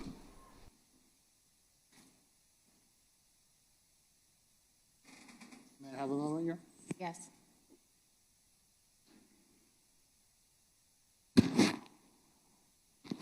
No more questions, Your Honor.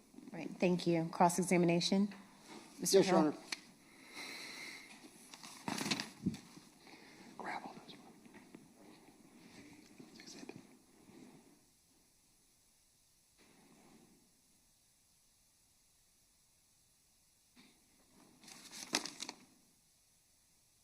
Good afternoon, Detective. Hello. Nice to meet you. Absolutely. Nice to meet you as well. Hello. I want to walk through a couple points. 12:36 on the 17th. 12:36. You guys are saying it's April 2nd. Why would they write it 4:02? Why would they write it like that? April 4th. I think it's April 2nd. 4:02. It's either the 2nd of April or it's the 4th of Feb. Those are the options we got. To everybody outside of America, we'd read it as the 4th of Feb. And I thought for a moment you were on board with that because it's 4:02, not like 04:02. It's 4:02. The 02 made me think, what does that mean? Okay, so you're saying April 2nd of 2022 is the invoice date, if that's what it is. The murder happened on February 16th of 2022. February, March, April. So only just less than 2 months later would Henry Tenon then have gone to replace 2 tires but only disposed of 1, which is still like, oh my, because there was 1 tire found at the crime scene, right? 1 at the crime scene, 1 the detective found, he replaced the other 2, I don't know, all of that. It's still pointing at the truck at Henry Tenon at the Potomac address that Mario and Shanna owned. Crazy. a.m. See what the defense does. On February 17, 2022. Okay. I believe that's when you left the Jacksonville Beach Police Department to drive over to the Gardner Fernandez residence. Let me just refer to my offense incident report, please.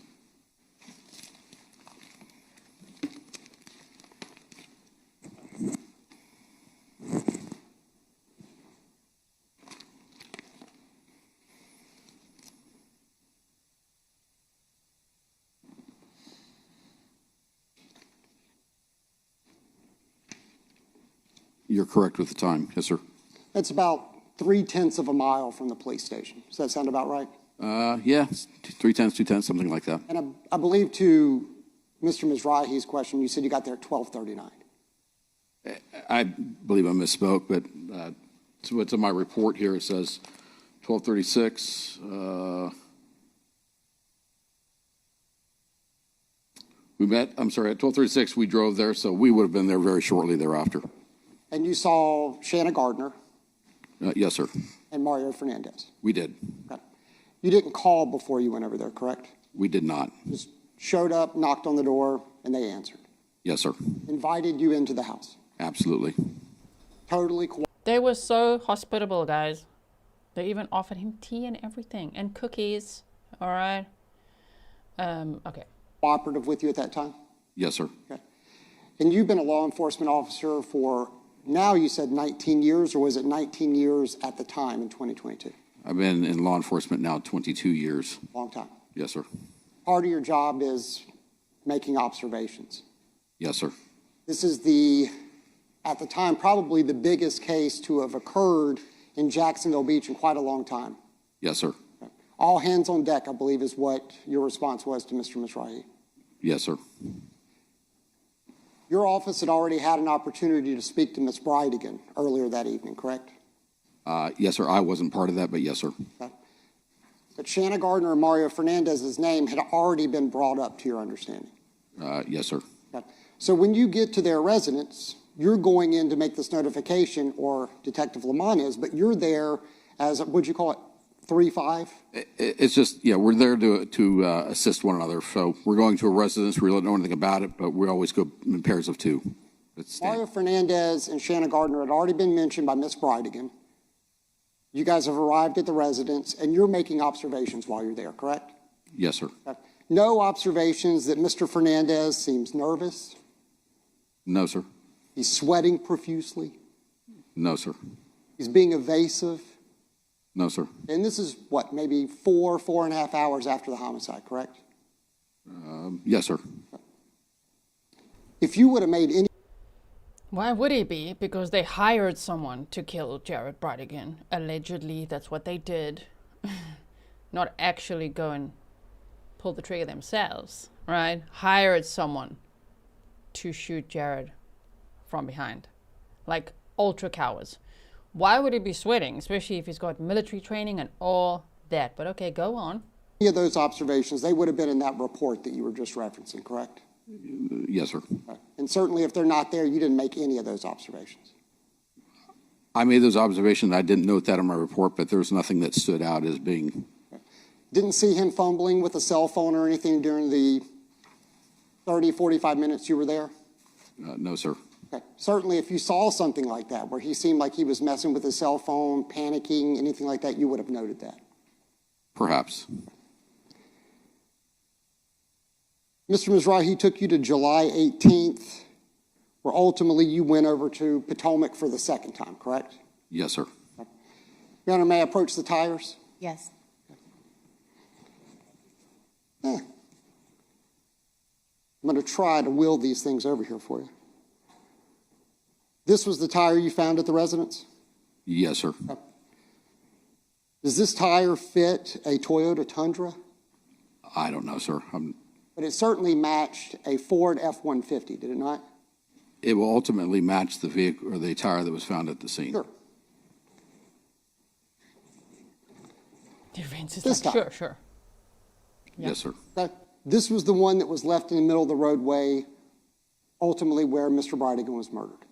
Yes, sir. Okay. And you understand this was DNA tested, correct? Yes, sir. Okay. And that they found Mr. Tenon's DNA on that tire. I understand that. Okay. This tire you found at Potomac on the 18th when you went, correct? Yes, sir. Okay. Kind of by a stroke of luck, right? Absolutely. I believe that was Ms. Stifler's statement in her opening. It was just luck. Yes, sir. Now. Oh, a stroke of luck, he said. A stroke of luck. Stroke of luck, okay, yes. When you were there, you said you saw Mr. Ordway, who was the current tenant, and you also saw Henry Tenon, correct? Yes, sir. Okay. You did not see Mario Fernandez, did you? I did not. He didn't show up at all while you were there? No, sir. Okay. And you came... But he owns the place. There's not no connection. Mario and Shanna own the place. To learn that Henry Tenon actually used to live at Potomac, correct? Yes, sir. Okay. So you found a tire owned by Mr. Tenon that fit the truck driven by Mr. Tenon, correct? Yes, sir. Okay. I'm going to show you what the state just showed you, which is states 177. That's a registration, correct? Can you see that? Yes, sir. Can you tell me where on there it says Mario Fernandez? It does not. Okay. Whose name is that truck registered to? According to the registration, it's Henry Clement Tenon. Do you see Henry Tenon in the courtroom? No, sir. Okay. I'm showing you now what is states 174. I believe this was the tire invoice you just testified to. Can you see that, sir? Yes, sir. I was just making sure that was the same one. Yes, sir. And I see a name up in the top left-hand corner. What name is that? Henry Tenon. Okay. And what address is that to? 5239 Potomac Avenue. Okay, and that's where you... Where Henry used to live. So the defense is, again, I think, helping the state by helping the jury see, oh, so Henry didn't just show up there that day, because that would be a little weird. Oh, he used to live there. But then he moved. When did he move and why? Oh, did you perhaps move after the homicide? And change your tires in April of 2022? Interesting. You understood that Mr. Tenon resided at some point? At some point, yes, sir. Yes, sir. And that's also where you located that tire? It is. Okay. And again, do you see Mario Fernandez's name anywhere on this document?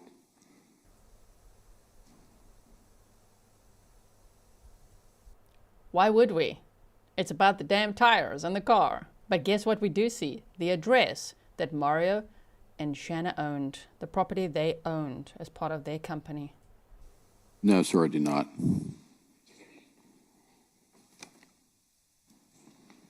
Safe to say that you confirmed that Henry Tenon owns the truck, correct?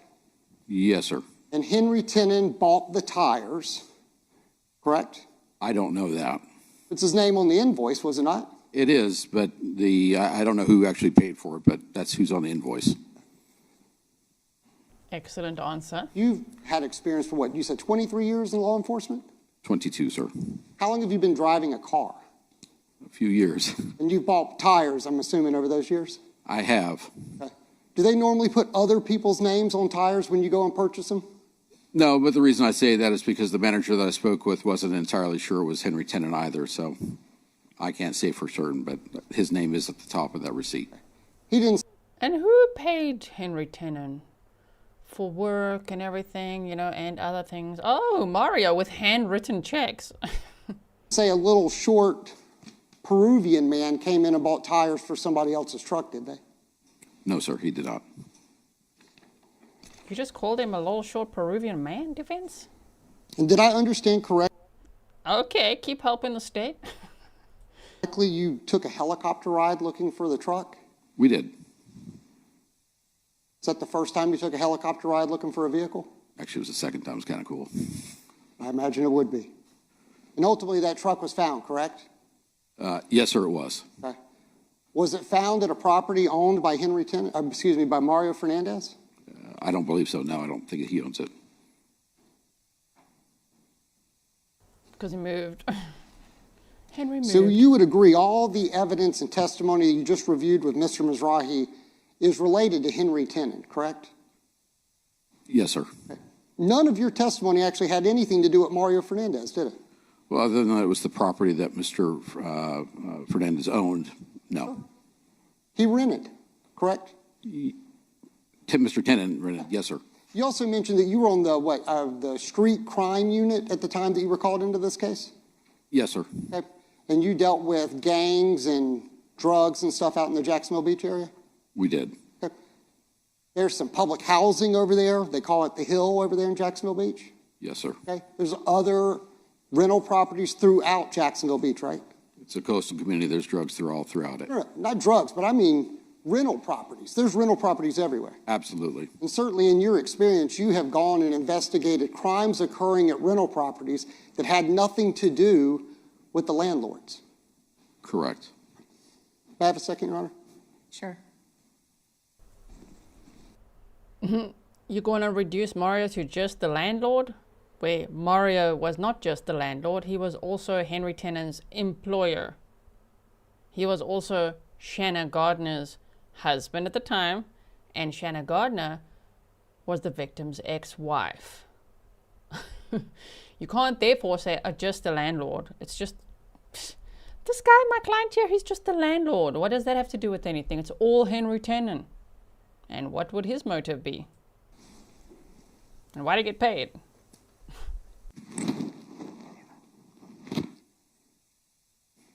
No further questions, Your Honor. All right, thank you. Any follow-up? No, Your Honor. May the witness be excused. Excused, but subject to recall. No All right, follow-up. Detective, you understand what that means? Yes, ma'am. Okay, thank you. Stay in contact with the attorneys, all right?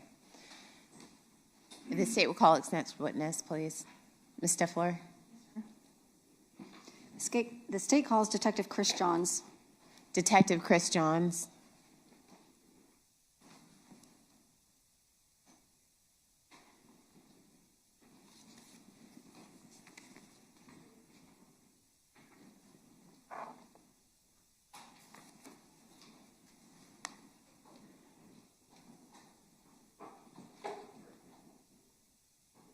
Good afternoon, Detective.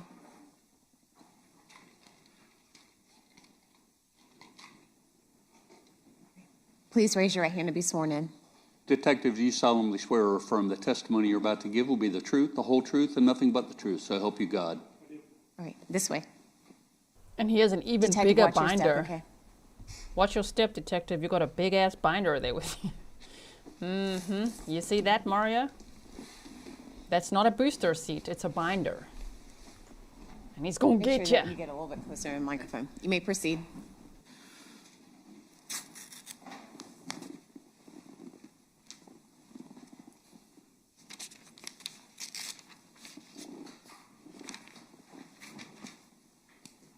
It looks like we're having some technical difficulties with the evidence cart. Oh dear. I'll get started. Evidence cart. You need a moment.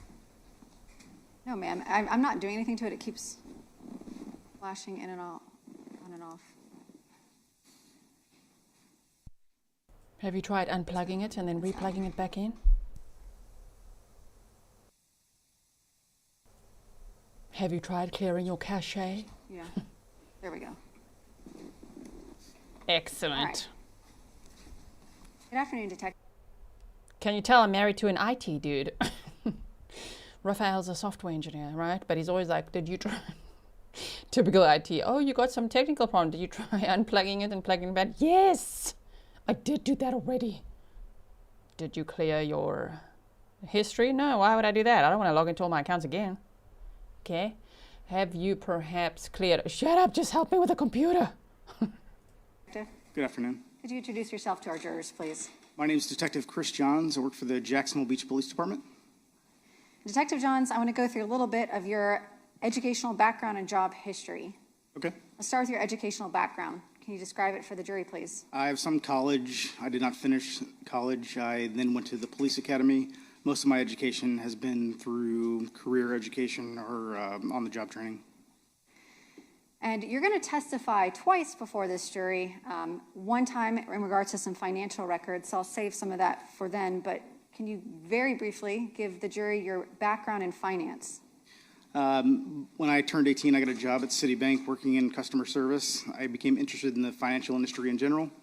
So I moved on, became a mortgage banker, and I spent several years working in retail banking, usually in a branch setting.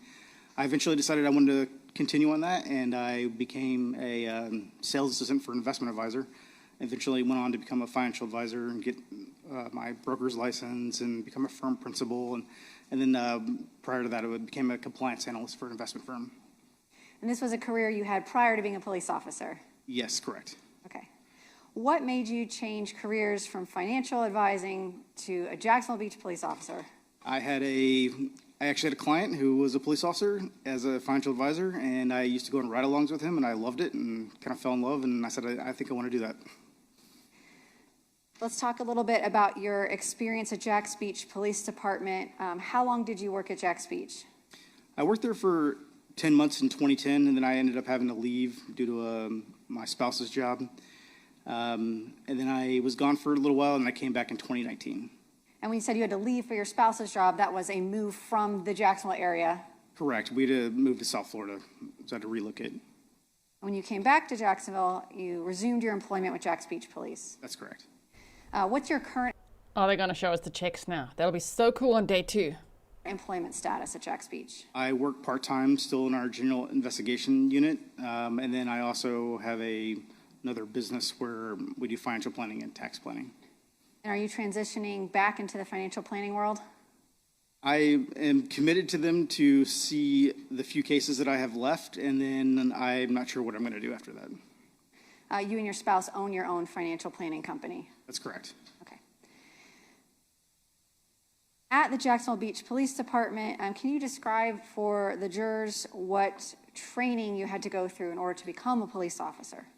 So just in general, to become a police officer, you're going to go through the police academy, which is about 770 hours, or was back then. Afterwards, you go through a 16-week FTO process or field training process where you're riding with a senior officer and they're grading you on how you do and showing you the ropes, if you will. On top of that, I've probably done about 1,000 hours of training post-academy. 300 of that has been in either crime scene investigation or criminal investigation, and then about 120 of that specifically in death investigation, suicide, or homicide. Admittedly, most of that happened after this case started. But prior to your involvement in this case in February of 2022, had you been a police officer on your own for quite some time? Yes. What year did you graduate academy? In 2014. And you actually had the highest GPA in your graduating class, is that right? I did, yes. Okay. Tell me about some of the positions you held with Jacksonville Beach Police prior to joining the General Investigations Unit, which you were a member of back in 2022. So in order to apply for the General Investigations Unit, you have to have 2 years in patrol, or at least you did during that time period. And part of that, so I had at least 2 years, and then I also served as a crime scene investigator, or evidence technician as they were called back then, before joining GIU. Part of the process when you're wanting to move into general investigations is they want to see what type of initiative you've taken on yourself to develop skills as an investigator. How many independent investigations have you taken on versus just passing off to the unit? I'm going to stop you right there just so I make sure that I don't know if I've said this or someone else has. What does GIU stand for? It's the General Investigations Unit, which in Jacksonville Beach, we're a smaller agency than the sheriff's office. We basically have two units. There's the Special Investigations Unit, which handles vice or drug-related crimes, and then General Investigations Unit, which is going to handle any serious or major crime that doesn't involve drugs or a vice thing. Will that include things like robberies, burglaries, and homicides? That's correct. To become first of all, how long have you been a member of the GIU? I was actually very new to the unit. I think I joined in December of 2021. In order to join the General Investigations Unit with the Jacksonville Beach Police, do you just get to ask to go and sign up? No, they'll put out a memo saying that there's an open position available.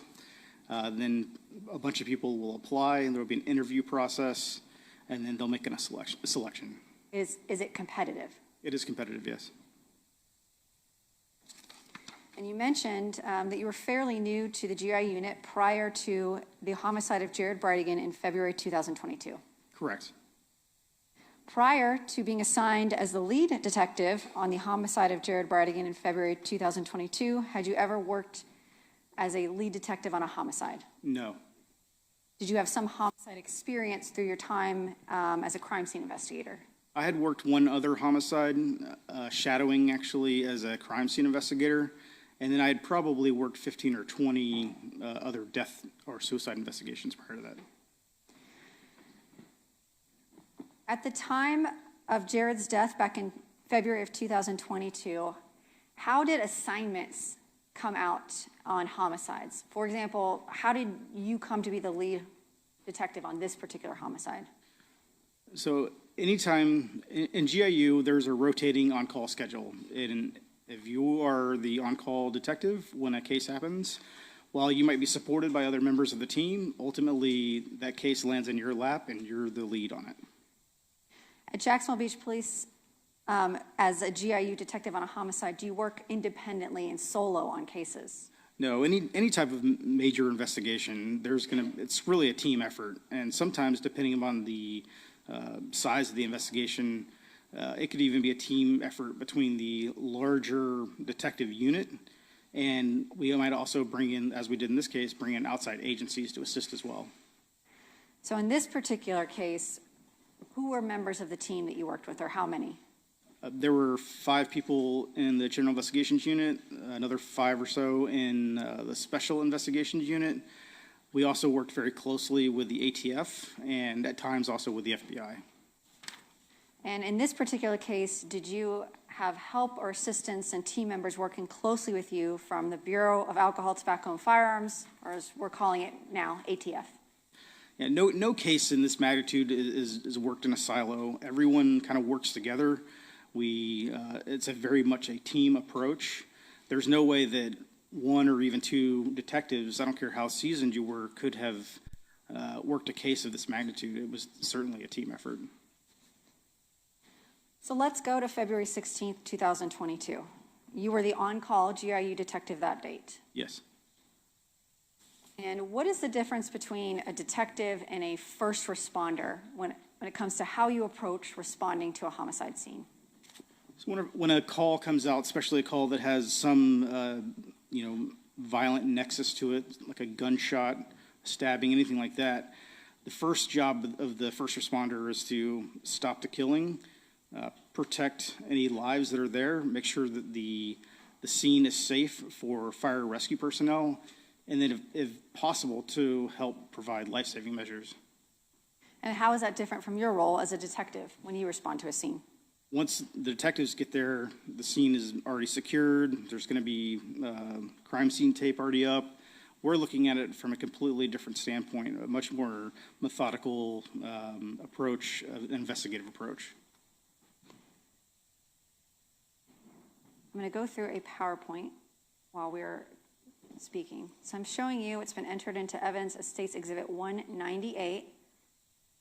This is a map with a red outline. And can you tell the jury what this map depicts? The outline here is basically the city of Jacksonville Beach.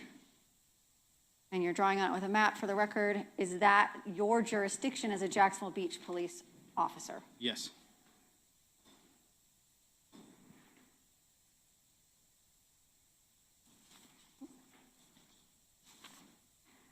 I'm showing you State's Exhibit 209. This is a Google map of the same area that was a smaller area. And this particular homicide, we've had several detectives testify, occurred in the most kind of southern border of that jurisdiction. Yes. Are you familiar with this area here, the Sanctuary neighborhood, Sanctuary Boulevard? Yes, I am. And can you describe for the jury the demographic makeup of that neighborhood? And by demographics, I mean, is it residential or is it businesses? It's an exclusively residential area. There are no businesses anywhere there. It really offers, it's really a feeder street into the Sanctuary neighborhood, and there's actually a gated neighborhood back there called the Sanctuary.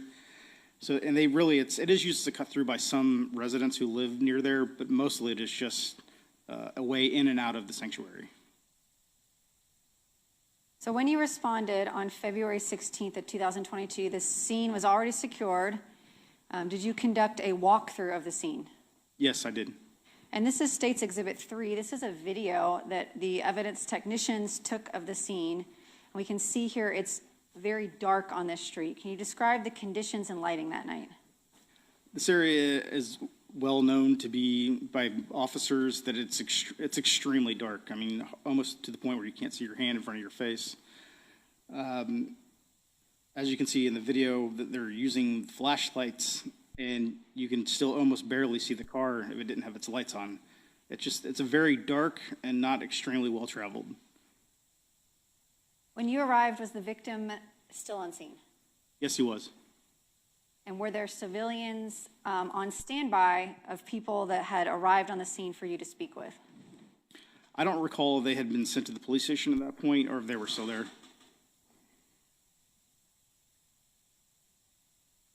While on scene, did you identify the victim as someone by the name of Jared Bridegan? Yes. How did you identify who he was? They ran the plate on the vehicle and then pulled up his driver's license photo, and you could tell by seeing the victim on the ground and his photo that it matched. And were you aware when you arrived or were advised at some point that there was a child with Yes. Mr. Bridegan when he died? So explain to the jury what your first steps are in this investigation. When you get a case like this, the first thing is okay, what can you derive from the scene itself? This is not a well-traveled area. There's a tire laying in the middle of the road. So it seemed like it was placed there to get this vehicle to stop. So then the question is this a carjacking? Is this a robbery? And really that night we weren't really sure. There were no signs of robbery. He still had his jewelry, his AirPods, his wallet. So we were thinking that was probably not the case. And in terms of it being a carjacking, would the presence of the tire lead you to believe it was not a carjacking? Because it's hard to drive away in someone's car if it's blocked by a tire. Correct. It would be difficult to, I mean, not impossible, but it would be fairly difficult, and it certainly doesn't seem like something that you would do if you were planning on driving the car away. Did you consider the possibility that there had been some kind of dispute, either a road rage, something along those lines? At that time, no, not really, but later in the investigation, absolutely. So did you begin canvassing or sending officers to canvass to see if there had been any eyewitnesses to the killing? Patrol officers, and then we called in the SIU units to go and do an initial canvass that evening just to see if there were any suspicious people around, if they noticed anyone. Some people said that they heard anything, but we couldn't find anyone who said that they actually saw anything. So that night, one of your priorities would have been getting a description if there was a potential suspect or suspects or vehicle description? Correct. From the canvassing that night by the patrol officers and your fellow detectives, was anyone able to come up with a suspect or vehicle description that night? No. Meaning nobody saw what happened? Correct. Did you speak to some people that had come across the scene after Jared had been shot? Yes, there was two older ladies who just happened to be leaving a birthday. They were there, and then we also spoke to a couple people that I think you might have already met earlier who took Bexley out of the car and were on scene pretty quickly after this happened. So when you arrived, there were individuals, you said some older ladies that were at a birthday? Yes. And they had been in a vehicle at the scene? Correct. And then the vehicle behind them contained some individuals who had taken the child out of the car? Correct. And did yourself or detectives with your team speak to those individuals to see if they had any relevant information? Yes, I spoke to Mr. Shane Borgia that evening. Other officers spoke with the ladies, and then they were actually contacted later to get more information from them. And were they able to give you any suspect descriptions, vehicle descriptions, or any indication of how the homicide went down? No. I say went down, I mean the manner in which it was committed. No, everyone who arrived after it had already occurred. What time did the first 911 call for the homicide come in? If you don't remember the exact time, you can give me an approximation. I think it was 7:59. It was like maybe 6 or 8 minutes after the shooting, the last shot. And I'm getting a little bit ahead of myself, but how do you know what time this shooting actually occurred? The shooting was actually captured on a nearby, or not really that nearby. There was a camera on a rooftop, and the gentleman just happened to be out working or loading stuff in his vehicle, and that caused his camera to capture the shooting. Or the last shot? Or the last shot, excuse me. And the time on that, the timestamp on that camera was 7:52 p.m. Correct. All right, so that night, besides Mr. Borgia, who else did you speak with? I also spoke with Kirsten Bridegan. Where did you speak with Mrs. Bridegan? At the police station. And she arrived on her own? She was with her mother. Did you make the notification to her that her husband had been killed? I can't remember if it was me or my sergeant that did it. That evening, you spoke to her. Did you conduct a recorded interview, Mirandize her, interrogate her? No, we did not. Why not? Generally, we do record everything that goes on in one of our rooms. It's the nature of why they exist. However, we made a decision that evening not to record a widow who had just found out that her husband had been killed. You're making a notification. The defense is going to go for that, right? Defense is right. They're going to probably attack his credentials and then go for that as well. Losa Shirley, thank you for your $10 sticker. Thanks all for being here. Please remember to like and share so others know we're live right now and they can join us. To someone, their husband had died. You're not interrogating a suspect at that point. That's correct. All right. Other than Mrs. Bridegan and Mr. Borgia, did you speak with anyone else that night who seemed to have any type of relevant information? No. And detectives and patrol officers were delegated to go canvass and try to see if there were any other witnesses? That's correct. I want to talk now about the days following the homicide and the development into your initial investigation. Okay. So having looked at the scene, seeing that it was not consistent with what you know to be consistent with a robbery or a carjacking, what did you investigate next? The first thing we did was a geofence, basically, and we also did a tower dump. So basically what we're looking for in that instance is we get a search warrant to get data from Google or the cell phone providers to see if we can identify any devices that don't belong in the area. We know we're going to pick up some devices of people who we knew were already there or people who live near the scene, but we were looking for any outliers of that. When you say a tower dump, you're referring to you can send a search warrant to a cell phone carrier and get a list of the phone numbers that utilized a tower in close proximity to a certain location like a homicide scene. That's correct. Does that depend on those devices being on and using cellular data? Yes. Geofence is similar, but it involves your usage of Google and Google devices. Correct. It's anytime you have anytime you're using any type of Google product, they're most likely collecting data points about where you're located at. And like a tower dump, does that rely on the device that's utilizing Google being powered on and using Google products? Yes. Okay. Did you receive a return from that and follow up on those numbers for both the geofence and the tower dump? The tower dump's a little bit more difficult because the geographic location is so small in Jacksonville Beach. There are only a couple of towers. There were nothing that, popped out at us, but the geofence was something that we more focused on, but it also did not return anything that was a viable lead. Did you look at any, chase down any leads, look at numbers, investigate the people that belong to those phone numbers or devices? Every person that we identified was either someone who lived, we could verify that they lived within our geographic area, or someone that we already knew was there and they were not a suspect. So you had numbers that you could not identify as residents, and then you eventually cross-referenced them with all the names that were brought up in this case that could potentially be involved. That's correct. And that did not lead to any investigative leads? No, it did not. After doing that, what else did you look into as a next step? You mentioned earlier that you did not consider the possibility of a dispute or road rage that night, but later on, tell the jury about that investigation. We basically started doing what we call victimology, which is where we try to learn everything we can about a victim. Usually, not always, but usually when someone is murdered, there is a reason. It is due to a conflict that they have in their life. So we tried to learn everything we could about Jared Bridegan. Who was he as a person, an employee, where did he go? And we literally looked at everywhere that he frequented, the people that he hung out with, and we started basically just crossing things off the list.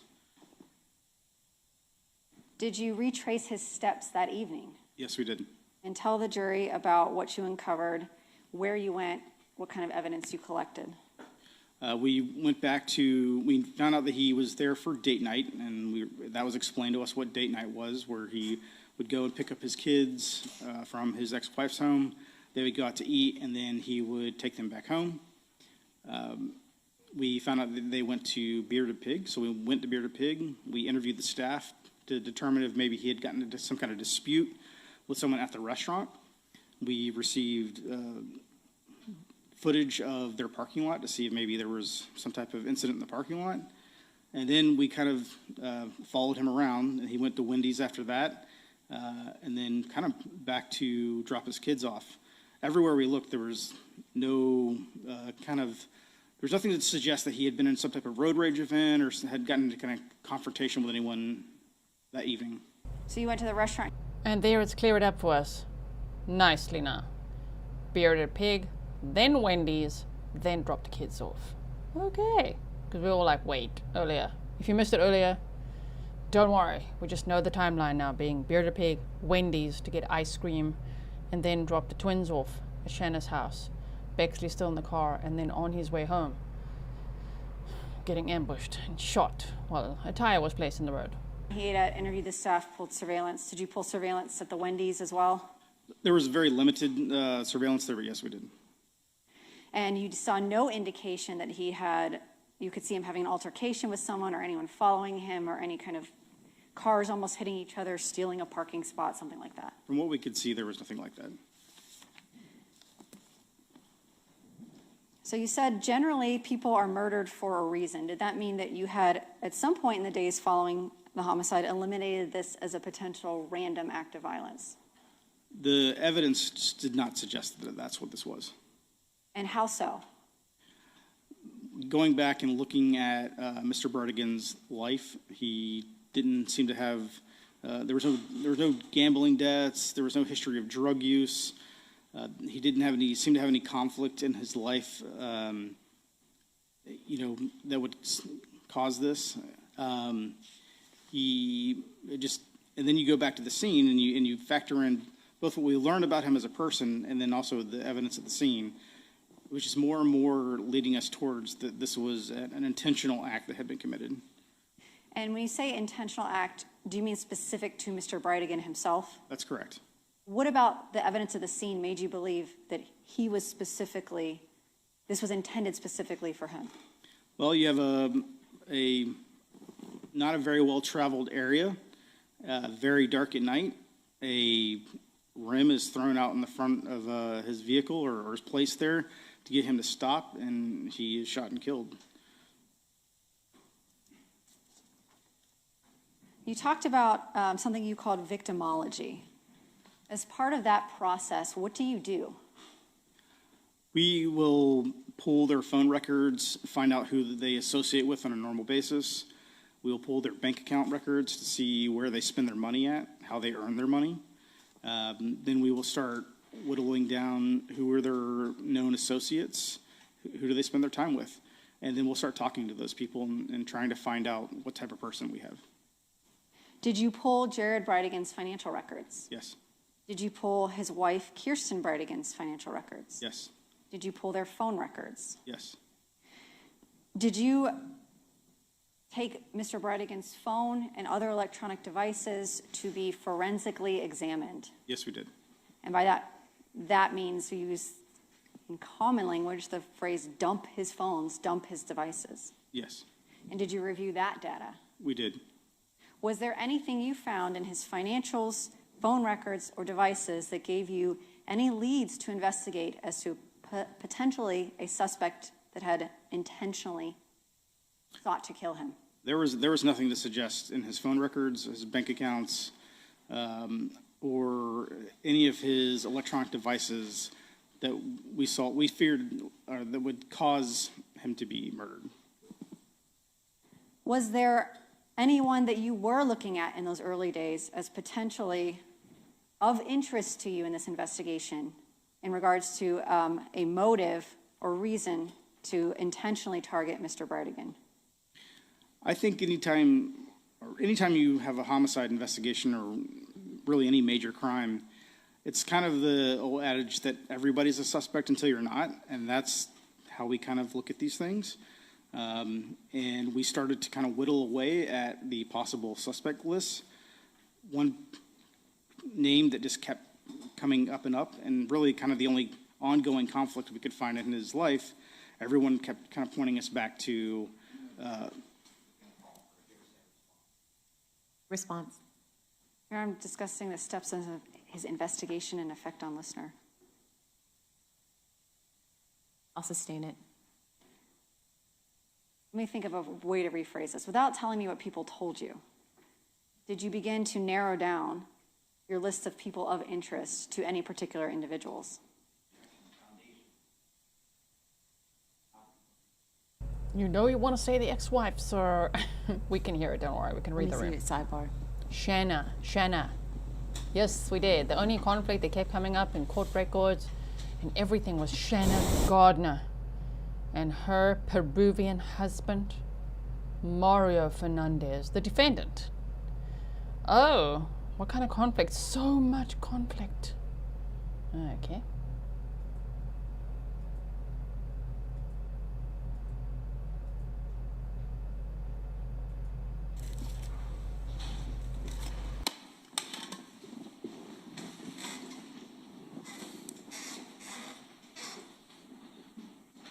Oh, is this like proceed? No, Thank you, Your Honor. proceeding. The detective, after eliminating some of these possibilities, looking at surveillance, retracing the victim's steps, looking at his devices, pulling financial records, pulling phone records, conducting witness interviews, did you begin to perceive or investigate into the defendant, in this case, Mario Fernandez and Shanna Gardner, as persons of interest? Yes, we did. And Your Honor, I think that's a natural stopping point for the jurors to have a break as the court requested. Okay. Members of the jury, we're going to take a 15-minute break, refresh yourselves, okay, and come back. We'll be back at 2:30. 2:30. 2:30. We're going to skip ahead now, okay? Go refresh yourself. Jury, you got to go refresh yourself, okay? Oh, man, if I was on this jury... I know you can't talk. You can't talk to the others, but I'd be like,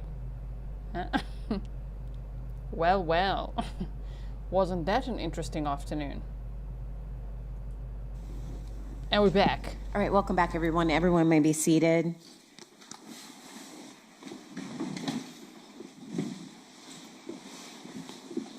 Ms. Stifler. Thank you, Your Honor. Detective Johns, before the break, we got to the point in your investigation where you had narrowed the field of potential individuals with motive and were starting to look into Ms. Gardner and Mr. Fernandez. Yes, ma'am. Were you also still investigating other leads that were not necessarily connected at that time to Gardner and Fernandez? Yes. What was your main focus the first couple months of the investigation? We had found video surveillance of a blue two-tone F-150, and that was actually our main focus of the investigation at that point, is trying to figure out who owned that vehicle and where it came from. And the jury has seen a video of surveillance clips you collected and heard testimony that early on you all became aware that this truck could potentially be involved. Can you advise the jury about the link between the truck you saw on camera and the tire collected at the scene? The truck that we saw on camera and was essentially linked back to, or the tire on scene had a DOT number on it, which is not quite a serial number, but it tells you when the tire, where the tire was manufactured and what week and year it was manufactured.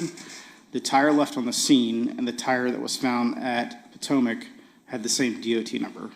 And we heard some testimony about that. What does that mean essentially about the two tires and where and when they were produced? It means they were produced in the same factory or the same manufacturer, the same week and year. Did you try to identify a blue, older model Ford F-150 two-tone vehicle by searching through records available to you as law enforcement officers? Yes, we did. What did you do in order to try to narrow down and see if you could find anyone who potentially had associations with a truck like that? We went through the database of, you know, when you go to get a tag for your vehicle, DHSMV, we went through all of theirs. We tried to find any vehicles that match the general year and description of that, tried to narrow those down. And admittedly, there were tons of them, so we tried our best to focus on what we could to try to find some link to these vehicles. Unfortunately, at that time, we didn't have license plate readers or anything like that, so that was kind of our best thing. We also looked for anyone who was selling that same make and model that we knew was potentially involved. So you did some database research into tag registration, sales of trucks, and did you send officers out in the field to track down any potential leads from that information? Yes, we did.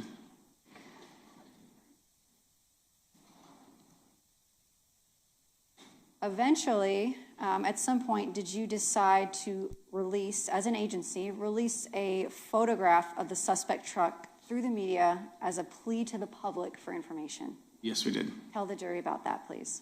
Eventually, we were kind of just running out of areas to search, and we believed that this truck was absolutely involved in this crime based upon the tire matching and just the surveillance video all matching up. But we just could not identify where this truck, who it belonged to, where it came from.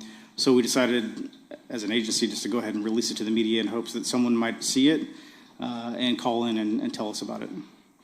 Did the Jacksonville Beach Police Department receive calls following the media release of that photograph of the truck? We received dozens and dozens of telephone calls. Unfortunately, we kind of set ourselves up to receive calls about any and every Ford F-150 or other pickup truck that had any type of similar paint color or description. Of those calls, if any of them seemed specific enough to the vehicle you were looking for, did you or fellow officers reach out to that person or follow up with those leads? We did our best to try to follow up with them. Sometimes it could be someone calling and saying, I was at Lowe's and I saw a truck drive past me, and unfortunately that's not a whole lot to go off of. But the ones that we could or that we had an address to, we'd send someone out. A lot of times it wouldn't quite match or it wouldn't even be the right make or model, but we did our best to try to follow up on those. Did you ever receive a tip to follow up on in regards to the media release of a photograph of that truck that led you to 5239 Potomac from those call-ins? No, we did not.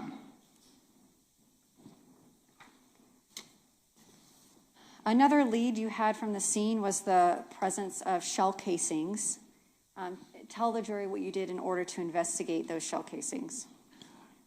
So a relatively new process, it's still relatively new. We tried to send those shell casings to the ATF lab to see if we could get a DNA profile off the person who might have loaded them into the magazine. And trying to obtain DNA off shell casings, you said that's relatively new. Why did you have to submit them to ATF lab instead of using the FDLE lab here in the state of Florida? FDLE did not have the capability of doing that at the time. I believe there's only one private lab and then the ATF's lab. So you sent it to the one private lab that you were aware of that was at the time performing this kind of testing? We sent it to the ATF's lab for cost reasons. But it was only the ATF lab and I believe one private lab that actually even did it at that time. Okay, and that was my question. So these two labs were doing this, other labs were not, and you attempted that? Correct. And we'll hear from a DNA expert later, but did you get any leads on suspects from the DNA results on those shell casings? We did not. Was there DNA present on the shell casings? Only the victims. Detective Johns, you mentioned that police work is not a silo. As you are investigating this homicide, are you having daily briefings with other members of your team and with members of the Jacksonville Beach Police Department and ATF? Yes, we held an 8 a.m. briefing and a 5 p.m. briefing every day to discuss any new information that might have come about or any new leads that were discovered. Are you familiar with 10mm firearms through your training and experience as a law enforcement officer? I'm not super familiar with them. I can say through our collective experience that they are very rare. Not so rare that it's a unicorn, but rare enough that compared to a 9mm or even a 40 caliber, we see drastically a lot less of them. Did you send these shell casings to the Jacksonville Sheriff's Office to run through what's called NIBIN, which is the National Integrated Ballistics Information Network, which is a fancy way of saying a database where they could tell you if those casings were fired by a firearm and relate to another crime where they have casings from? Yes, we did. And did you get any investigative leads from that? No. So the national network, you could not find a shell casing that from your scene that could potentially be linked to some crime somewhere else in the country? That's correct. Did you look at sales and pawn records for 10mm firearms in the Jacksonville Beach area?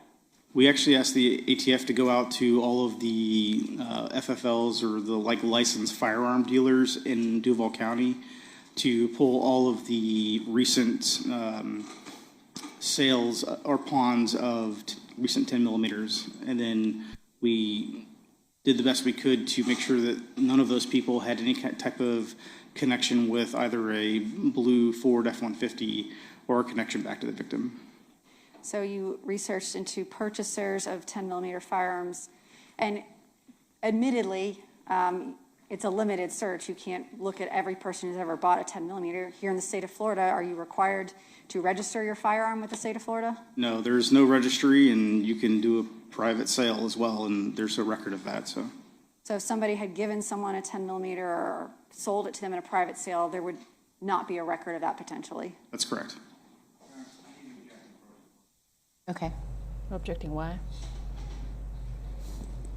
Pernille. What was the objection, hey? The objecting to? Okay. I wish it was clear. Say it in the mic. Say it with your whole chest. We're doing sidebar again? Oh my. Oh my word. Okay. Almost back. You guys are all saying, I think so too. I think the defense is gonna grill this detective. I think he's a nice guy, but he's very nice, meaning he's maybe too nice, meaning the defense is they're gonna grill you, sir. I'm so sorry. You're a nice guy, and you're saying it just as is, but they're gonna grill you.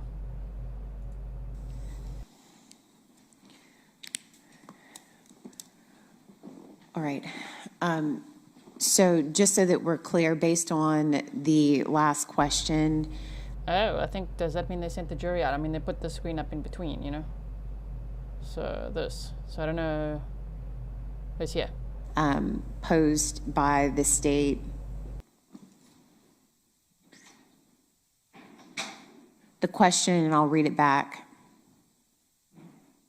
Maybe the jury's still So there. you researched into purchasers of 10 millimeter firearms, and admittedly, it's a limited search. You can't look at every person that bought the 10 millimeter here in the state of Florida. Are you required to register your firearm in the state of Florida? Answer, no. There's no registry, and you can do a private sale as well, and there's no record of that. Question, so if somebody had given someone a 10 millimeter or sold them in a private sale, there would not be a record of that potentially. Answer, that's correct, and then that's when the objection came? I'm sorry, my objection was slightly delayed because I had to confer with counsel. Okay. So it was the question or two before that question. Let me see if this is it. Did you look at sales and pawn records for Okay, 10 millimeter firearms in Jacksonville Beach area? Answer, we actually asked the ATF to go out to all of the FL or licensed firearms dealers in Duval County and pull all the recent sales or pawns. Is that what you're referring to? Yes. Okay. I'll finish the answer. Pull all of the recent sales or pawns of the recent 10 millimeters, and then we did the best we could to make sure none of those people had any types of connections with the blue Ford F-150 or a connection with, or a connection back to the victim. So if you could start there, does the state of Florida have any information related to that? Your Honor, I was never provided, nor do I believe that law enforcement with the Jacksonville Beach Police Department kept any records. In the wiretap affidavit that was provided to defense counsel in initial discovery in 2023, on page 39, the firearms search, subsection 1, information contains information that ATF conducted, I'm quoting from the wiretap affidavit that was provided in discovery. ATF conducted a canvass of FFLs in Duval County from January 1st, 2022 through February 16th, 2022, and discovered that only 0.05% of FFL firearms purchases in this time period were for 10 millimeter Glocks. Footnote 25, this refers only to FFLs, not private sales. JSO provided information that they received only 4 leads from the National Integrated Ballistics Information Network, NIBIN, for 10 millimeter firearms. So there was information provided to defense in this wiretap affidavit through law enforcement that there was a search by ATF through databases to track down FFL sales and do some statistical analysis.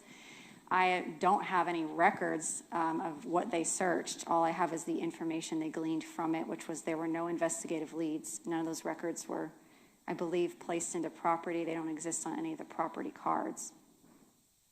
So I don't believe it's a discovery violation because that information has been disclosed through the affidavit of Detective Johns during the wiretap, which is dated January 21st, 2023, which was provided on the state's initial examination. Okay. Obviously, the disclosed to defense such that they could request records themselves or further discovery through depositions on that matter. Mr. Dreiser? Yes. I want a moment. If you need it, you need it. But I'm going to withdraw my objection. Okay. And shame. For Mr. Dreiser. Sure.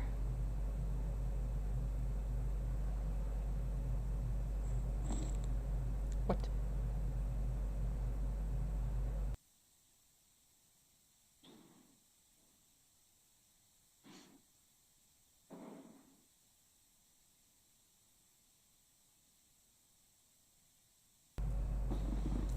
Okay.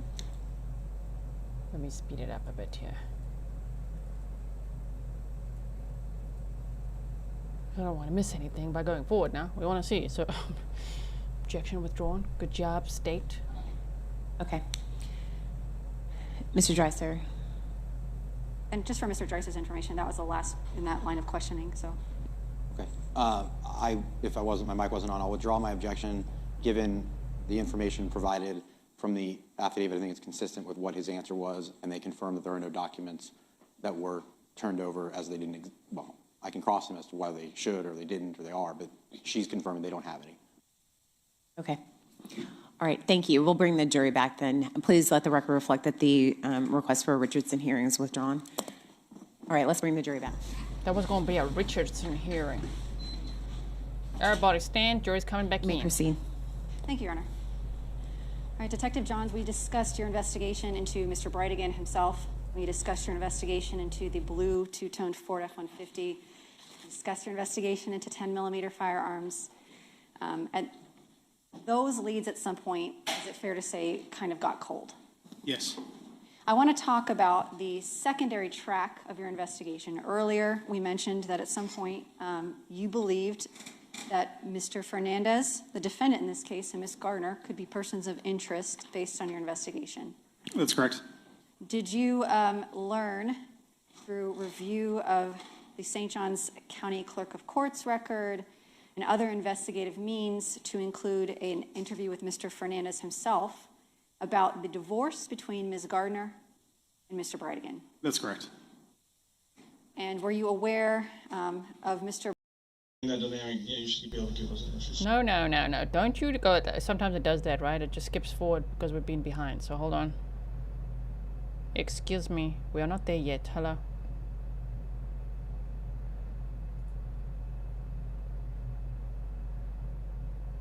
Sorry. Gotta find our place again. There. The question, and I'll read it back. More. 25, this refers only to FFLs, not private sales. Two-tone There we Ford go. F-150. Discuss your investigation into It's a little YouTube glitch. It happens. It's just to check that we're awake. You know what I mean? So we're only about 20 minutes behind the live feed, and that was cool. We see a preview of, oh, we're going to see some police interviews. Oh, okay. Let's go. Let's go. 10mm firearms. At those leads at some point, is it fair to say, kind of got cold? Yes. I want to talk about the secondary track of your investigation. Earlier, we mentioned that at some point you believed that Mr. Fernandez, the defendant in this case, and Ms. Gardner could be persons of interest based on your investigation. That's correct. Did you learn through review of the St. Johns County Clerk of Court's record and other investigative means to include an interview with Mr. Fernandez himself about the divorce between Ms. Gardner and Mr. Bridegan? That's correct.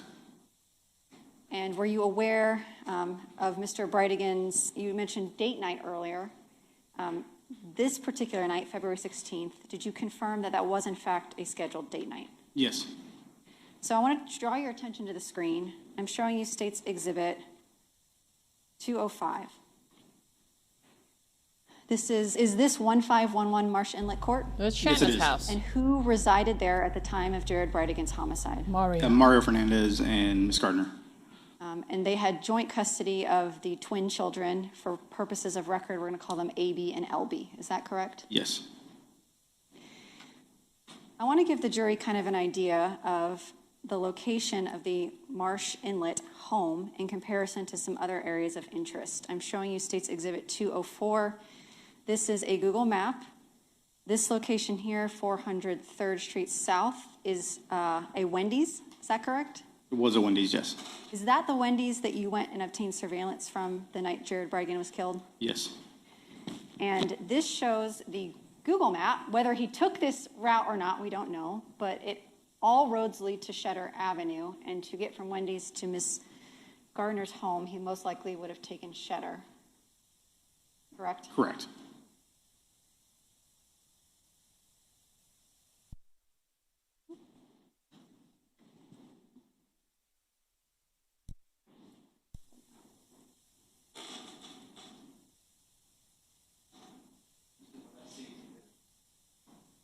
This is State's Exhibit, hold on.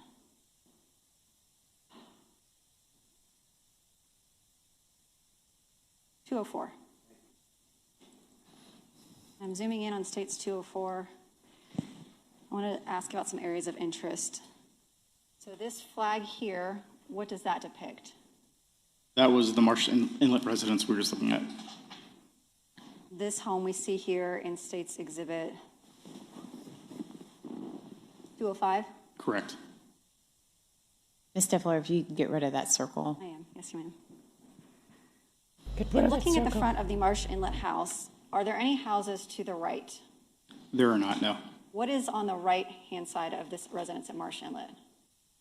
There's a little, I guess, sign for the neighborhood, and then other than that, there's just the street. So at Marsh Inlet here, it's at the corner of Marsh Inlet and South 15th Street. That's correct.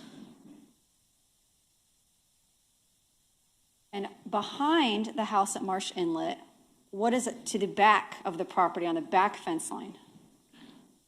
It's all Discovery School. I'm not sure if they own that property there. I think they did. Oh.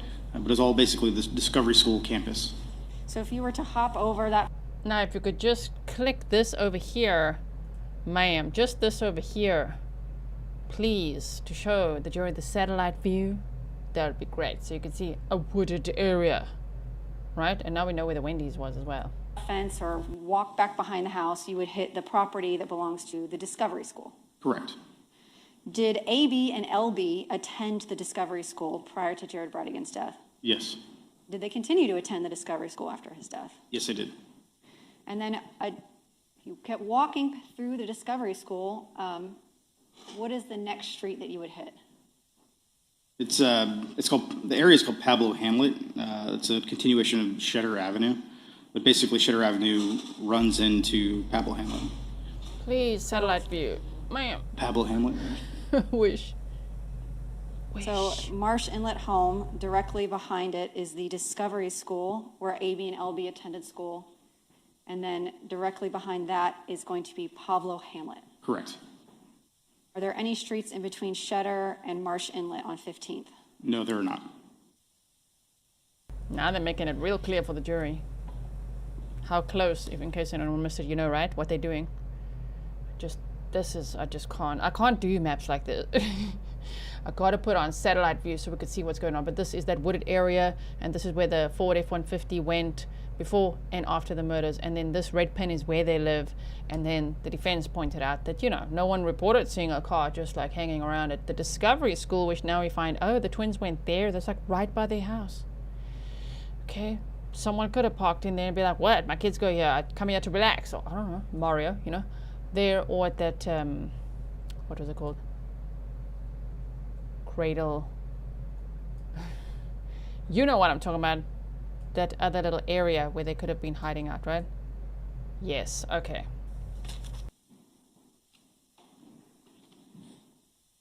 Did you speak with the defendant in this case, Mr. Fernandez, in regards to Jared Bridegan as part of your investigation following his homicide?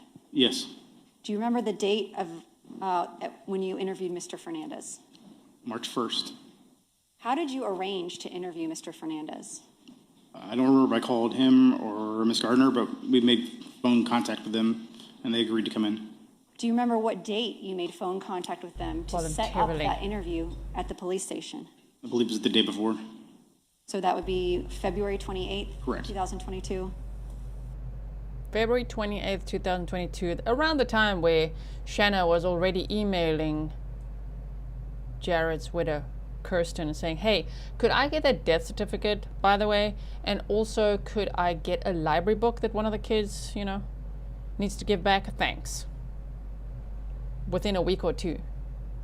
And then remember, we learned yesterday that Shanna filed with the court that, okay, Jared, her ex-husband, the one she shares custody with, he's no longer with us.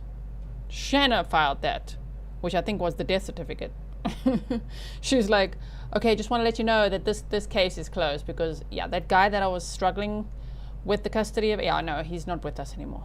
Wow. Okay, so, and yes, for those of you, well done, most of you there, Cradle Creek, were remembering. Cradle Creek Preserve.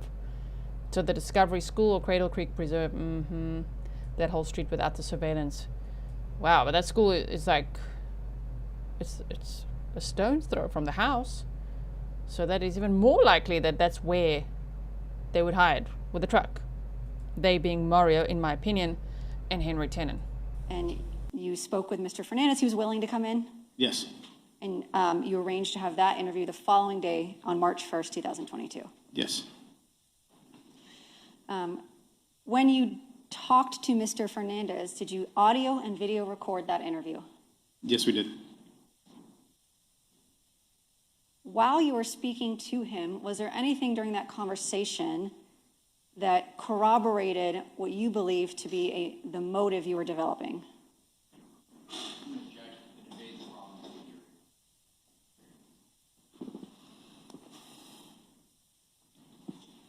I can ask it a different way. Okay.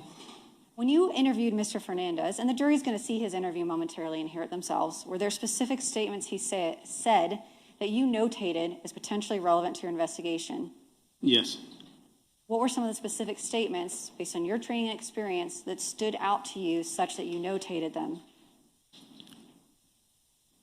That he and Ms. Gardner were trying to get a social investigation done in order to gain at least majority custody of the kids. And just, it goes without saying, but I am going to say it. This interview, March 1st, 2022, was after Jared had been killed. That's correct.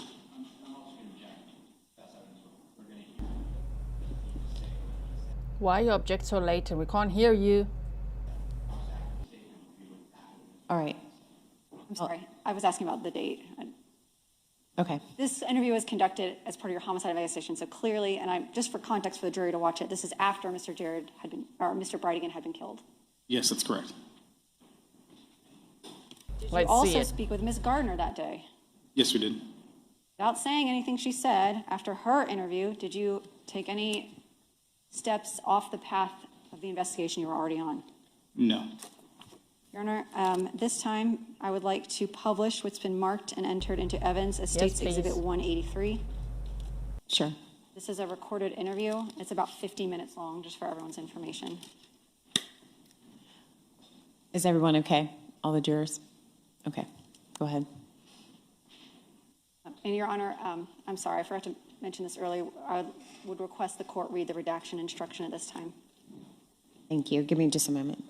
Yes, ma'am, I'll get it set up.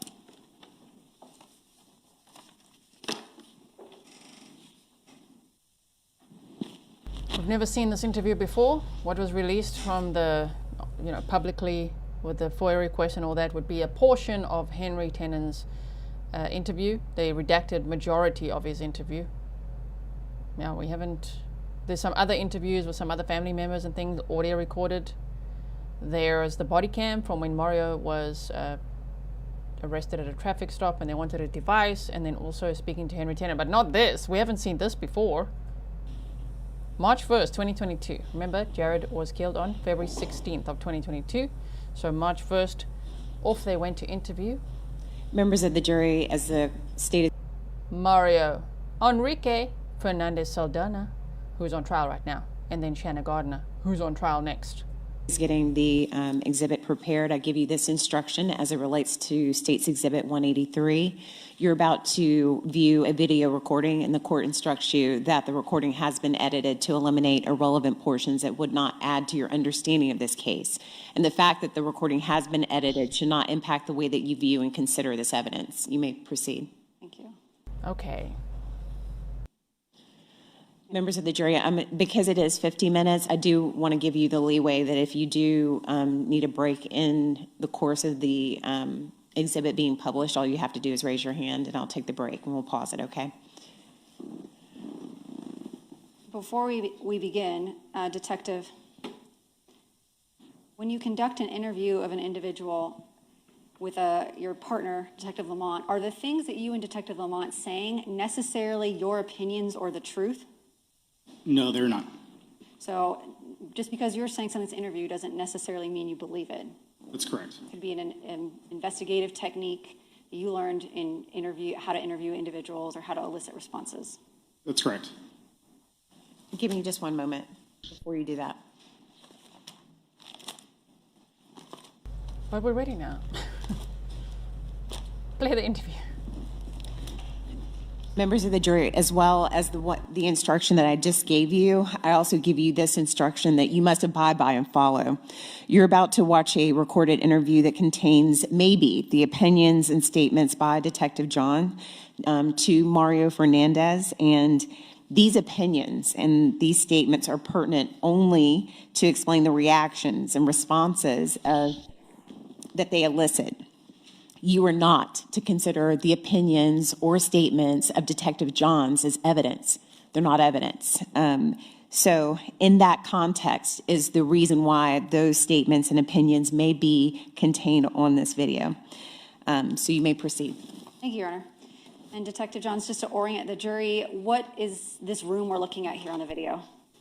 We commonly refer to this as a soft room. It's where we would conduct interviews of people that are not necessarily under arrest or considered suspects. And at this point in the investigation, was Mr. Fernandez and Ms. Gardner true suspects? No. And true suspects, not yet. So they put him in the playpen, the soft room. The individual here in the red t-shirt and black mask with the bun in his hair, is that the defendant in this case, Mr. Fernandez? Yes, it is.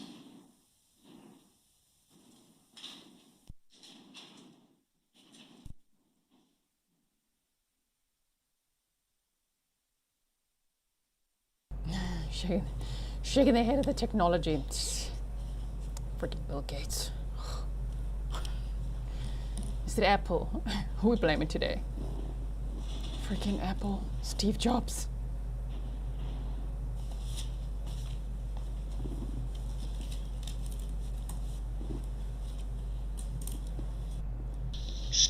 Here we go. He's dressed in orange like he should be. Good job, Mario. That's a good color for you. Orange is the new black. We like that you have matching shoes as well. You have the same now in jail. I know the jury can't see it, but we've seen you in it. Got your little jail outfit and your Crockies. Anyway, he was ready for that. No, player. This Blu-ray disc thing is terrible. Blu-ray. Is that what they said? Did you drag it to the desktop? I'll try to do that. We did test this last week and it was in working order. That's what happens. That's why I need Mr. Grizzly. Dieter.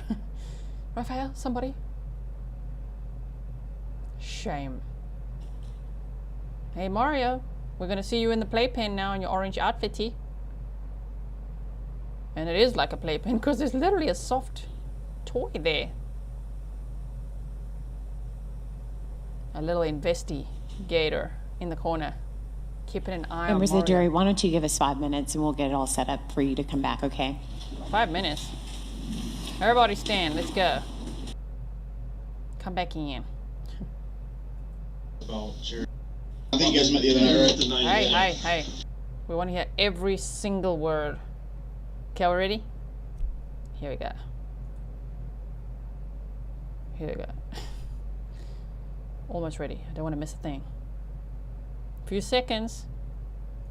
Buckle up now. Let's hear what Mario has to say for himself.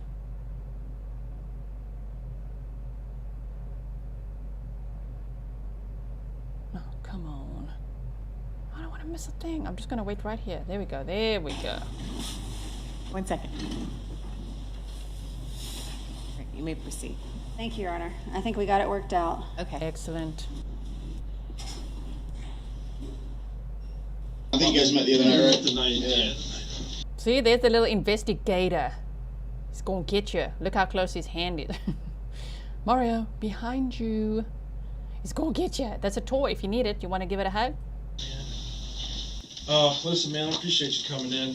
So basically what we're trying to do, we're just trying to get an idea about Jared, who he is, how he was, the dynamic, you know, from we're looking, it's just some stuff that we're looking to kind of get questions or answers to. And obviously you being, and being in that dynamic, you know, you should be able to give us an interesting perspective of who he is. So where I would like to start, man, is just how did So I guess we'll go back to the beginning when you met Shanna, right? Like, how did that happen? So, when we met, we were both working for Black Hive, right through the CrossFit gym. I was the maintenance guy, and she was a coach, and that's just kind of how it all began. I got introduced to the kids, saw how things were, and for Shanna and I, it was a bit of a unique situation because of the type of person Jared was. Shanna and I, we pretty much sealed the deal very early in the relationship because there was no way I was going to be able to help her with anything relevant to the kids if we weren't. It was just impossible. So for me and with Shanna, it was very much hey, we can't really have a relationship if your kids don't like me. That started with that. Right. You know? And then from there we just moved forward, but then I guess coming into the kids' lives, and then I remember reaching out to Jared, and I let him know. I was like, I said particularly, it was right after Shanna and I got married. I told him, hey man, now that I'm gonna be in the kids' lives more often, maybe you and I should have a chat. Nothing. I got nothing. Was that done over phone, text, person, text? And he just didn't send you nothing back? Nope. Is that the only time you ever tried to reach out to him? So after that, we were all in a group text message, and there were lots of times where, if you look at our emails, our text messages, our exchanges, it's very, to me, it's just pestering. It's very annoying. I don't like that. I'd much rather do what we're doing right now. We'll all sit down, and if we have something to confront, we'll do it together. Right. We can talk about it. I extended that to them plenty of times, where it's like, why don't you guys come over, and we'll talk about this, we'll figure something out, something like that.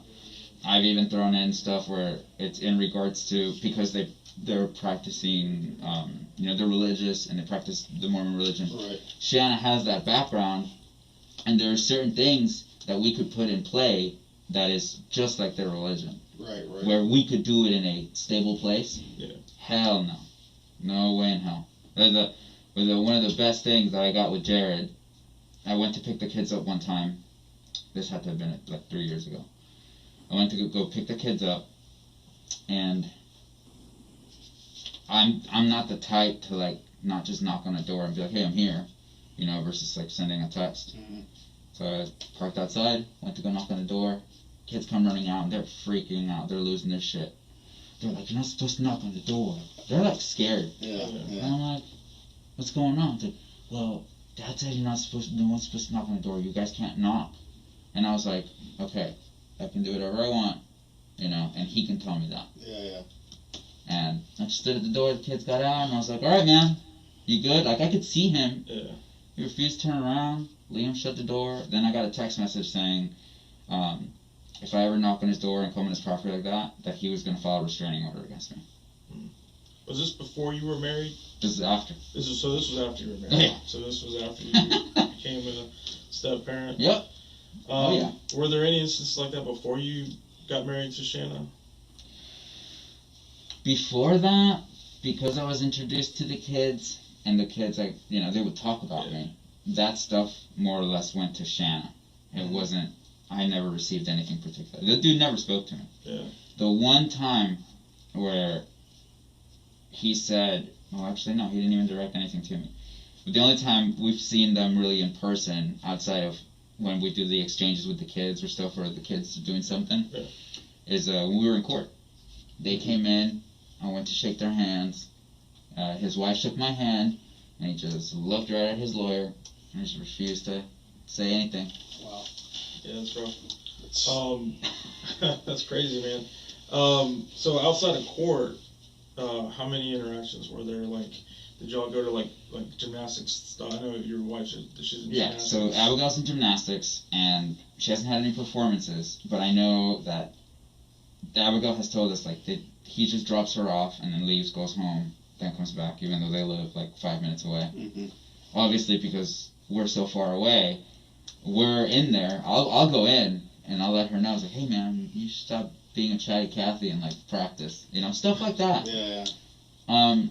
But they never stayed. I've gone on their weeks too, and just to like take pictures of Abby and like, you know, get progress in, and nothing. The only other time that we had an interaction was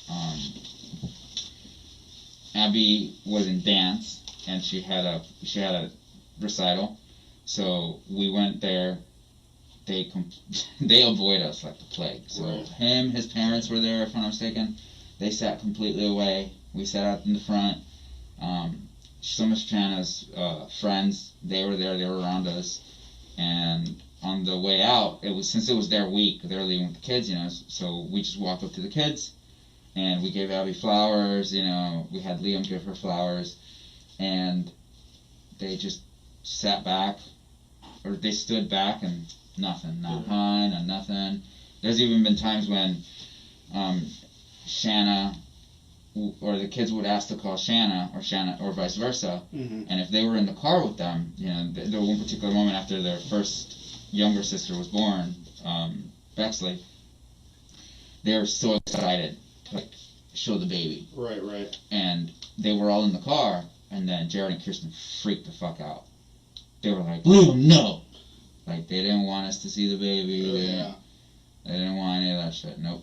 So how did, I mean, obviously in your interactions with kids, I mean, you haven't interacted with him that much.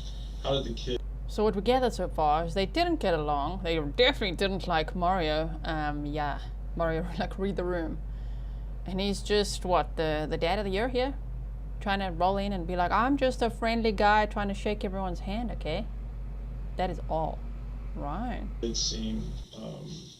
How did they seem towards Jared? So there's a big history, I guess, that I could drop on you guys in regards to the kids and their interactions. That's definitely more something since they've been in therapy since the divorce.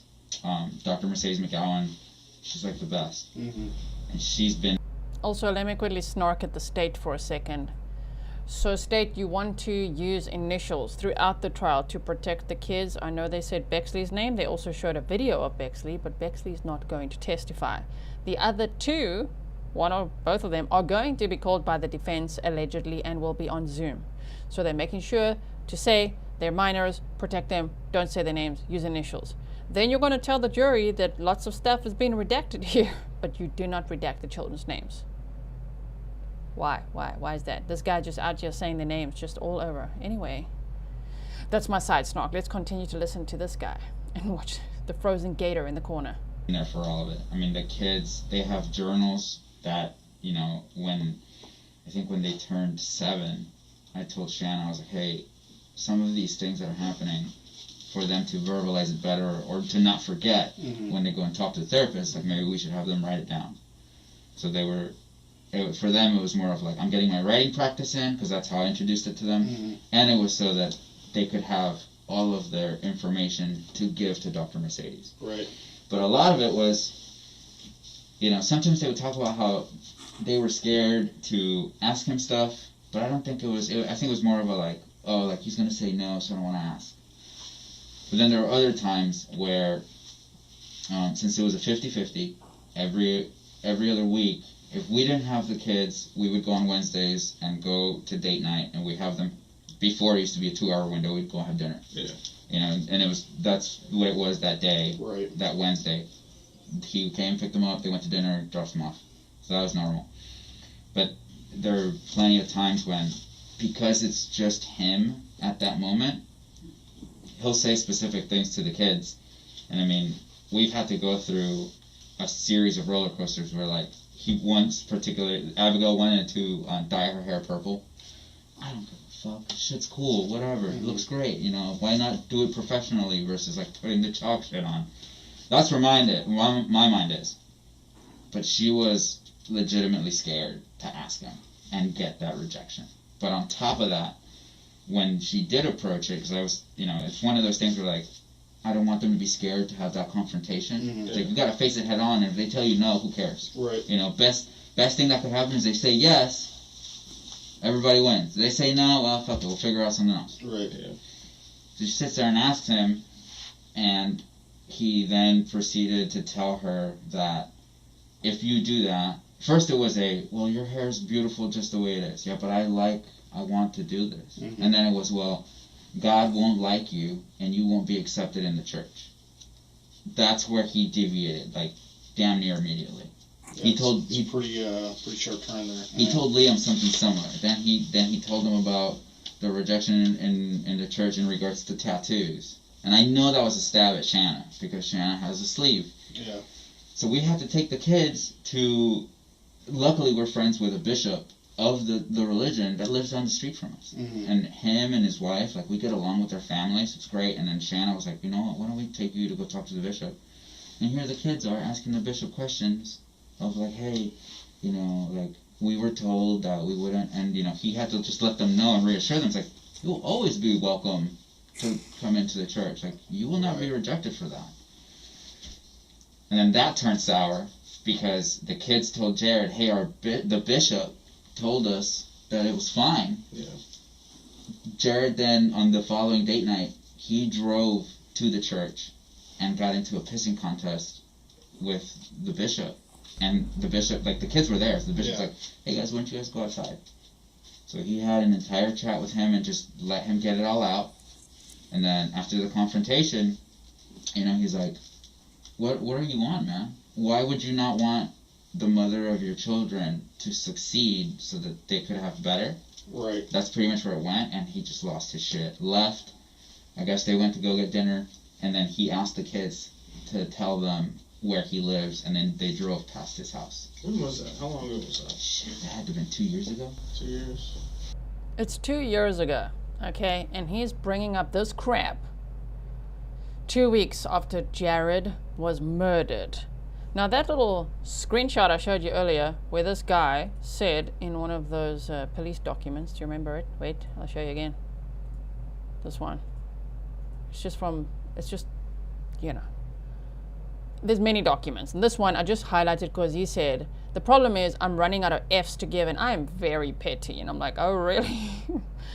Oh, really? So this said approximately 1,500 hours. This one is at 10, so this was a different date. The interview with Fernandez was conducted in the soft room, was audio and visually recorded. So there he says, the problem is I'm running out of F's to give. I'm very petty. We can hear it. You're petty AF, even 2 weeks after Jared Bridegan, the father of the two kids you're pretending to father so hard. You have no respect for that father. You can hear it. He was murdered. Okay, now he's accused of plotting to murder him and paying the guy, right? But anyway, he was murdered, and you're sitting here with the police talking about this crap? What the bishop said and purple hair and whatever. Really? This is what you choose to yak on about. Not, what can we do? I don't know what happened. I can't believe the father of these kids that I care about has been murdered. Is there anything I could do to help find what happened? No, he's sitting here talking about petty crap. Can you imagine? It was before COVID, so it's definitely 2 years ago. What's That's like the timeline before COVID. Do you know the bishop's name? I always forget his Curry. Curry. That's his last name. And his church is up here on, is it? On Penman. Penman? Yeah. Yeah, and then the bishop, he had to contact legal in regards to the legal portion of the church. You know, kind of notify us. Why did he have to contact legal? Because I guess it's because of their interaction and because he drove by his house. It's one of those, like, yeah, it's kind of weird. It's weird as hell. You know, did it get physical or anything? Or nope, just very verbal, and then he asked the kids to take him and show him where his house is. Did they tell you? Did he tell you what he said or anything like that? What the bishop tell us? Yeah. He pretty much told us that he was asking why he would, like, more or less interact and help someone who has left the church, and he was harping on Shanna. That's pretty much where it went. And then for the bishop, it was more of a, again, like, why would you want the mother of your children to fail? You know, why would you not want them to succeed and have the because it's that 50-50.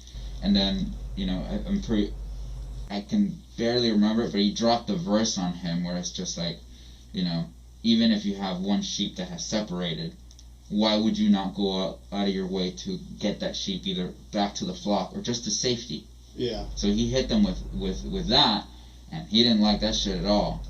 So and you hit him allegedly with bullets, so thou shalt not kill, jackass. Ooh, this guy's getting my nerves now. He was just quiet in the courtroom and pouting at first and scribbling. Oh, this is just infuriating. You can just hear he has no respect. He had no respect for Jared Bridegan, which would of course annoy Jared. He's the father of the children.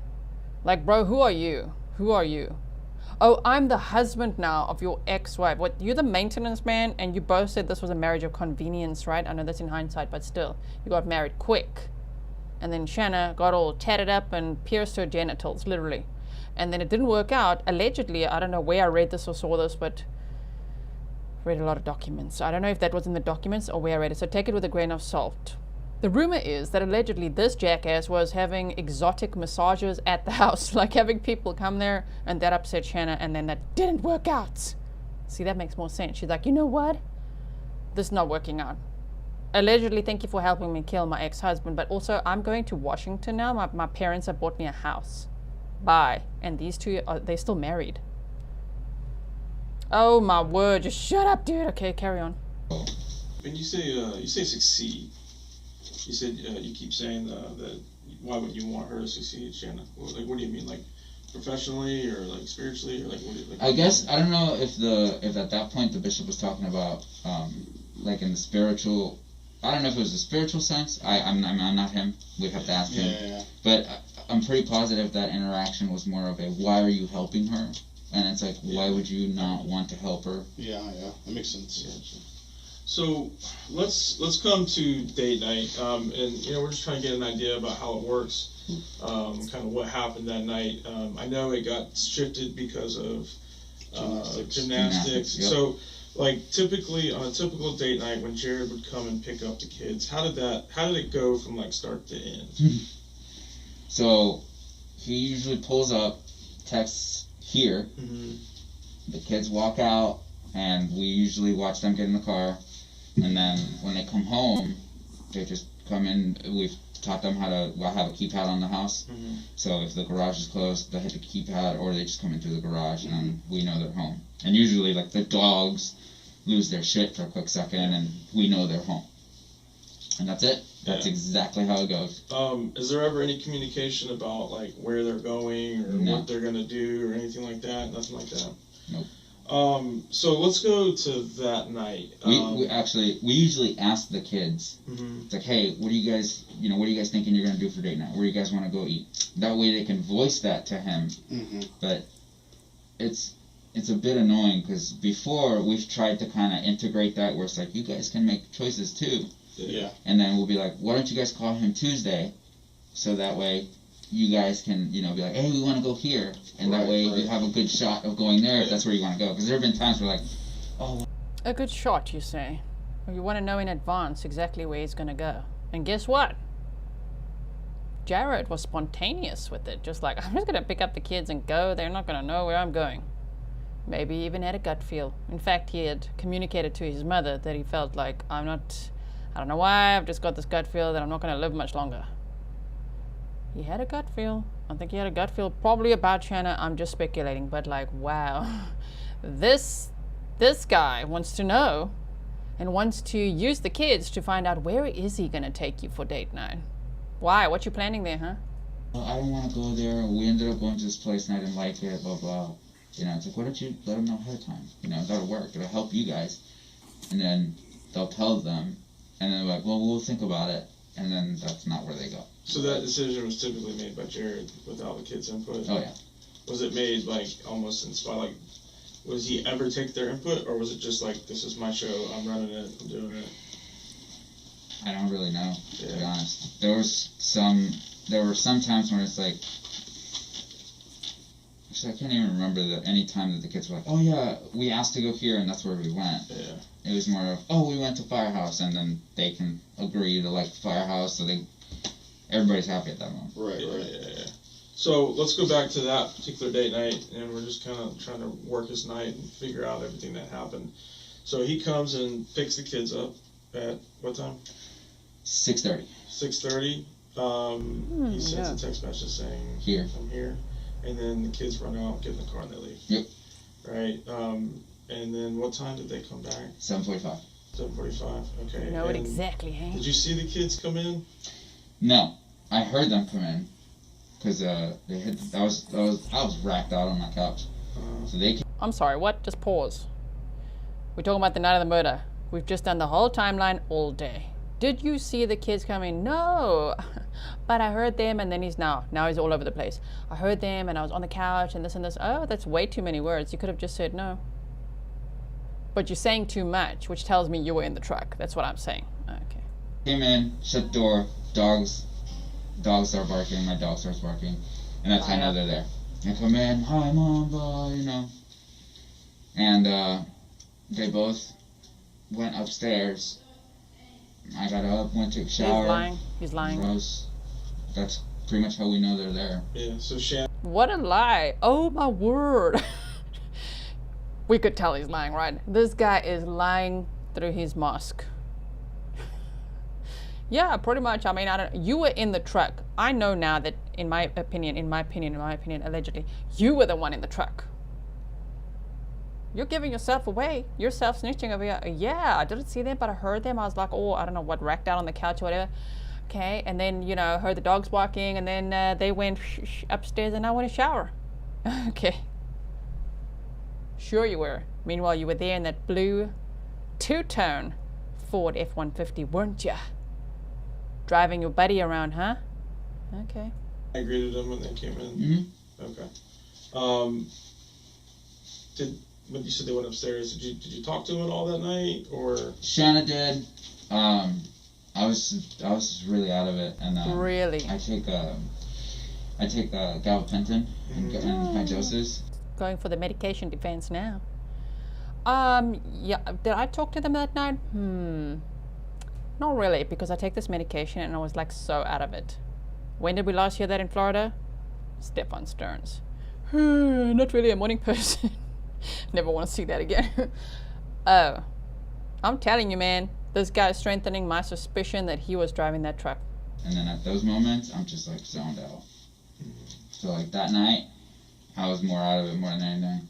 So you wouldn't remember the kids talking about it? Sorry. If you don't like interruptions, remember this is a commentary channel. You can go watch on Law and Crime, Court TV, East Idaho News, or any of the raw court footage places, right? I talk. So if that's not your thing, sorry about that. It is most people's thing when they are here with me. He's like, oh, I was just especially that night out of it. Especially that night. Oh. That may have happened. I would have, but I didn't. Because they usually, by the time they come home, they get in, they either have another snack. I don't remember any of that because I was in the shower.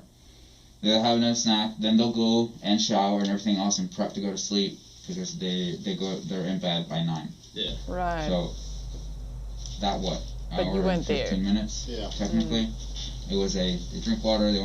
Technically, if you paid attention to the timeline, you know this guy is lying through his ass right now. He was driving the truck, I'm telling you. Downstairs, they have free time. Liam comes back downstairs to shower.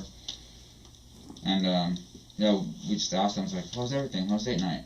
Actually, that was it. They told us they went to Bearded Pig. And that particular date night was fine. Oh, And that was it. amazing. All the others weren't, but that one was fine. That one went, wait, I have to tell these police why, just in case I slip up later, that I do know that they went to the Bearded Pig. Got to keep track of my lies here. Oh yeah, they did tell me. I mean, I was in the shower, but they told me as well they went to the Bearded Pig. And out of all the nights that were problematic, this one was great. And I was totally out of it and showering at the same time.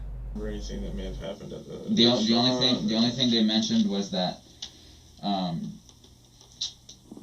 Jared had a phone call and they had to wait in the car. They couldn't go inside yet, so they just had to sit there and wait, and that was it. This may just show my lack of knowledge of this, but what's gabapentin? Gabapentin is it's like a nerve blocker. Okay. And it's for pain. So they give it to me for pain and for headaches. Okay. Does it make you like groggy or anything like that? Yeah. Yeah, depending on the amount that you take, like some of the pain numbs out. Like for me, at least, I have a really high dose just because of like stuff that's wrong with me, and they also can't figure it out. You're a killer, allegedly. Sorry. What's wrong with you is that you're an alleged killer that was facing the death penalty and now facing LWOP. Okay. At least you got the right color on. Yeah, it sucks, dude. And so then I guess at that point, after that, I came and talked to you. Right. So, but that, I mean, at that point, the kids were already asleep. I think, what did I do? I know I did laundry because there was laundry on the bed. And then... Stop it. Just stop it. Stop it. You are not going to say you did laundry. Is this like police interviews for dummies? Now you are sounding like Stefan Stearns. I was completely out of it. That night was no problem. Oh yeah, they went to the Bearded Pig. I was showering.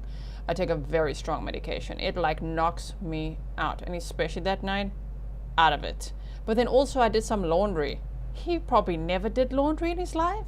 I just sat there and I was talking to Shanna about all kinds of things. She was wrapping up an order and she put it outside because she said that her client was coming up to pick up an order that night, which is normal. That has happened before. Totally normal. And then... Is the client Henry Tenon? Her client? Do you mean one of the tenants? Like a Henry Tenon. Was he coming to pick up something? And you were just sitting there talking about all sorts of things while doing laundry. It was more of, she was just cleaning, and we were just talking. She cleaned the kitchen, she cleaned some of her office. And then you guys rang the doorbell at 1 a.m. We're just getting ready to shut down. And I thought you guys were her client, and you rang the doorbell. And I was like, there's no way that your client just rang the doorbell at 1 a.m. Like, what's going on? Okay. Have the kids said anything recently? In the last couple days of, maybe if they remember something. Like a confrontation or something at the restaurant. So or someone following them, or we asked them in regards to, was there anything different?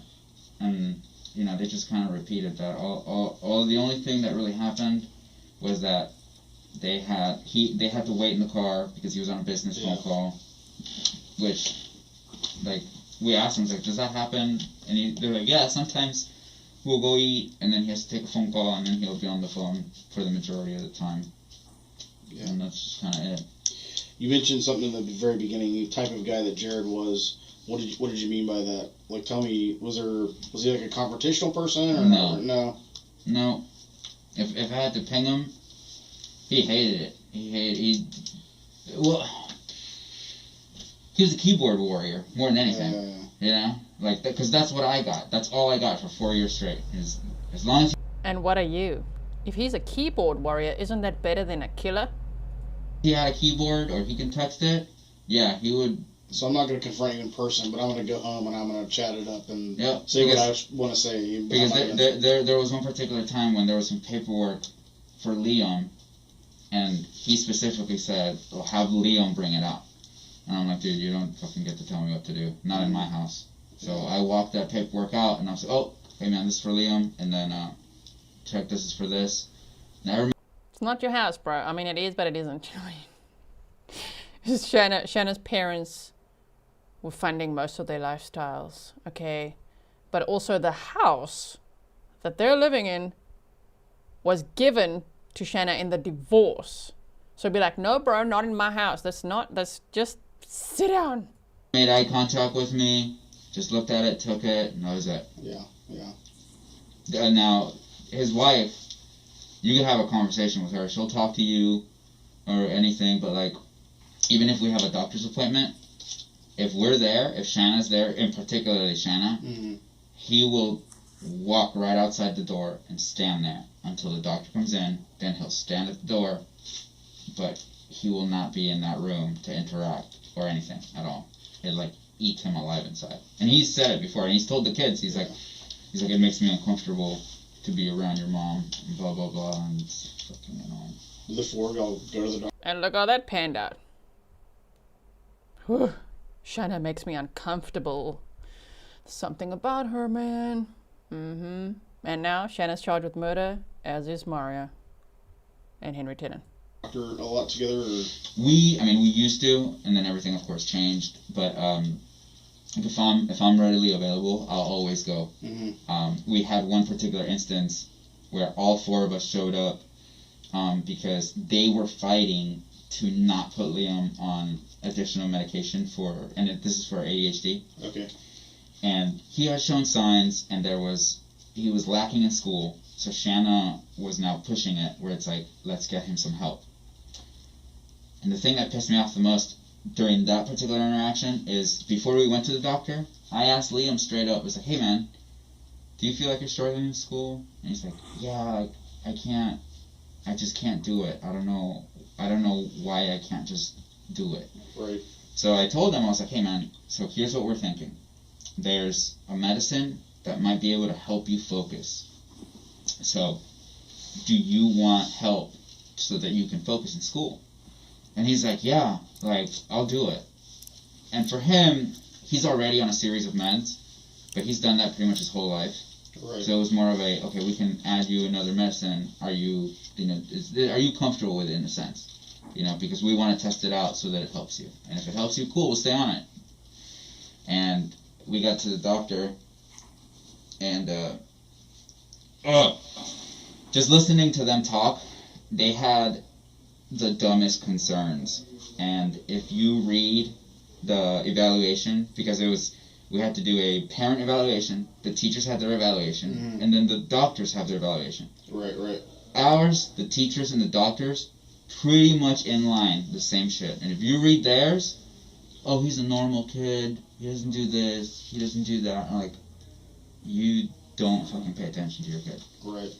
And then one of the things that he said during that time was, well, how am I supposed to talk to my kid because, he knows he's special because of his heart. And then, he's going to develop a complex if I have to put him on more medicine. And from Shanna's perspective of how she knows him to be, that particular thing was more of I don't want my kid to be on more medicine because of how it looks on me that my kid is on meds. Right. And that just kind of commandeered the moment. I was like, I already talked to Liam. I asked him if he wants help to focus in school, and there's a medicine that might help him. So he's on board because he wants to do better in school. So. Why are you talking about this? What does it have to do with you? We're talking about the murder of Jared Bridegan. He's talking about this because this is what he's comfortable talking about. Just like lots of fluff. Just make sure they don't pick up anything. Just, be a great dad is what he's telling himself. You're not their dad. Then they fought us because they were like, well, we want to get him evaluated. Great. But if you want that, you're paying for it. Right. I'm not paying for that shit because I can give this to him for a week, and if it doesn't work, we can adjust or we can get him off of it. And that's it. I did all the research. It would take 4 months to get him evaluated and then another month to 2 months to receive all the data and results. Right. So we were sitting here here you go. These are we gave them everything. This is the old school way. See if it works. It's like here. If you want to do this is who you need to talk to. Here are the prices. We're not paying for it, but also know that Liam is going to suffer because he's waiting for this entire school year to get this shit done. I kid you not, and Shanna, it's Shanna's absolute proof that he should have been on this routine before, a long time ago. But he took it, he started taking it, and 1 month later, he won the spelling bee. He fucking crushed it. And I'm telling you, if you'd have seen him right before that, there was no way that kid could have pulled it up. It blew my... And how about now, after you allegedly killed his father? Mr. Caring guy, huh? Jazz says you have been in the picture for 5 minutes, and that does lead me to my disclaimer, because I know somebody's going to say it. Somebody's going to be upset with me and you should not be disrespecting step-parents this way. I'm not disrespecting all step-parents. This guy is who I'm snarking at, who has been in the picture for 5 whole minutes, who describes his marriage to Shanna as a marriage of convenience. Because if Shanna wasn't married, then her parents wouldn't support her with their trust fund or whatever. And she wanted to make sure that she doesn't lose custody of the kids, that Jared will say, she's got this boyfriend. you know, living there. Like, this is not proper or whatever. So she's like, we have to get married. And he's like, all right, stepping up to the plate. And then what? And then being a killer, allegedly, together. Conspiring together, allegedly. All right, so I'm snarking at him in this context, okay? My fucking mind, I was like, dude, you did it. Like, you're on it. And he knows and understands it too. Like, he'll get to school if he missed the pill, and he'll be like, he'll talk to his teacher like, Mr. Shane, do you know if I took my medicine this morning? It's the fucking funniest shit. And he's like, well, did you? And he's like, I don't think so, because like I just can't like sit down and stuff. And then get a text to Shanna, and it's like, hey, Liam doesn't think he took his meds this morning. She looks at the table, it's right there. And luckily, the school is right next to us, so we just walk it over. And so this is one of those things, man. And there's been a lot of other stuff. Liam recognizes a lot of things for himself and for his health, and we've taught him, like, hey, if you're feeling this type of way, you need to bring it to somebody's attention, because he has a heart defect. And then when he gets out of breath, depending on how it goes, and he gets wheezy, he can feel it. And he feels heavy and tired. Mm-hmm. So there have been times, there was one particular time, we had just gone to date night with them, and they were on their week, and Liam told us, and we could hear it. You can hear the crackling in his lungs. Mm-hmm.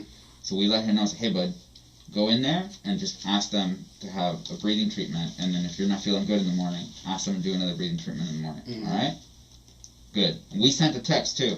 It's like, hey, Liam's breathing doesn't sound that great, you know. It's like, yeah, he's not feeling good, so make sure he gets a breathing treatment, whatever. We kind of pushed and reinforced it. And when he asked that following morning, because he wasn't feeling good, he said no.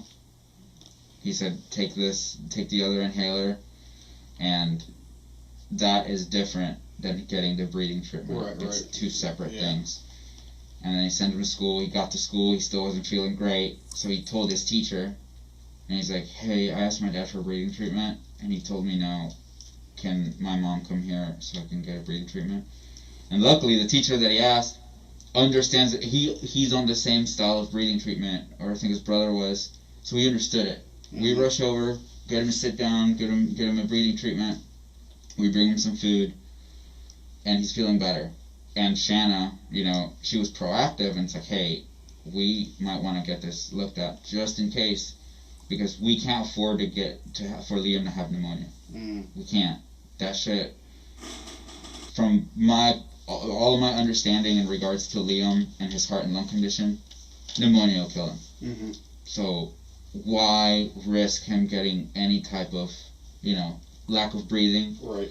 So Shanna set up for him to go to the doctor and everything else for that same day. They lost their shit, and it's like, why would you do that without notifying us? Blah, blah. And it's like, I'm notifying you right now. And it's like, all you gotta do is pick him up and take him. Or we can take him and then drop him off at your house. Right. Nope. They didn't want to do that. And then he said that Liam told us that when they got in the car, he pretty much gaslit him. He told him that he was feeling fine, and that he didn't hear anything wrong with him. And then he told Liam that Liam was lying. So then when he went in and talked to the doctor, Liam told him, Liam was kind of like forcing his cough. Right. And then the doctor obviously was like listening to him. Was like, yeah, you're kind of pushing it, bud. And then just relax. And then Liam straight up asked the doctor, like, you can tell that I have a cough, right? But obviously, since we gave him breathing treatment, his lungs are wide open, so he's good at that moment. And it was just a fucking shit show with that. And that's how the interactions go. That's how things with the kids go. Like, and it's a constant back and forth. Abigail is I don't even know if she's gonna do it anymore, but she was taking an. Do you feel relieved now, Mr. Fernandez Saldana? Huh? With all of this, that how it goes and how annoying Jared was to you? How do you feel now? Somebody killed him. Ask him that. Ask him that. Go ahead, detectives. Give it a shot. Oh, wrong wording. Give it a go, please. Ask him that question. Does he feel relieved now? What's it like now? Damn, this guy's talking a lot of caca. He's really trying to deflect, just like talk about anything but that night. Interest in being proactive in the church. We thought it was fine. We didn't mind. However, we know that they've implemented certain things on the kids and hovered the church over their head. and that's just not how it should be introduced for a child. Mm-hmm. So we decided, hey, you know what? If Abigail wants to do it, we can take her on our side over here in our weeks. And Shanna was like, yeah, that's what I'm going to do. You know, that way I can teach her the difference of how it can be. Right. Abigail wanted to get baptized, so we, you know, it's like, we told her, it's like, that's fine, you know, just make sure you learn and understand what you're committing to. So as she was learning on that, she was like, oh, God, I want you guys to go, and I want to do it at this place, and I want Grandma and Grandpa to go, from Shanna's mom and dad. Mm-hmm. So she sat there, they went on a date night, and she told Jared, hey, like, this is where I want to do it, and I want, you know, Grandma and Grandpa Gardner to be there, I want Shanna Murray to be there. And Jared just kind of destroyed that vision where he was like, Abigail, this is very important for me. You know, like, I only get to do this once with you. And also, I don't like your grandparents, you know, I can't even remember the reason what he said. And then he added on, it's like, and I really don't like your mom. And if they're there, they're going to ruin the family trip, is what he told her. And it's just aggravating because all of that was about him and not about her at that moment. Right. And Liam wanted to say something. Liam was there. And he wanted to say something, and he felt bad because he didn't say anything. And when he told me about it, I told him, bud, you did the right thing. Because if you would have said something at that moment, he would have freaked the fuck out on you, and that's just not worth it. Mm-hmm. I was like, so you did the right thing, and thank you for telling me. Right. But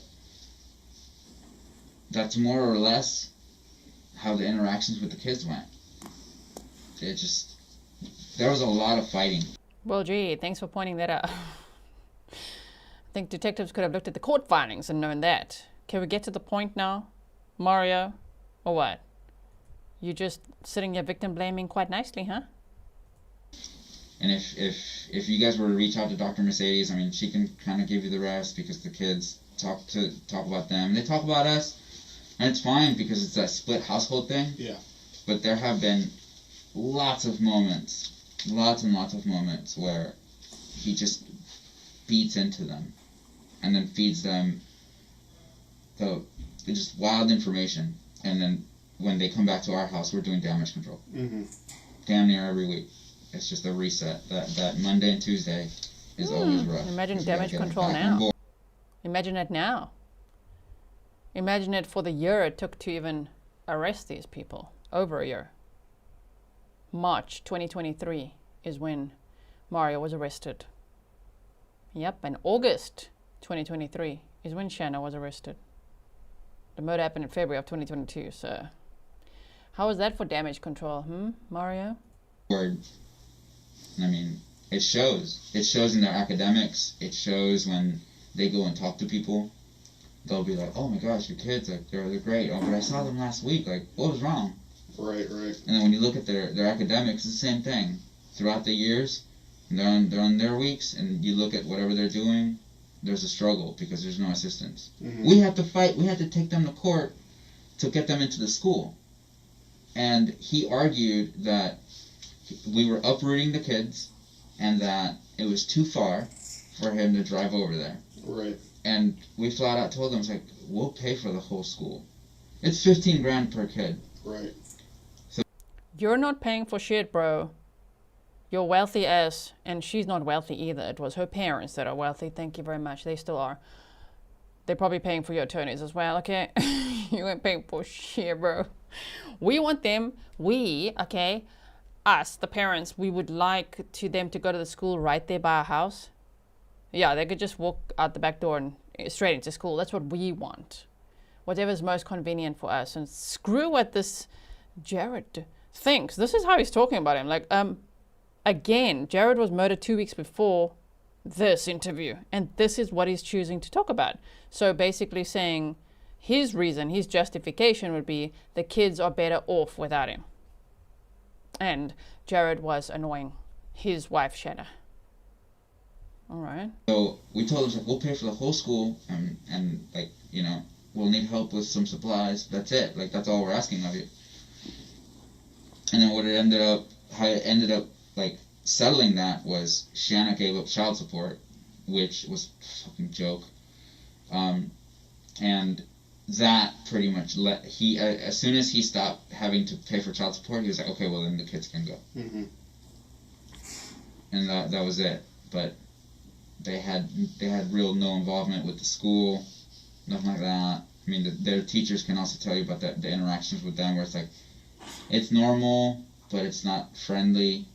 You know, it's like, oh, we want to know. Okay, great. Like they can have a conversation with them 100%. But if we're around, shit turns completely different. So, like parent-teacher conference and stuff, do they not participate in that, or do they do it separately, or? They can sign up for a separate time. I think there's only been one time, and it was in the middle of COVID, where we all did it together. Mm-hmm. And that goes fine, but they don't sit there to, you know, they do it the roundabout way. So because we're on opposite ends and the teacher's present, yeah. If we say something, they will find a roundabout way to ask us a question, but it's through the teacher. Gotcha. They won't directly Hell basically. No. Well, it sounds like you guys have a pretty rough relationship for as far as the kids were concerned there. It was a pain in the ass, man. Yeah. This detective. Well, it sounds like you're giving us a motive. The way that he like sort of giggles along. Very interesting, Mario. Sounds a little rough. Okay.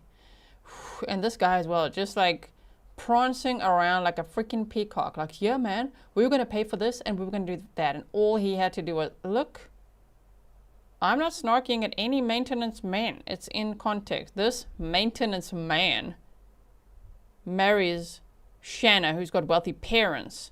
And suddenly he's strutting around calling the shots. Are you crazy, bro? What do you mean?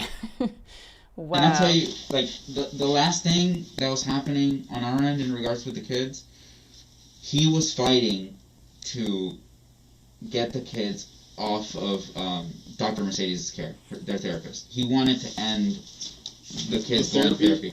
Okay. He wanted it to stop. And he was saying that he had never agreed to it, and that they go and tell the kids, or I don't know if he thought that we were in there with the kids. The kids go in there by themselves. We're not in there. We usually go in first and we talk to Dr. Mercedes and we kind of give her an update of like what's going on. Right. From there we step out, the kids go in there and they chat with her. And they are just open books in regards to what they tell her. That's on them. And it's just to help them along. Outside of that though, he wanted it to stop because at one point or another he knew that the kids were talking about him. So that's why he wanted to stop. And he wanted it to stop. And then he sent us a thing through his lawyer. We forwarded it to our lawyer, and our lawyer was more or less like, is this real? Is this serious? And our lawyer legitimately told us that he ignored it because he didn't think it was serious. And like he waited out the time.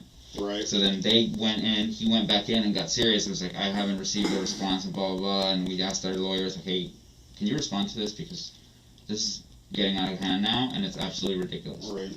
Our lawyer was prepared to be like, I hope this goes forward so I could just crush him in court. Yeah. We were hoping that he was going to push it so that we could file a social investigation against him. Because up to pretty much this point, the primary goal, because it wasn't amicable and because of how they're being with the kids, we were more or less fighting for the kids to have a chance and for Shanna to have majority decision making. And if she could have more timeshare on her end, if it was like 60-40 or whatever, if we could bend it just enough, it'd be great because the kids would be better off.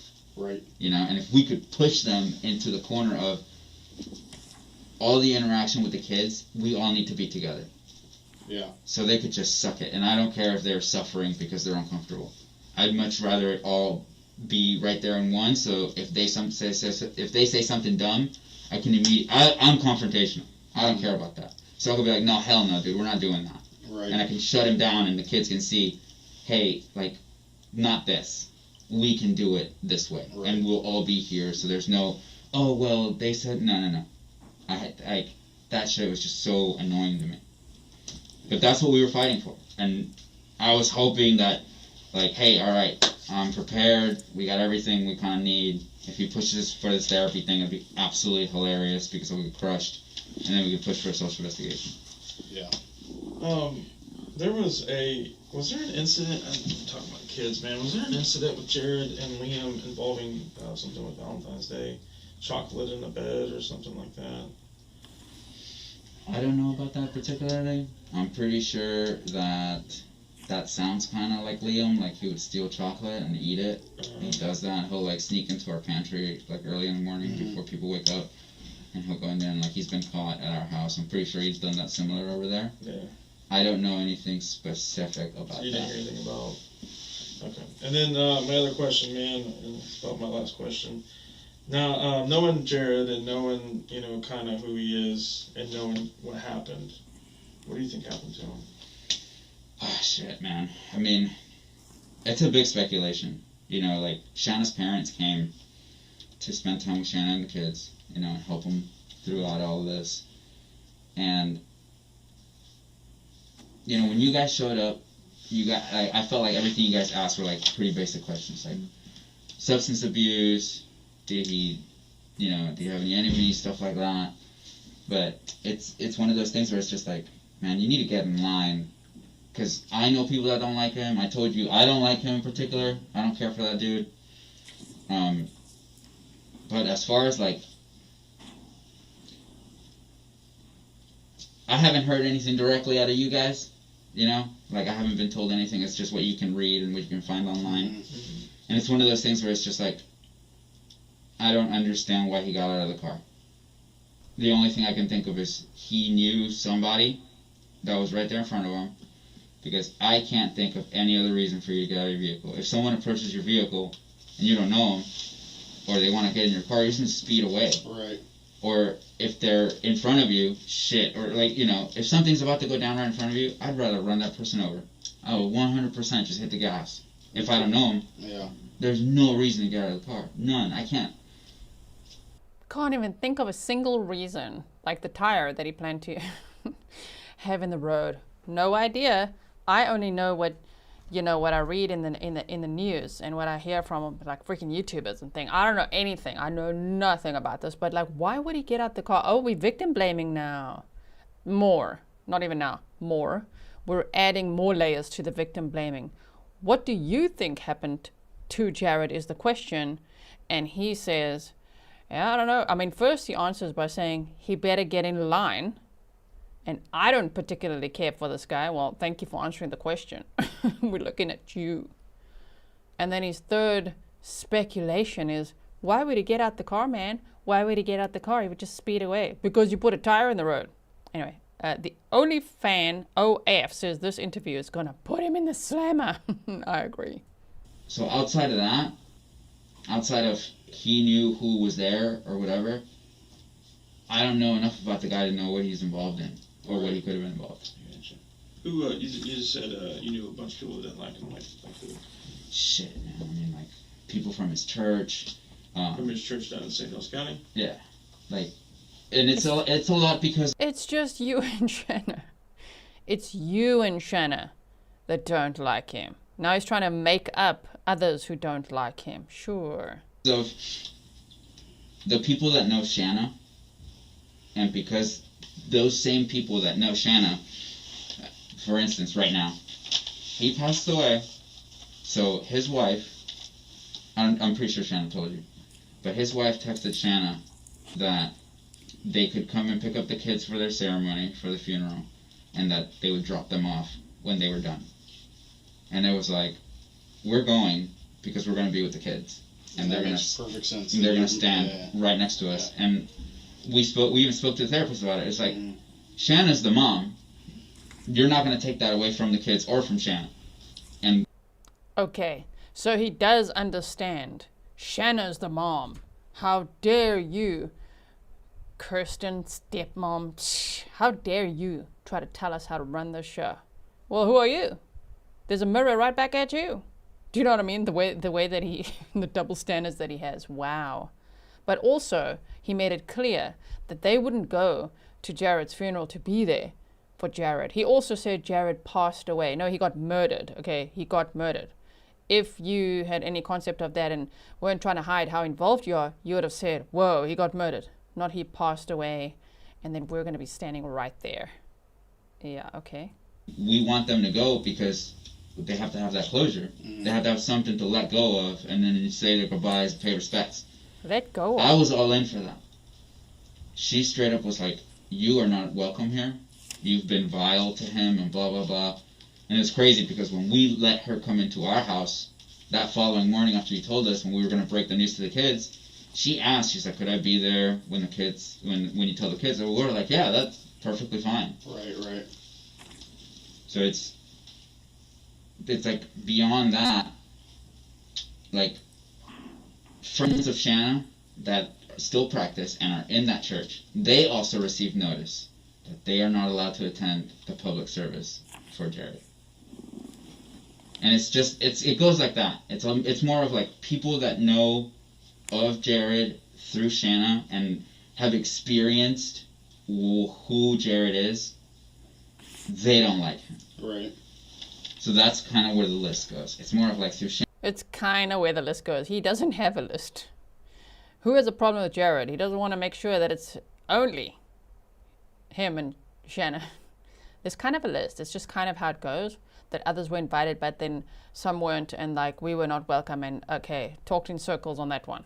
Shanna's contacts, and it's like it's not even her friends or closer circle of friends. It's like acquaintances. Right. Shanna used to be a teacher. A lot of those kids go through that church, so like she knows them from those interactions where it's like, oh, I know this mom. I used to teach her kid. Hey, we can have a friendly chat. All of a sudden, they are alienated because they had a chat with Shanna, so they can't have anything to do with the family, with right. Jared's family. And even right now, the kid's grandparents, Jared's parents, they came all the way from Germany. Not one of them has contacted us to ask us about the kids. Not one. Yeah. And that also happened to Jared's brother. Jared's brother left the church, so they 100% nixed him. Him and his kids, so the other grandchild, they pretty much don't exist. And that's just kind of how the family tree is in that sense. And then right now... It's not kind of how the family tree is. They're grieving the loss of Jared, you jackass. Kirsten, to me, well, she writes his emails, and we can tell the difference. Right. We know it's her. And, like, right now, she doesn't have any leash anymore because there's no restriction. And she's just being a total bitch. Kirsten is? Hell yeah. What did you just say? Right now, she doesn't have any leash anymore, so she can just say what she wants and she's being a bitch. That's what you're saying about the widow. This guy, it's like this interview, you are very unlikable, dude. The jury must be like, you can be all there trying to look like Mr. Pouty Face in the courtroom and just a good boy who says nothing. Look at this. Okay. Like, for her to tell Shanna that she can't go and that she can come and pick up the kids and they'll return them at their own leisure or whatever. It seems a little unfair considering if you guys let her come into your house and be there and... Man, it's super annoying because even when she showed up to the house, we told her, like, we're going to have a chat outside before you come in. Yeah. Make sure we're all on the same page. So one of the first things that comes out of her mouth is like, I know that over the years it's been rough, but, I want you guys to know that Jared did love you guys and always wanted to be friends. And I'm sitting there like, I was looking at Shanna, and I was just like, Shanna told me to not say anything, so I didn't. Right. I was like, I'll be nice just because of what's happening, and the kids are more important. But at that... Yeah, he's such a simp for Shanna. Literally. This is a simp. Definition of. What a dumbass. Wow. Shanna told me that I have the right to remain silent, and so I did. But now that I'm sitting here with you, great detectives, and you understand what I'm saying, I'm not on a leash, and I can just, like, run my mouth. Shanna's not here, right? Otherwise, she'll tell me to not say anything. At that point, I just want to be like, shut your mouth, because you're lying, and do not come in my house with that bullshit and say some stupid shit to the kids. Right. So we just kind of deviated. Shanna deviated that moment. It was like, we just want to make sure that she said it. She's like, I I'm going to let the kids know what happened, and we're going to leave the floor open for them to ask questions because the questions are going to pour in. We're going to keep it simple. So we sat around my table. Shanna let them know. The kids had their moment, and they started asking questions, and I opened it up. After that, I did the follow-up because Shanna was crying. And then it was well, what's going to happen like with our little sisters, because I have 2 sisters. Mm-hmm. So we let them know, we reassured them, it's like, as long as Kirsten's available and, we can settle on times and stuff like that, like, we'll take you. And we've taken the kids to their house so they could see their sisters in this, it's been almost, 2 weeks now? Yeah. In this, the very first, within the first 3-4 days. How did that go? When you went over there? Well, here's the other part. Hold on, we're going to hear him talk more crap now. Darlene Butler said, I was a Stamping Up demonstrator at the murder. At the what? At the what? You said, we all got an email about not listening to rumors. I looked up what was going on and quit that very day. Damn, good for you. Well, that's right. Quit right that very day. Just like, wait, what? Wow, exactly. And Kay Wilson said that he's saying, Mario saying, had their moment. Like they were going to break the news to the children that your father is dead. He was murdered. And he describes it as they had their moment. So she knew we were coming, and we gave her a heads up. Mm-hmm. And she texted Shanna, and she said, well, I don't know if she said I want to keep it brief, but she said, it's been very overwhelming right now. So, we also let her know that, my in-laws were with us. So we didn't want to impose. So we'll make it brief. The kids, Abigail made like an entire basket, a gift basket of like, here, have this, and this is for their little sisters and stuff like that. And we pull up to the house. Her parents are there. They have 2 friends there. The kids are playing in the front yard. It didn't seem very overwhelming at all, or like she was alienating anybody else. Mm-hmm. We had a conversation with her parents. Her mom was very... Again, it's a speculation, but it's like she didn't seem to care about Jared because they're from Seattle, right? And she was just like, stuff like this happens. That's exactly what came out of her mouth, and she's sitting there talking to my in-laws, but then she like rerouted the entire thing, and her mom started talking about, we lost one of our grandsons in Texas, and that's when she got emotional. But it was no direction of anything with Jared. Right. And then when we told her that Kirsten had told us, she told us she was overwhelmed, so we didn't want to impose and be here for too long. And her mom just looked confused as hell. It was weird. Yeah. It was weird. And then now, So what's weird is that you think this is helping at all. Look at the detective looking at him. Okay. Yeah, we got a red flag here. Went from orange to red. After the funeral thing, we are doing our own thing with the kids. Shanna yesterday had the kids write letters, and we burned them, and we took the ashes, and Shanna took out the kids to the beach. They could bury them, and in like another, not this weekend, but the following weekend, we're gonna do more or less like a celebration of life, and give some time for Shanna's family to come here to Florida because they're all from Utah. And we're all going to spend time with the kids and let them know, like, hey, like, you have a support system. We're all here for you guys. Right. We, like, this, and this is going to be our normal, more or less. But it's been hella weird. It's super weird what happened to him. I can only, like, imagine certain weird shit. But for sure, for someone to get out of the car, like, that shit makes no sense. Right. I do not get it. Yeah. It's weird for sure. Everything is like, someone was there waiting for him, and he definitely knew them. 100%. Because yes, he did. 100%. You're right about that, Mario. You were there, 20 seconds in front of him, weren't you? Driving the Ford F-150 with your little plan to put the tire in the road, huh? Telling Henry, get out, get out, get out. Okay, put the tire in the road, and then you do what you got to do. There's $150,000 waiting for you, which Henry Tenon never got. Okay, so at the same time as victim blaming, you want to imply that Jared is stupid for getting out the car. Meanwhile, you put a tire in the road. But he's pretending not to know that. He's trying to reiterate that I haven't heard anything about a tire.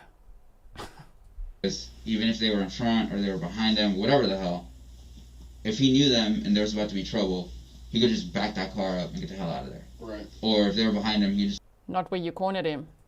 floored it. Or if they were on foot, he could have floored it.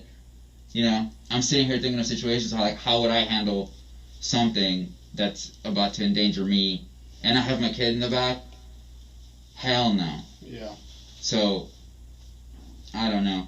But what happened with him is strange. His family, they're acting like assholes. Kirsten's an asshole right now. Like, I just don't like any of them right now. I'm more focused on... We heard you. So you think the guy who was murdered, Jared, is an asshole. You think that his widow is an asshole. You've called her a bitch and an asshole in one interview. Yeah, that tells me everything I need to know about this one. Trying to get a routine, not just for the kids, but also for Shanna. Because she's overwhelmed in the sense of she's trying to absorb all the kids' emotions when they are feeling overwhelmed. Like, they're having nightmares, shit like that, and I expect that. Mm-hmm.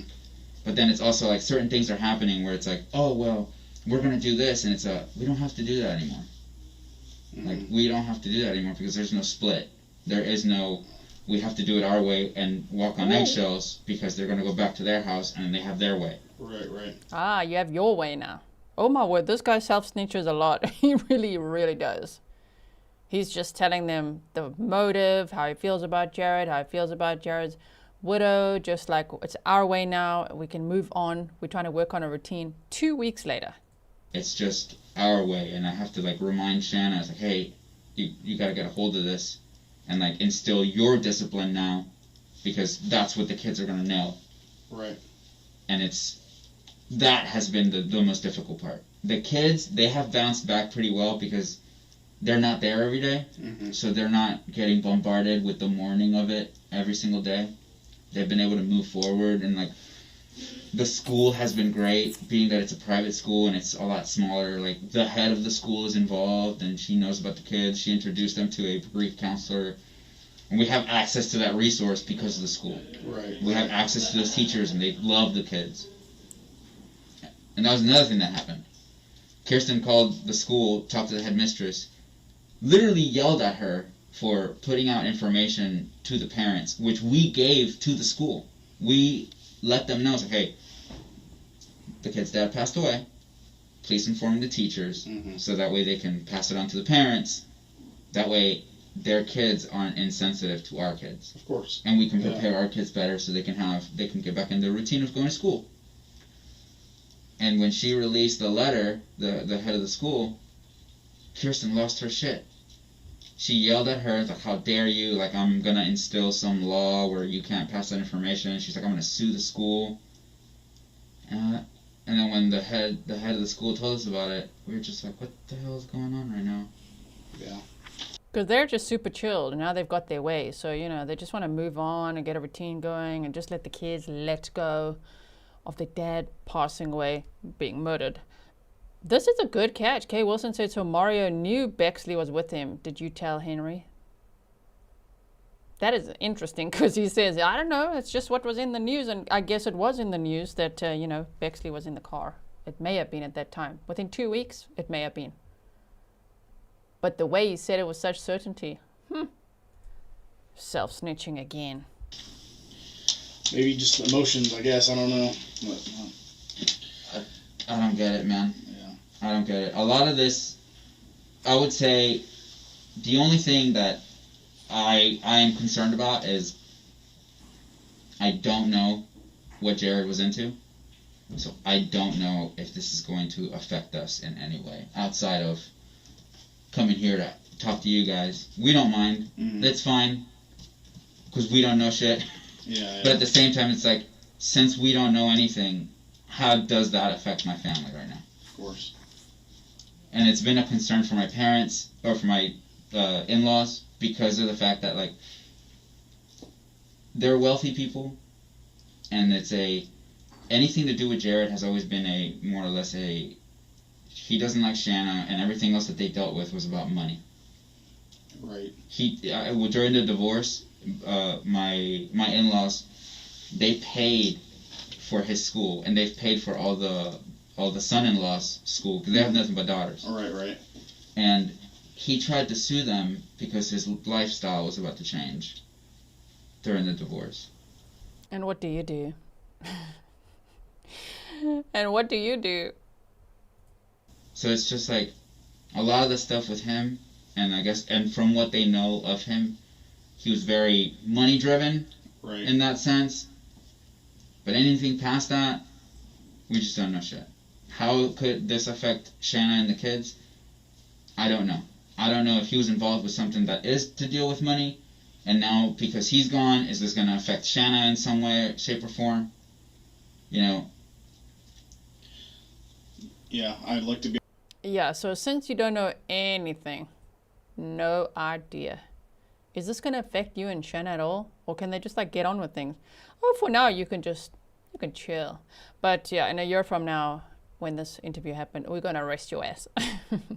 We're going to arrest your ass the day that Henry Tenon pleads guilty and tells us everything about you and shows us the checks and all of that. We're going to arrest your ass on March 16th of 2023.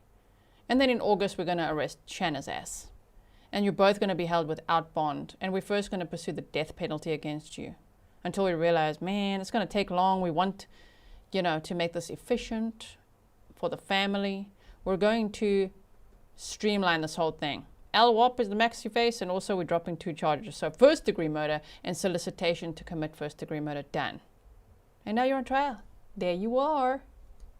You're on trial now, Mario. So yes, things are going to change for you big time. I gotta tell you that we have all the answers, but we don't. Right. Everybody's just kind of lost right now, and like, so, yeah, I don't know anything else that I can answer for you guys. Yeah, I mean, if I find something out that I can give some concrete information, I'll let you know. But please. Right now, that's not the case. Yeah. So. Yeah. But hey, thank you so much for coming down. I know it's not what anyone wants to do. Come spend their day with us, but no, we do appreciate it. And trust me, we get it. Like when Shanna told me, said, "Hey, one of the detectives just called me and they want to talk to us." So like, I was like, "Well, I can't do it right now. They're always welcome." I was like, "Could they come over? Like, you guys have come over before, and we're right there." Yeah. I thought you meant downtown. No. By the way, and I was like, "Oh shit, we're gonna have to make time." Yeah. So that's why we pushed it for today. Yeah. And then the rest of that was like Shanna was like, "Well, what could we tell them?" And I told her, I was like, we tell them what we know, which is our interactions with Jared, how Kirsten is being a total bitch right now, and how this has been. For me, this has only been for 4 years. Mm-hmm. For Shanna, it's been like 7-8 years. And then before the divorce, it was everything that she dealt with him. Right. So. Yeah. You mean like when you found out she was cheating and all that? With some personal trainer before you, the maintenance man, so. Stefan said he'll be cleaning toilets in prison, like he did in the gym. Mm-hmm. Well, like I told Shanna, we don't know what we don't know until we know it, so we don't know what's going to help and what isn't. So right. At this point, we're just trying to get to know Jared, because if he was into something, the only way we're going to find out about it is to find out his background and right. stuff. So. Right. But we really do appreciate it, man. Absolutely. Yeah. Walk you out. So I knew someone was going to say that. Susan said Bexley was always with him on date night. The wife testified to that. But I mean, Mario wouldn't have known if she had a cold that night or couldn't go that night or hurt her foot or whatever it could be. There could be a reason for her not to be there that night, even if there was a pattern, you know what I mean? But I do think it was probably reported in the news. So I think that's how he would know without knowing. But we know that he knew because, he was probably driving the truck. He's so accommodating, hey?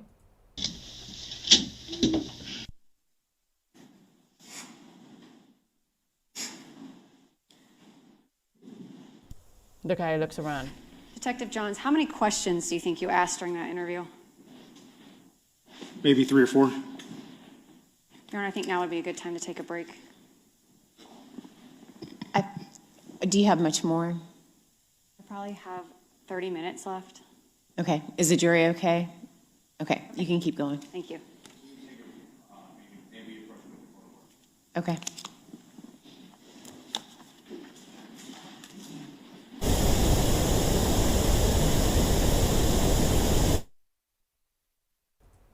Well, that was so much worse than I thought it would be. Like the way he is, wow. So Detective Chris Johns, right? Chris,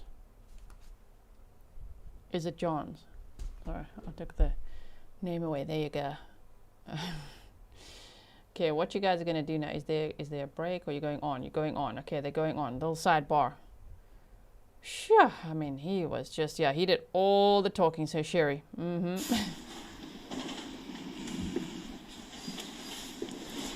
He's been in jail this entire time.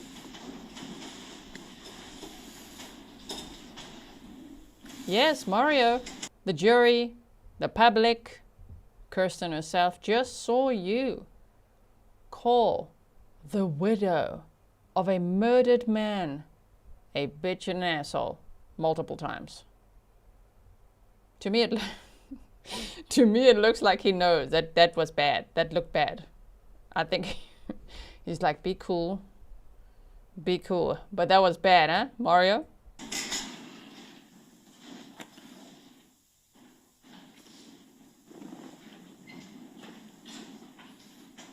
Ms. Stifler, you can proceed. Yes, sorry, I was waiting for Ms. Simpkins. All right, Detective Johns, following that interview, or on that day, did you also schedule for AB and LB to come for a interview with the Child Protection Team, which are the people who interview young children? Yes, we did. And what date was that interview for the children scheduled to take place? I believe it was March 2nd.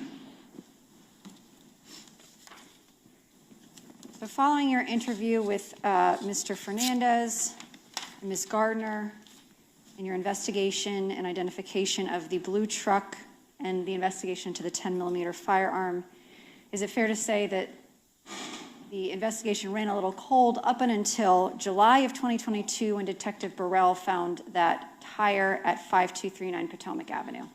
Yes, that's correct. When he found that tire, briefly give the jury an idea into the investigation that you began into a man named Henry Tenon. Like I said, up until that point, we were kind of running out of leads. We didn't really know where to go. We were continuously trying to find this truck, but weren't having a whole lot of luck with it. So we start looking at just kind of ancillary people that we didn't think were going to be that really important to our overall investigation. And while Detective Lamont and Detective Burrell were interviewing Mr. Ordway at the Potomac address, Detective Burrell, as he's already testified to, found this tire. He thought the tire looked similar to the one that was left on the scene, so he decided to bring it back to the police station. And you already previously testified that you were able to compare the DOT numbers and see that they were manufactured at the same factory the same week. Correct. I want you to give me a brief overview into your investigation into an individual by the name of Henry Tenon. What did you start pulling in regards to Mr. Tenon? Well, we initially didn't know that Mr. Tenon was related to the tire until later we found out that we went back and talked to Mr. Ordway some more and said, hey, where did this tire come from? And we realized that Henry Tenon's father actually owned a blue Ford Lariat. And that's when we started making this connection that, oh, wow, this truck is the one that matches the one we're seeing on surveillance. The tire found on the road belonged to a Ford F-150 of the same make and model. So then we started looking into Mr. Tenon as far as his financials, toll records, our phone records, everything that we'd normally do when we start looking at somebody. Did you you mentioned pulling his financial records. We're going to talk about that a little bit later, but did you also pull his phone records? Yes, we did. Did you identify him as having phone contact with the defendant in this case, Mario Fernandez Saldana, leading up to the homicide? Yes. And the jury's going to hear from a witness later about those phone records, but was that of significance to you in your investigation? Yes, it was. Did you identify Mr. Tenon as having lived at the house at 5239 Potomac Avenue at some point? Yes, he was a prior tenant. Were you able to figure out where he was living when he came onto your radar as a serious suspect in July of 2022? He was still living at the same residence. He just wasn't the listed tenant. Sorry, what? Boom. I need a tiny mic. Mic drop. He what? He was still living at that Potomac residence, but just wasn't listed as a tenant. Oh, and who took him off the list as a tenant? Maybe the landlord? Mario and Shanna. Interesting. And at this point, you had not identified the shooter that we saw on the compilation video earlier. Correct. But you were aware that the shooter that you saw on video appeared to be a tall black male. Yes, that's correct. Can you describe for the jury Mr. Tenon's physical appearance? He is a very broad-shouldered, very tall black male. Did you also, did you consider interviewing Mr. Tenon as a suspect in the case at that point?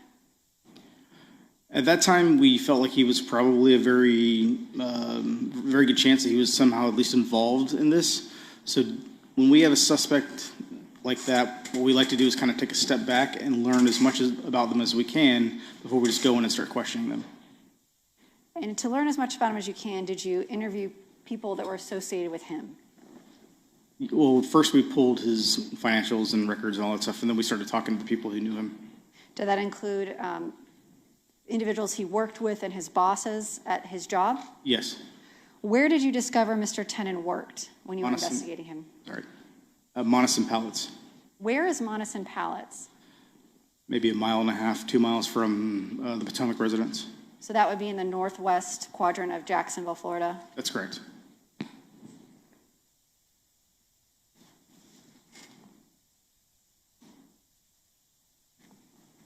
At some point, did you decide to further your investigation by placing Henry Tenon under arrest for charges other than the homicide you were investigating?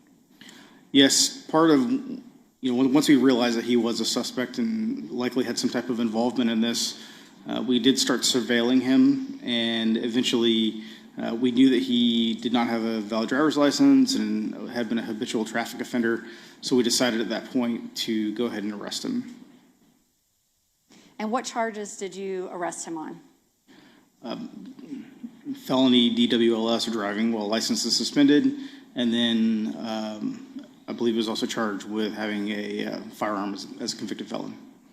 And the firearm he had, was that a firearm you actually collected during his arrest? Yes, it was, I believe it was actually ruled as an antique shotgun. It was not a handgun or a 10-millimeter firearm? No. Was it operable? I don't believe so. Did it meet the legal definition of firearm such that you all could proceed with that investigation? No.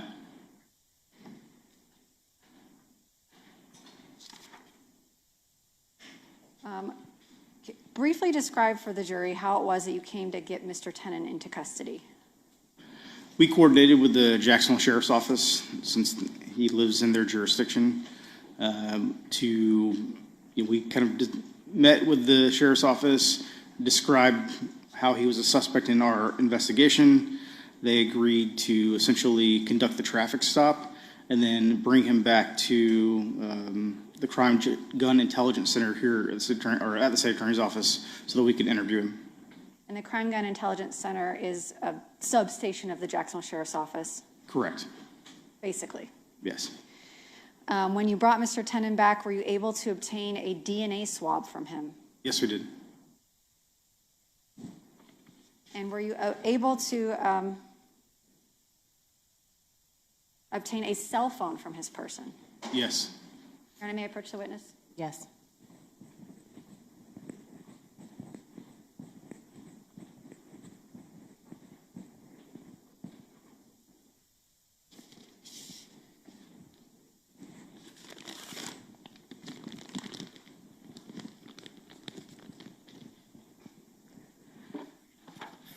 When you arrested Mr. Tenon in August for driving on a suspended license, what vehicle was he driving? He was driving a white Ford Crown Victoria. Did he have a set of keys in his pocket? Yes, he did. And did those keys belong to a Crown Vic? No. What vehicle did they belong to? The Ford F-150.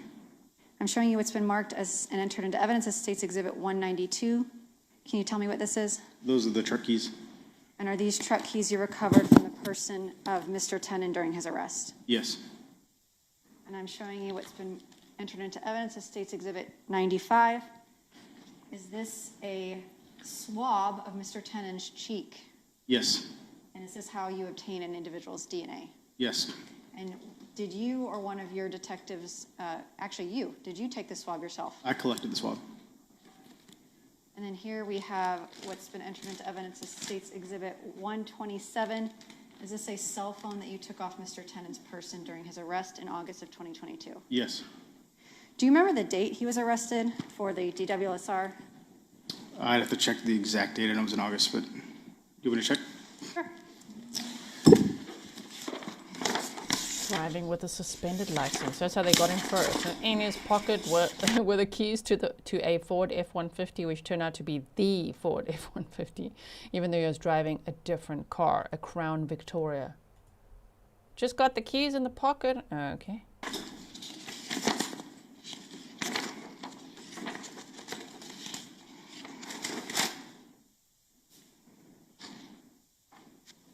It was August 18th.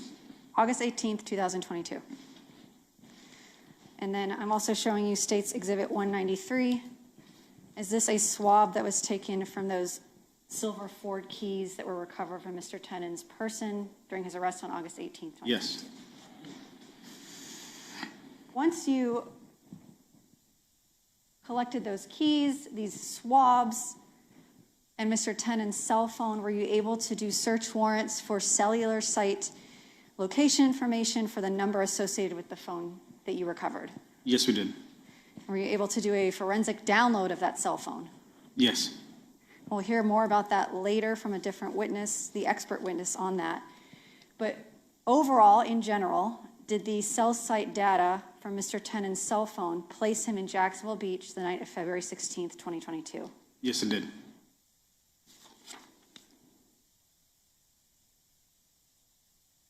And did you send Mr. Tenon's DNA swab to the lab at ATF for comparison against the swab from the tire recovered from the crime scene and the swab of those vehicle keys? Yes, we did. What were the results that were relayed to you? Was Mr. Tenon's DNA included on that tire and those keys? Yeah, not using the language the analysts would They're going to probably hear use. from the DNA expert. Okay. But Yes, it was basically a matched. in terms of your investigation, were you able to confirm at that point, based on the cell site location data, the appearance of the shooter on camera, and those DNA results, that Henry Tenon, you believed at that point in your investigation to be the shooter? Yes, that's correct. So did you obtain a search warrant for Henry Tenon's belongings at 5239 Potomac Avenue? Yes. And do you recall what date it was that you executed the search warrant at Potomac Avenue? I'm just going to look at my record real quick. It's been in October. It was October 5th. Okay. I'm showing you, I'm going to go through some photographs fairly quickly and go through some items you collected at the house. This is States 101. Is this 5239 Potomac Avenue? Yes, it is. And does this picture accurately and fairly depict how the house looked and the appearance of the house in October of 2022? Yes, it is. And in States 102, are we just seeing another view of that home? Correct. Just the angle from the other side of that vehicle. States 103, is this the entrance of the house? Yes. Entryway into the home? Correct. Show us, show us. 104, we see some bedrooms and we see that the tile has been ripped up off the floor. Correct. 105, there is, how many bedrooms are in this house total? I believe there are 3 bedrooms. This is just another view of that same hallway. Right. 106, as I go through these, if you could just briefly narrate for the jury. Yeah, this is just the bathroom. 107. One of the other bedrooms. 108. Another bedroom. In States 109, was there mail for this address in Mr. Tenon's name at the residence? Correct. They eventually show us. 110, more mail in Mr. Tenon's name. 111, what is this we're looking at? This is just the kitchen. 112. Another picture of the bathroom. 113, we see the bathroom and the sink is broken. Correct. States 114, is this the interior of the garage? That's correct. 115, another view of the garage. Yes. 116 inside the garage looking out. Yes. 117, if you're standing inside the garage, the left-hand side of the garage. Correct. States 118. Were you directed to this particular area by the current tenants of the home who had moved in after Mr. Tenon's arrest? He stated that that's where a lot of Mr. Tenon's belongings have been placed. Okay, so you specifically were looking in the garage in this area based on what these tenants told you where to look. That's correct. In 119, we see a pair of, or one boot. Was that boot later collected by evidence technicians that were present with you during the execution of the search warrant? Yes. And 119, I'm sorry, that was 119, 120? Correct. The boot. 121, what are we seeing? Just another angle of the boot. 122. Correct. And 123 is the back of those boots. That's correct. May I approach the witness, Your Honor? Yes. What was significant about these boots that made you all collect them? They appeared to match the same boots that were in the video collected from Grande of the gentleman walking away from the crime scene. And by gentleman, you mean the individual, the shooter? Yes. Yeah. I like the state said that. And by gentleman, you mean the shooter. Yes, that one. Somebody's going to have to help me with this.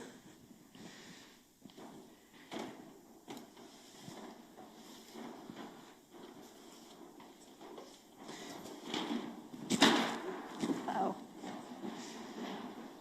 Okay. Just right here is fine. You can put it right here for now. Sure. Detective Johns, if you stand up, can you see the boots that are here? I can see them. Okay. Those are the same boots we collected. These are the boots that are collected. And you believe them to be consistent with the boots you can see on the shooter on the surveillance video the jury's watched previously? That's correct. Did you also collect a jacket in the home? Yes. And why did you collect, well, you collected several jackets, but in particular in examining these jackets afterwards, and this is States 128, what was significant about this particular jacket? It also appeared to match the jacket that was being worn by the shooter.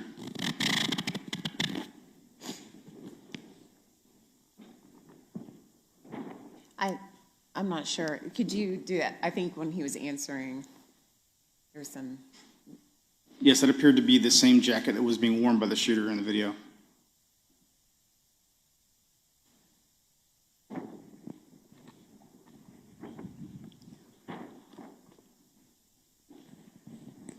I'm going to go through the rest of these photos fairly quickly. Oh my, do you see the boots there in the glass box? States 124, is that the cell phone that you previously identified? That's another cell phone number. They got it here, in a box here. Too stinky to just have out there, out and about, right? Wow, okay. States 124, is that the cell phone that you previously identified? That's another cell phone, I believe.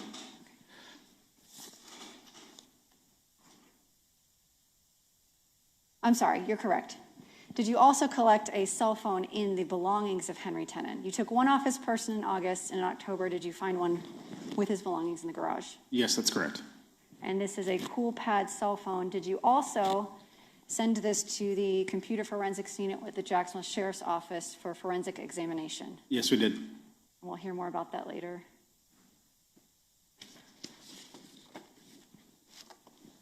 The jury's going to hear from ATF about the recovery of the blue two-toned truck. But I want you to explain to the jury how it was that you eventually located the suspect vehicle in this case. Once I received Mr. Tenon's financial records, I located a transaction for a tow service. We then used his toll records and his data, location data, to basically see where he was at on that day, and we were able to track down the location of the truck. And where was the truck located? It was off of, it was at his friend's house, Mr. Jones' residence off University. I don't remember the exact address. I can look for you. Did you actually go to the search warrant for that truck? Yes, I did. To recover the truck? Yes. Okay. Was that at 1705 University Street? Yes. And was that truck sealed, towed, and processed at the Jacksonville Beach Police Department's secured lot? Yes, it was. Were you present for the processing of that truck? Yes.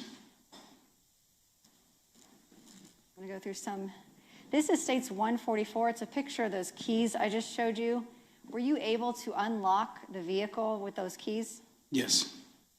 We're seeing here States Exhibit 145. Is this the Ford F-150 that you recovered at 1705 University Street and processed at Jacksonville Beach? Yes, that's correct. And we can see that it is, in fact, a Ford two-toned F-150. And does this truck have a tag number that matches the registration to Henry Tenon's father, Henry Clement Tenon? Yes, it does. States 147, we see that the vehicle has been sealed. Is that what these stickers indicate? That's correct.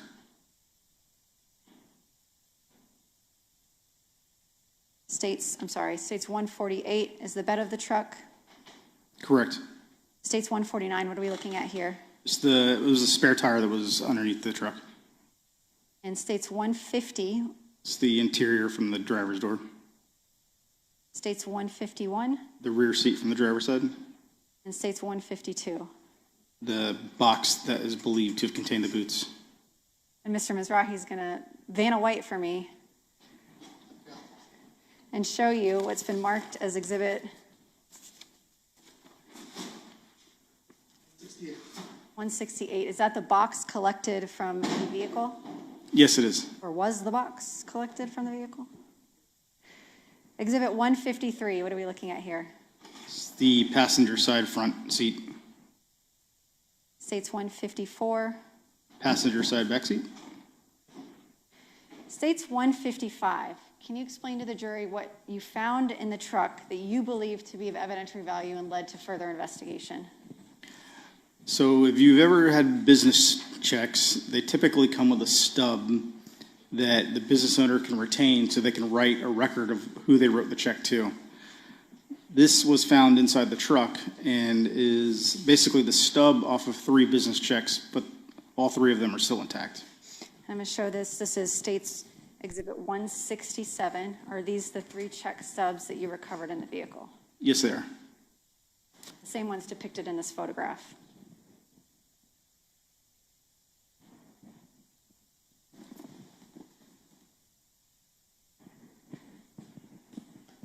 Were you able to find the corresponding deposits for those check numbers in Mr. Tenon's financial records? Yes.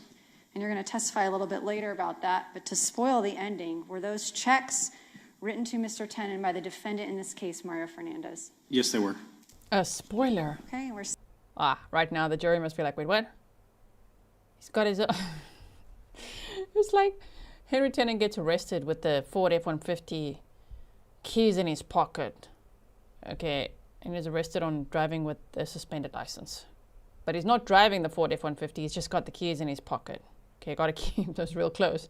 So they're like, oh, okay, let's go look at his financial records and find if we see anything. Wow, there, he towed a car. What car was that? The Ford F-150. Where'd he go? Oh, he put it at his friend's house. And then they go there and they literally find the box for the shoesies. Well, those aren't shoesies, those are big shoes, which Mario's attorney said that you could fit half of Mario's body in those shoes. His attorney needs to stop bullying now. He said a short little Peruvian man, he said today as well. Okay, sir, you don't have to keep emphasizing, although he probably wants to actually be like, he's so small, he's so frail, he could never hurt anybody. But anyway, they find the box, they find the shoes at that Potomac address, which is where Mario and Shanna are the landlords, the owners of the property. Henry's still living there, but now he's no longer listed as a tenant. But he's still living there. Okay. It's just like, wow, look here. Look at what we have right here. Wow. In States 156. And on top of that, sorry, the final is you're going to have your little check stubbies in there. And all 3 corresponding checks are handwritten by the defendant, Mario. A photograph of a steering wheel. Was the interior of Mr. Tenon's vehicle swabbed for the presence of DNA? Yes, it was. How many swabs were there approximately taken that day? Dozens. I'm going to ask you about one in particular, State's Exhibit 169. This is a swab from the steering wheel taken by an evidence technician, Ashley Hawkins. Were you present when she took the swabs of the interior of the vehicle, including this one of the steering wheel? Yes, I was. And yes, that is it. And did you also submit these swabs, and in particular this one, to ATF for forensic testing? Yes, we did. As I stated, we'll hear from the analysts, but were you also advised at some point during your investigation that Henry Tenon's DNA was included on this swab from the steering wheel as depicted in States 156? Yes. States 157, what are we looking at here? There's contents inside the vehicle, or from the vehicle. States 158? Same thing, statement for child support, I believe. States 158, and that is under the name of Henry Tenon with the address of 5239 Potomac Ave. Correct. States 159, we see that there was some mailers in Mr. Tenon's vehicle in the name of Mario Fernandez with the address of 5239 Potomac Ave. Nice. That's correct. There you are, Mario. See, you're connected. But he's just the landlord, you guys, of a property where he removed the tenant for no reason, even though the tenant was still living there. It's just unlisted, okay? He's like an incognito tenant. Those could junk be mail. Junk mail. States 160, are these more items from the interior of the vehicle? Correct. States 161, we see a JEA bill for Henry Tenon at 5239 Potomac. Yes, that's correct. And again, we see in States 152 another JEA bill for Henry Tenon at 5239 Potomac. Yeah, it's the same bill, just a different photo. And here, the vehicle registration for the Ford F-150 under Henry Clement Tenon was actually located inside this truck. That's correct. Here we see, is that a picture of that here in States 163? Yes. And did you do investigation into Mr. Tenon's father, Henry Clement Tenon? We knew he was deceased, but no, we didn't really do any kind of investigation. That was my question. Was he alive during the murder of Jared Bridegan? No. He had passed away prior to Jared's death. That's correct. We see in States 164, IRS paperwork for Henry Tenon at 5239 Potomac Ave. And That's then correct. What are we seeing here in States 165? It's a paycheck stub from Monis & Pallets for Mr. Tenon. And it says Henry Tenon, 5239 Potomac Avenue, earnings for piecework. Was he paid by the piece, I guess, for his labor at Monis & Pallets? As I understand it, yes.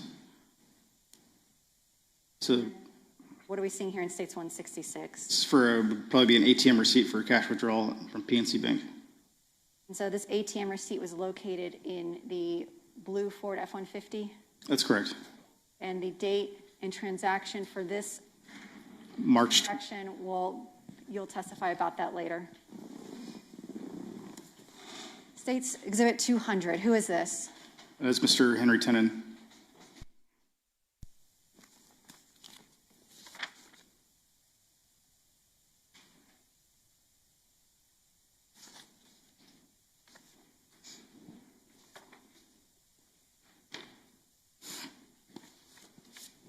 So as you were collecting this information and receiving cell site data results, placing Mr. Tenon in Jacksonville Beach the night of Jared Bridegan's murder, DNA results for the tire left at the crime scene, the truck and the keys, and other information, did you make the decision to arrest Henry Tenon for the murder of Jared Bridegan? Yes, we did. Did you immediately arrest him after receiving this information? No. Can you explain to the jury what investigative technique or step you decided to utilize concurrent with the arrest of Henry Tenon? We decided to use the arrest as what they call a tickle, because we were going to do a T3 wire, or what is commonly referred to as a wiretap, Nice. on people that we believed were also involved in the homicide. We do like that. We do love wiretaps. Reminds me of Donna. And the bump. Remember Donna Adelson's trial? Oh, wiretapping, because you're like, yeah, I think others. We have a hunch, or an hunch, that there may be others involved. So this is the last area of your testimony we're going to get to today. And I want to ask you a little bit about what a wiretap is. Can you explain to the jury what a wiretap is? It is the most intrusive thing that the government could probably do to a person, and that is to listen to your private phone conversations. It's something that we take very seriously.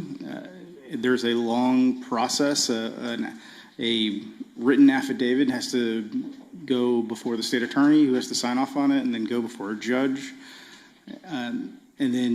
And only then, if it's approved, do we get the authorization to listen to these telephone conversations.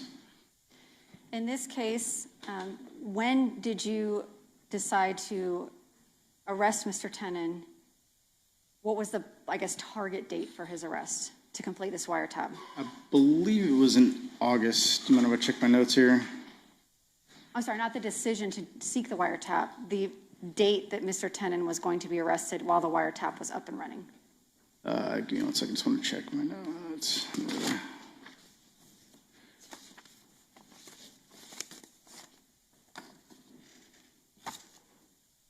It was in January 25th that he was arrested, and that was what we used to kind of get the wire going. So you mentioned that a wiretap is probably the most intrusive act the government can do to its own citizens. How do you get authority to conduct a wiretap? Do you just set it up and... Basically, you have to prove that you've tried everything else possible to solve a crime and that nothing else has really kind of worked. But you have to also kind of show that people have a tendency to talk about a crime. That's not really generally true of homicides. However, we had seen in past times that the other suspects that we were targeting had talked about the homicide. So we basically drafted an affidavit that said, hey, we've tried everything we can to bring this case to justice. We've been unsuccessful at doing so. We do believe that by this specific action will generate conversations that will be relevant to our investigation, not just any conversation. And then we basically write an affidavit stating all of this, how we plan to do it, and then rules are drafted as to what we can listen to, what we can't listen to, and usually for a very specific period of time. Who runs? The detective looks so uncomfortable explaining to the jury what a wiretap is. Normally he's all teeth, but now he's like, okay, so what to do is, it's very intrusive. It's okay, sir. We know you had to do what you had to do. And we are so ready to hear whatever. Are we ready though? What are we going to hear? Oh my word, what are we going to hear? That'll be interesting to hear what Shanna and Mario were talking about, huh? Some phone calls, in-house chats. Tell us. It's a wiretap. I mean, it is really the judge's wiretap. You have to seek judicial approval to go up on a wire. That's correct. And in this case, did you seek judicial approval to go up on a wire for several persons of interest and or suspects? Yes, we did. And what were the names of the individuals that you were seeking approval for to wiretap their phones? Shanna Gardner, Mr. Fernandez, a couple of Ms. Gardner's siblings or associates, Kim Jensen, Jeremy Ordway, John Biggerstaff. And those were individuals. And Kim Jensen was a talker. That were relevant to your investigation that you believed would communicate with each other. That's correct.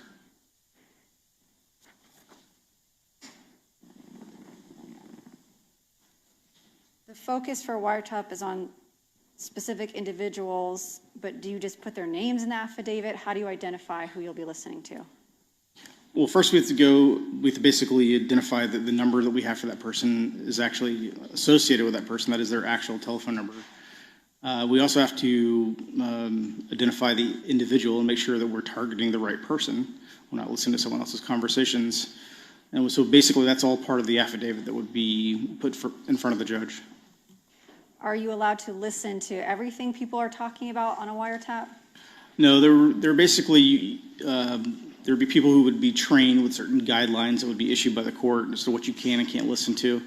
They might listen to a very small snippet of a conversation. If it's determined that the conversation is basically irrelevant to our investigation, then they would stop listening for a little while. And then if the conversation were to go on, then they might listen again to make sure that it's still a relevant conversation. But they're only listening for things that are actually relevant to our actual investigation. And who determines the guidelines for when you can listen and not listen to a conversation? That'd be all part of the stipulations that the judge would stipulate. So the judge gives you parameters for what you can and can't listen to? That's correct. Are those time related and content related? Correct. It'd be something like, oh, you can listen for so many seconds. If you determine that they're having a relevant conversation, you need to stop listening maybe for a minute or two. Then you can go back and check the phone call. Same thing, if they start off talking about a relevant topic, but then stop talking about it, you can only listen for so many seconds, and then you would need to stop. And yeah, I can't be employed for that. I'll listen to all of it. Be listening in. Oh, my bad. Was I supposed to stop listening for a minute? Whoops. There are fail-safes and protections in place to prevent you from intercepting privileged communications. Any number that we knew that would be a privileged person that we knew about, we would program that into the software, and that would automatically block those calls from coming up on the listener's screen. If it was a conversation our number that we missed, and it was realized, as soon as it was realized, they would stop recording the call. You mentioned earlier a phrase, tickle the wire. Can you explain to the jury what that means? It's an event that is basically prearranged by law enforcement, so it spurs conversation about the actual crime that we're trying to record. And the event that you're going to use to spur conversation, does that also have to be outlined in the affidavit and approved by the judge? Yes, it does. So, user says, can you imagine being wiretapped? OMG. As if Uncle Google is not listening to all of us at all times, right? Phones, TVs, everything. They're wiretapping our asses all day. Talk about something and then you'll see the ads pop up or whatever. I know there's settings. People can do settings, but then your phone also doesn't function very well. They're listening all day. In this case, in January of 2023, you said you were going to use the arrest of Henry Tenon to spur conversation or tickle the wire. That's correct. How was that plan in place to come about? What was the mode of communicating to these suspects that Henry Tenon was arrested or going to be arrested? A news conference was going to be held announcing the arrest of Henry Tenon for the murder of Jared Bridegan. A news conference was going to be held by whom? Jacksonville Beach Police. And was that news conference planned in order to elicit conversation? Yes, it was. And can you explain to the jury how it was that you disseminated that information out into the community? We disseminated it through the media. So you mean like through freaking YouTubers? Through the media. I don't know who was there. Some YouTubers covered it. I didn't cover that at that time. I covered it from when Shanna was arrested. What else was I going to say? Oh, that also just makes me think sometimes when we watch press conferences and we're like, so there's no new information. There's nothing. What are you doing this for? Oh, maybe to get some wiretapping going, some conversations that they want to listen in on. Announced to the media you were having a press conference. What did you tell the media that you were going to do? Well, I think it was basically told in advance, hey, there's a big break coming in the case. So they would have basically getting them interested in wanting to report on it. And then after that, we would do the announcement. So the event or the tickling of the wire was telling the media that you were going to have a press conference and announce a big break in regards to the Jared Bridegan case? Correct. Is tickling the wire also like, getting on someone's nerves, like Mario's? Get him to talk, tickle the wire. And I'm sure he did. Did you have that press conference? Yes. Were you up on the wire before the press conference? Yes. And did you intercept any calls, and I'm going to speak specifically in relation to this defendant, Mario Fernandez, during that wiretap? Yes, we did.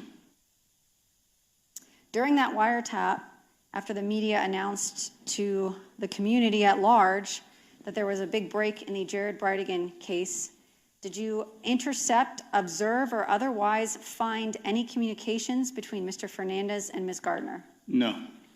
At that point, based on your investigation, were you also surveilling these people real time?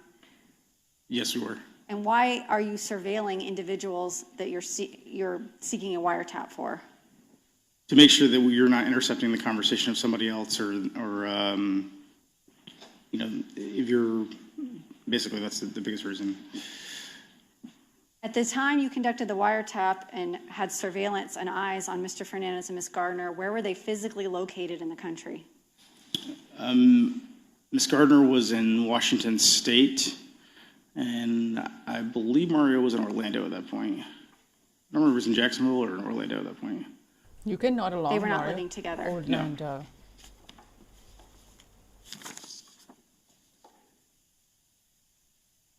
Following the arrest of... Amazing. So they like removed Henry as a tenant, even though he was still a tenant. And they're like, let's split up. We're not going to live together anymore. We'll stay married though, right? Throughout our trials, but we're not going to live together anymore. Henry Tenon and that wiretap, did you later seek an indictment against Mario Fernandez for the murder of Jared Bridegan? Yes, we did. And did you all effectuate that indictment and arrest him in March of 2023? Yes. Did you hold another press conference then? I don't believe so. When you arrested Mr. Fernandez, did you obtain a phone off of his person? Yes. May I approach the witness, Your Honor? Yes.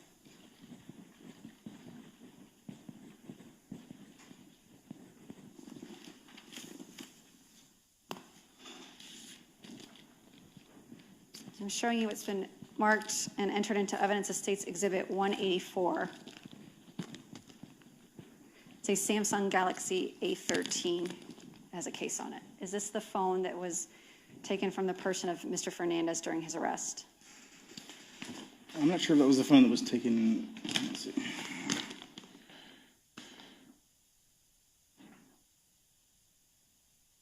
Yes, that was. If I grabbed the wrong phone. That was the phone. It is his phone. Yes. It's Mr. Fernandez's Yes. phone. 184.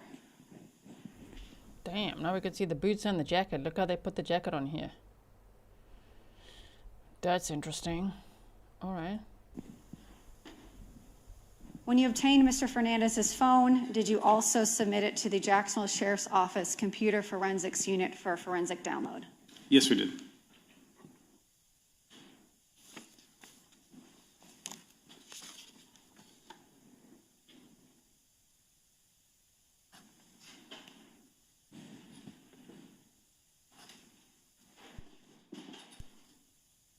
I have one last thing to show you before we conclude with you for now. I want to show you what's been entered into evidence as State's Exhibit 194. It is a video dated January 25th, 2023. Is that the day that you all arrested Henry Tenon for the murder of Jared Bridegan? Yes. And we're seeing a room or building here. What area, location is this that we see? That is the CJIC office. The Crime Gun Intelligence Center. Yes. And I'm going to play this video. It doesn't have sound. It's audio only. You mean video? There's no audio.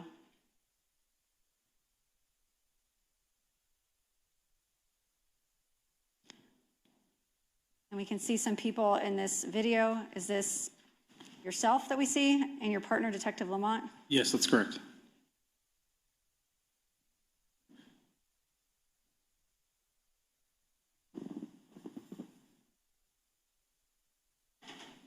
In this video, in the upper right-hand corner, says Axon Body 2. Is this being recorded with a video camera or a phone or a body camera? It's a JSO body camera. Does Jacksonville Beach have body cams? At this time, no.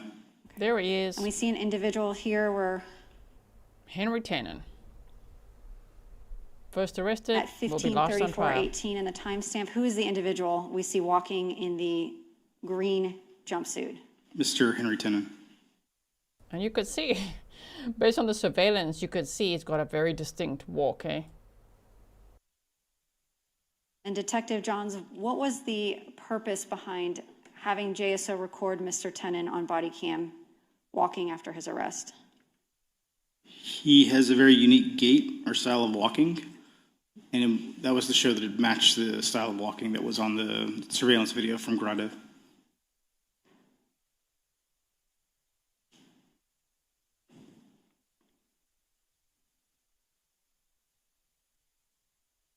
I'm showing you one last slide. This is states, is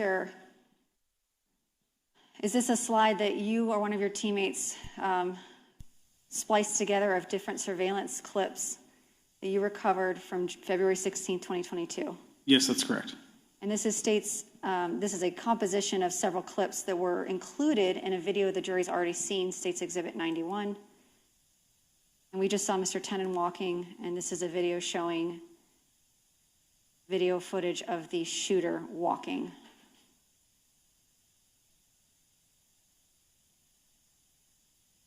And you all made this in order to compare the gait of Mr. Tenon to the gait of the individual you see here. That's correct. And here in this video, you were referencing earlier that you collected some boots and a jacket that appeared consistent with video footage that you had obtained. Yep. That's correct.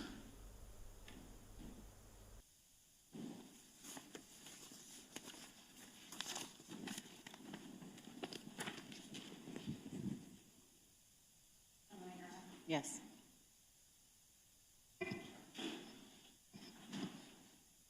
That concludes my questions at this time. We're going to recall Detective Johns later in the state's case.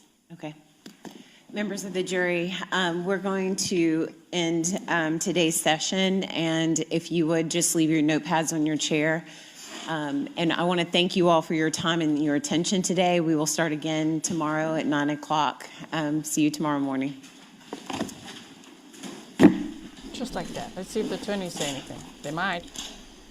I'm putting the link to day 3 in the chat for you, so you can just go there if you want to. Just wait now. Let me pin it for you. Hold on.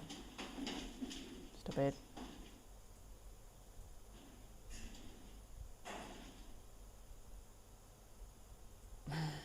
Did I pin my message? Did I pin the right one? Okay, wait. Yes, okay. Everyone may be seated. Pinning that Detective Johns, before you are excused as a witness, I want to remind you again, just like that shorter break, you are still considered to be on the witness stand. Your cross-examination will resume tomorrow at 9 o'clock in the morning. So if you could be here maybe just a few minutes early so that we can go ahead and get you situated on the witness stand, that would be helpful.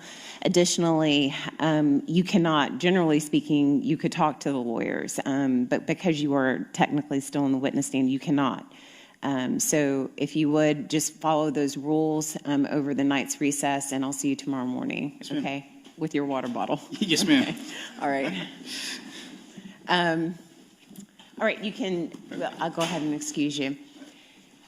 Before Detective Johns, when you leave, a couple of things I want to let everyone, that is mainly the gallery, know that's come to this court's attention, that it is incumbent upon me that I address. There are certain rules of decorum in a courtroom, especially, Detective, you can go, it's okay.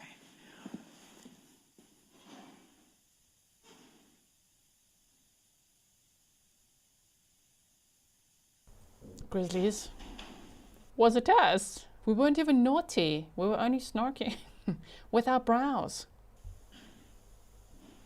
Okay, so there are certain rules of decorum that have to be enforced in a courtroom of law. Let me say before I start that first, number one, I know on both sides of the aisle that the emotions are running high. Number two is that this court is sensitive to both sides basically settling something that is so close to emotion and heart. So this doesn't come lightly, and I know that it's hard, and it's outside of normal human interactions, but for a courtroom of law. There are a couple of things. disputes in a courtroom of law have to be resolved by the fact finder. They can't be resolved by the court, and they definitely cannot be resolved by the court of public opinion. That's why at every juncture, I have to tell the jurors not to look out what may be reported and what may not. People on the internet, their opinions do not matter. But what does matter? Excuse me. No, we do know this. We do know this. We're the peanut gallery. We know it, okay, Judge? Shh. Well, we think he's guilty, right? I'm sorry. Is that we cannot have any distraction whatsoever. And I'm not saying, and I will say for the record, I've been looking at the evidence, not necessarily at the jury. I haven't been as attentive to what's going on in the gallery, but it has been recorded by the cameras in the courtroom that there have been expressions of either disapproval or approval, and there cannot be any. And when I say none, I mean absolutely none. There haven't been any sounds, but there can't be head shaking, head nodding. And I don't think the jury, because I've been watching them, they've been either looking down at the evidence or looking at the witness. So I don't believe, for the record, I do not see the jury having this be a distraction. But if even the slightest glance would go over to the audience, it cannot be that, hey, the audience agrees or they disagree. Matters like this have to be settled by evidence and law, and that's it. So I just want to mention that, and I know that you all have representatives that talk to you about it, but I want to make sure that you know that the cameras are picking it up, and I don't want to see it.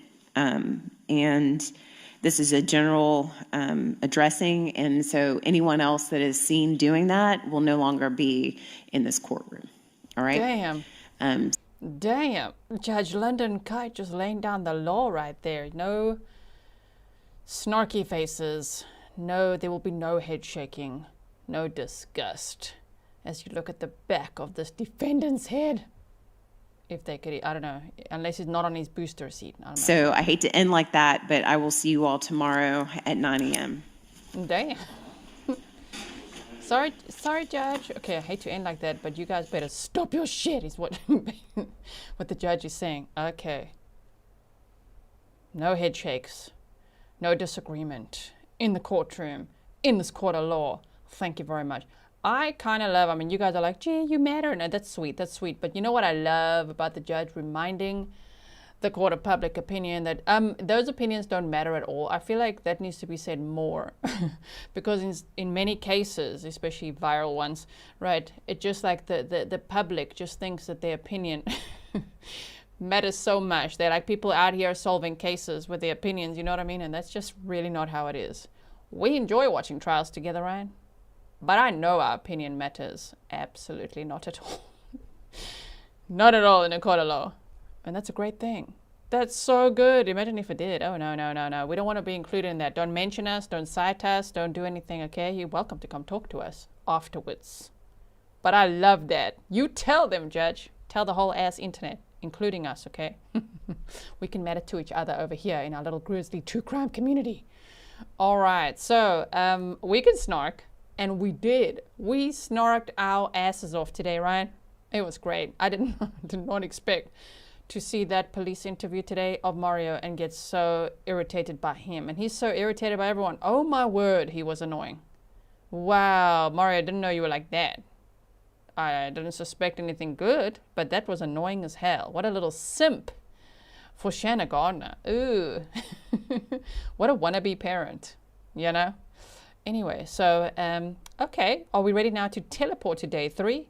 I will meet you over there. I think today was a good time that we started as well, so we can just skip over all the breaks. Wasn't that fun? Love that. Thank you for watching this trial with me. Please leave some comments below. And if you haven't commented yet on day 1, please go comment over there. I know you'd hear live with me, but it really helps. It helps the YouTube algorithm. If you go show the comments after the live stream, some love. All right, thank you, mods. Thank you, everyone. Thanks for supporting the channel, and see you tomorrow for day 3. And what will we learn? I think it's going to be interesting.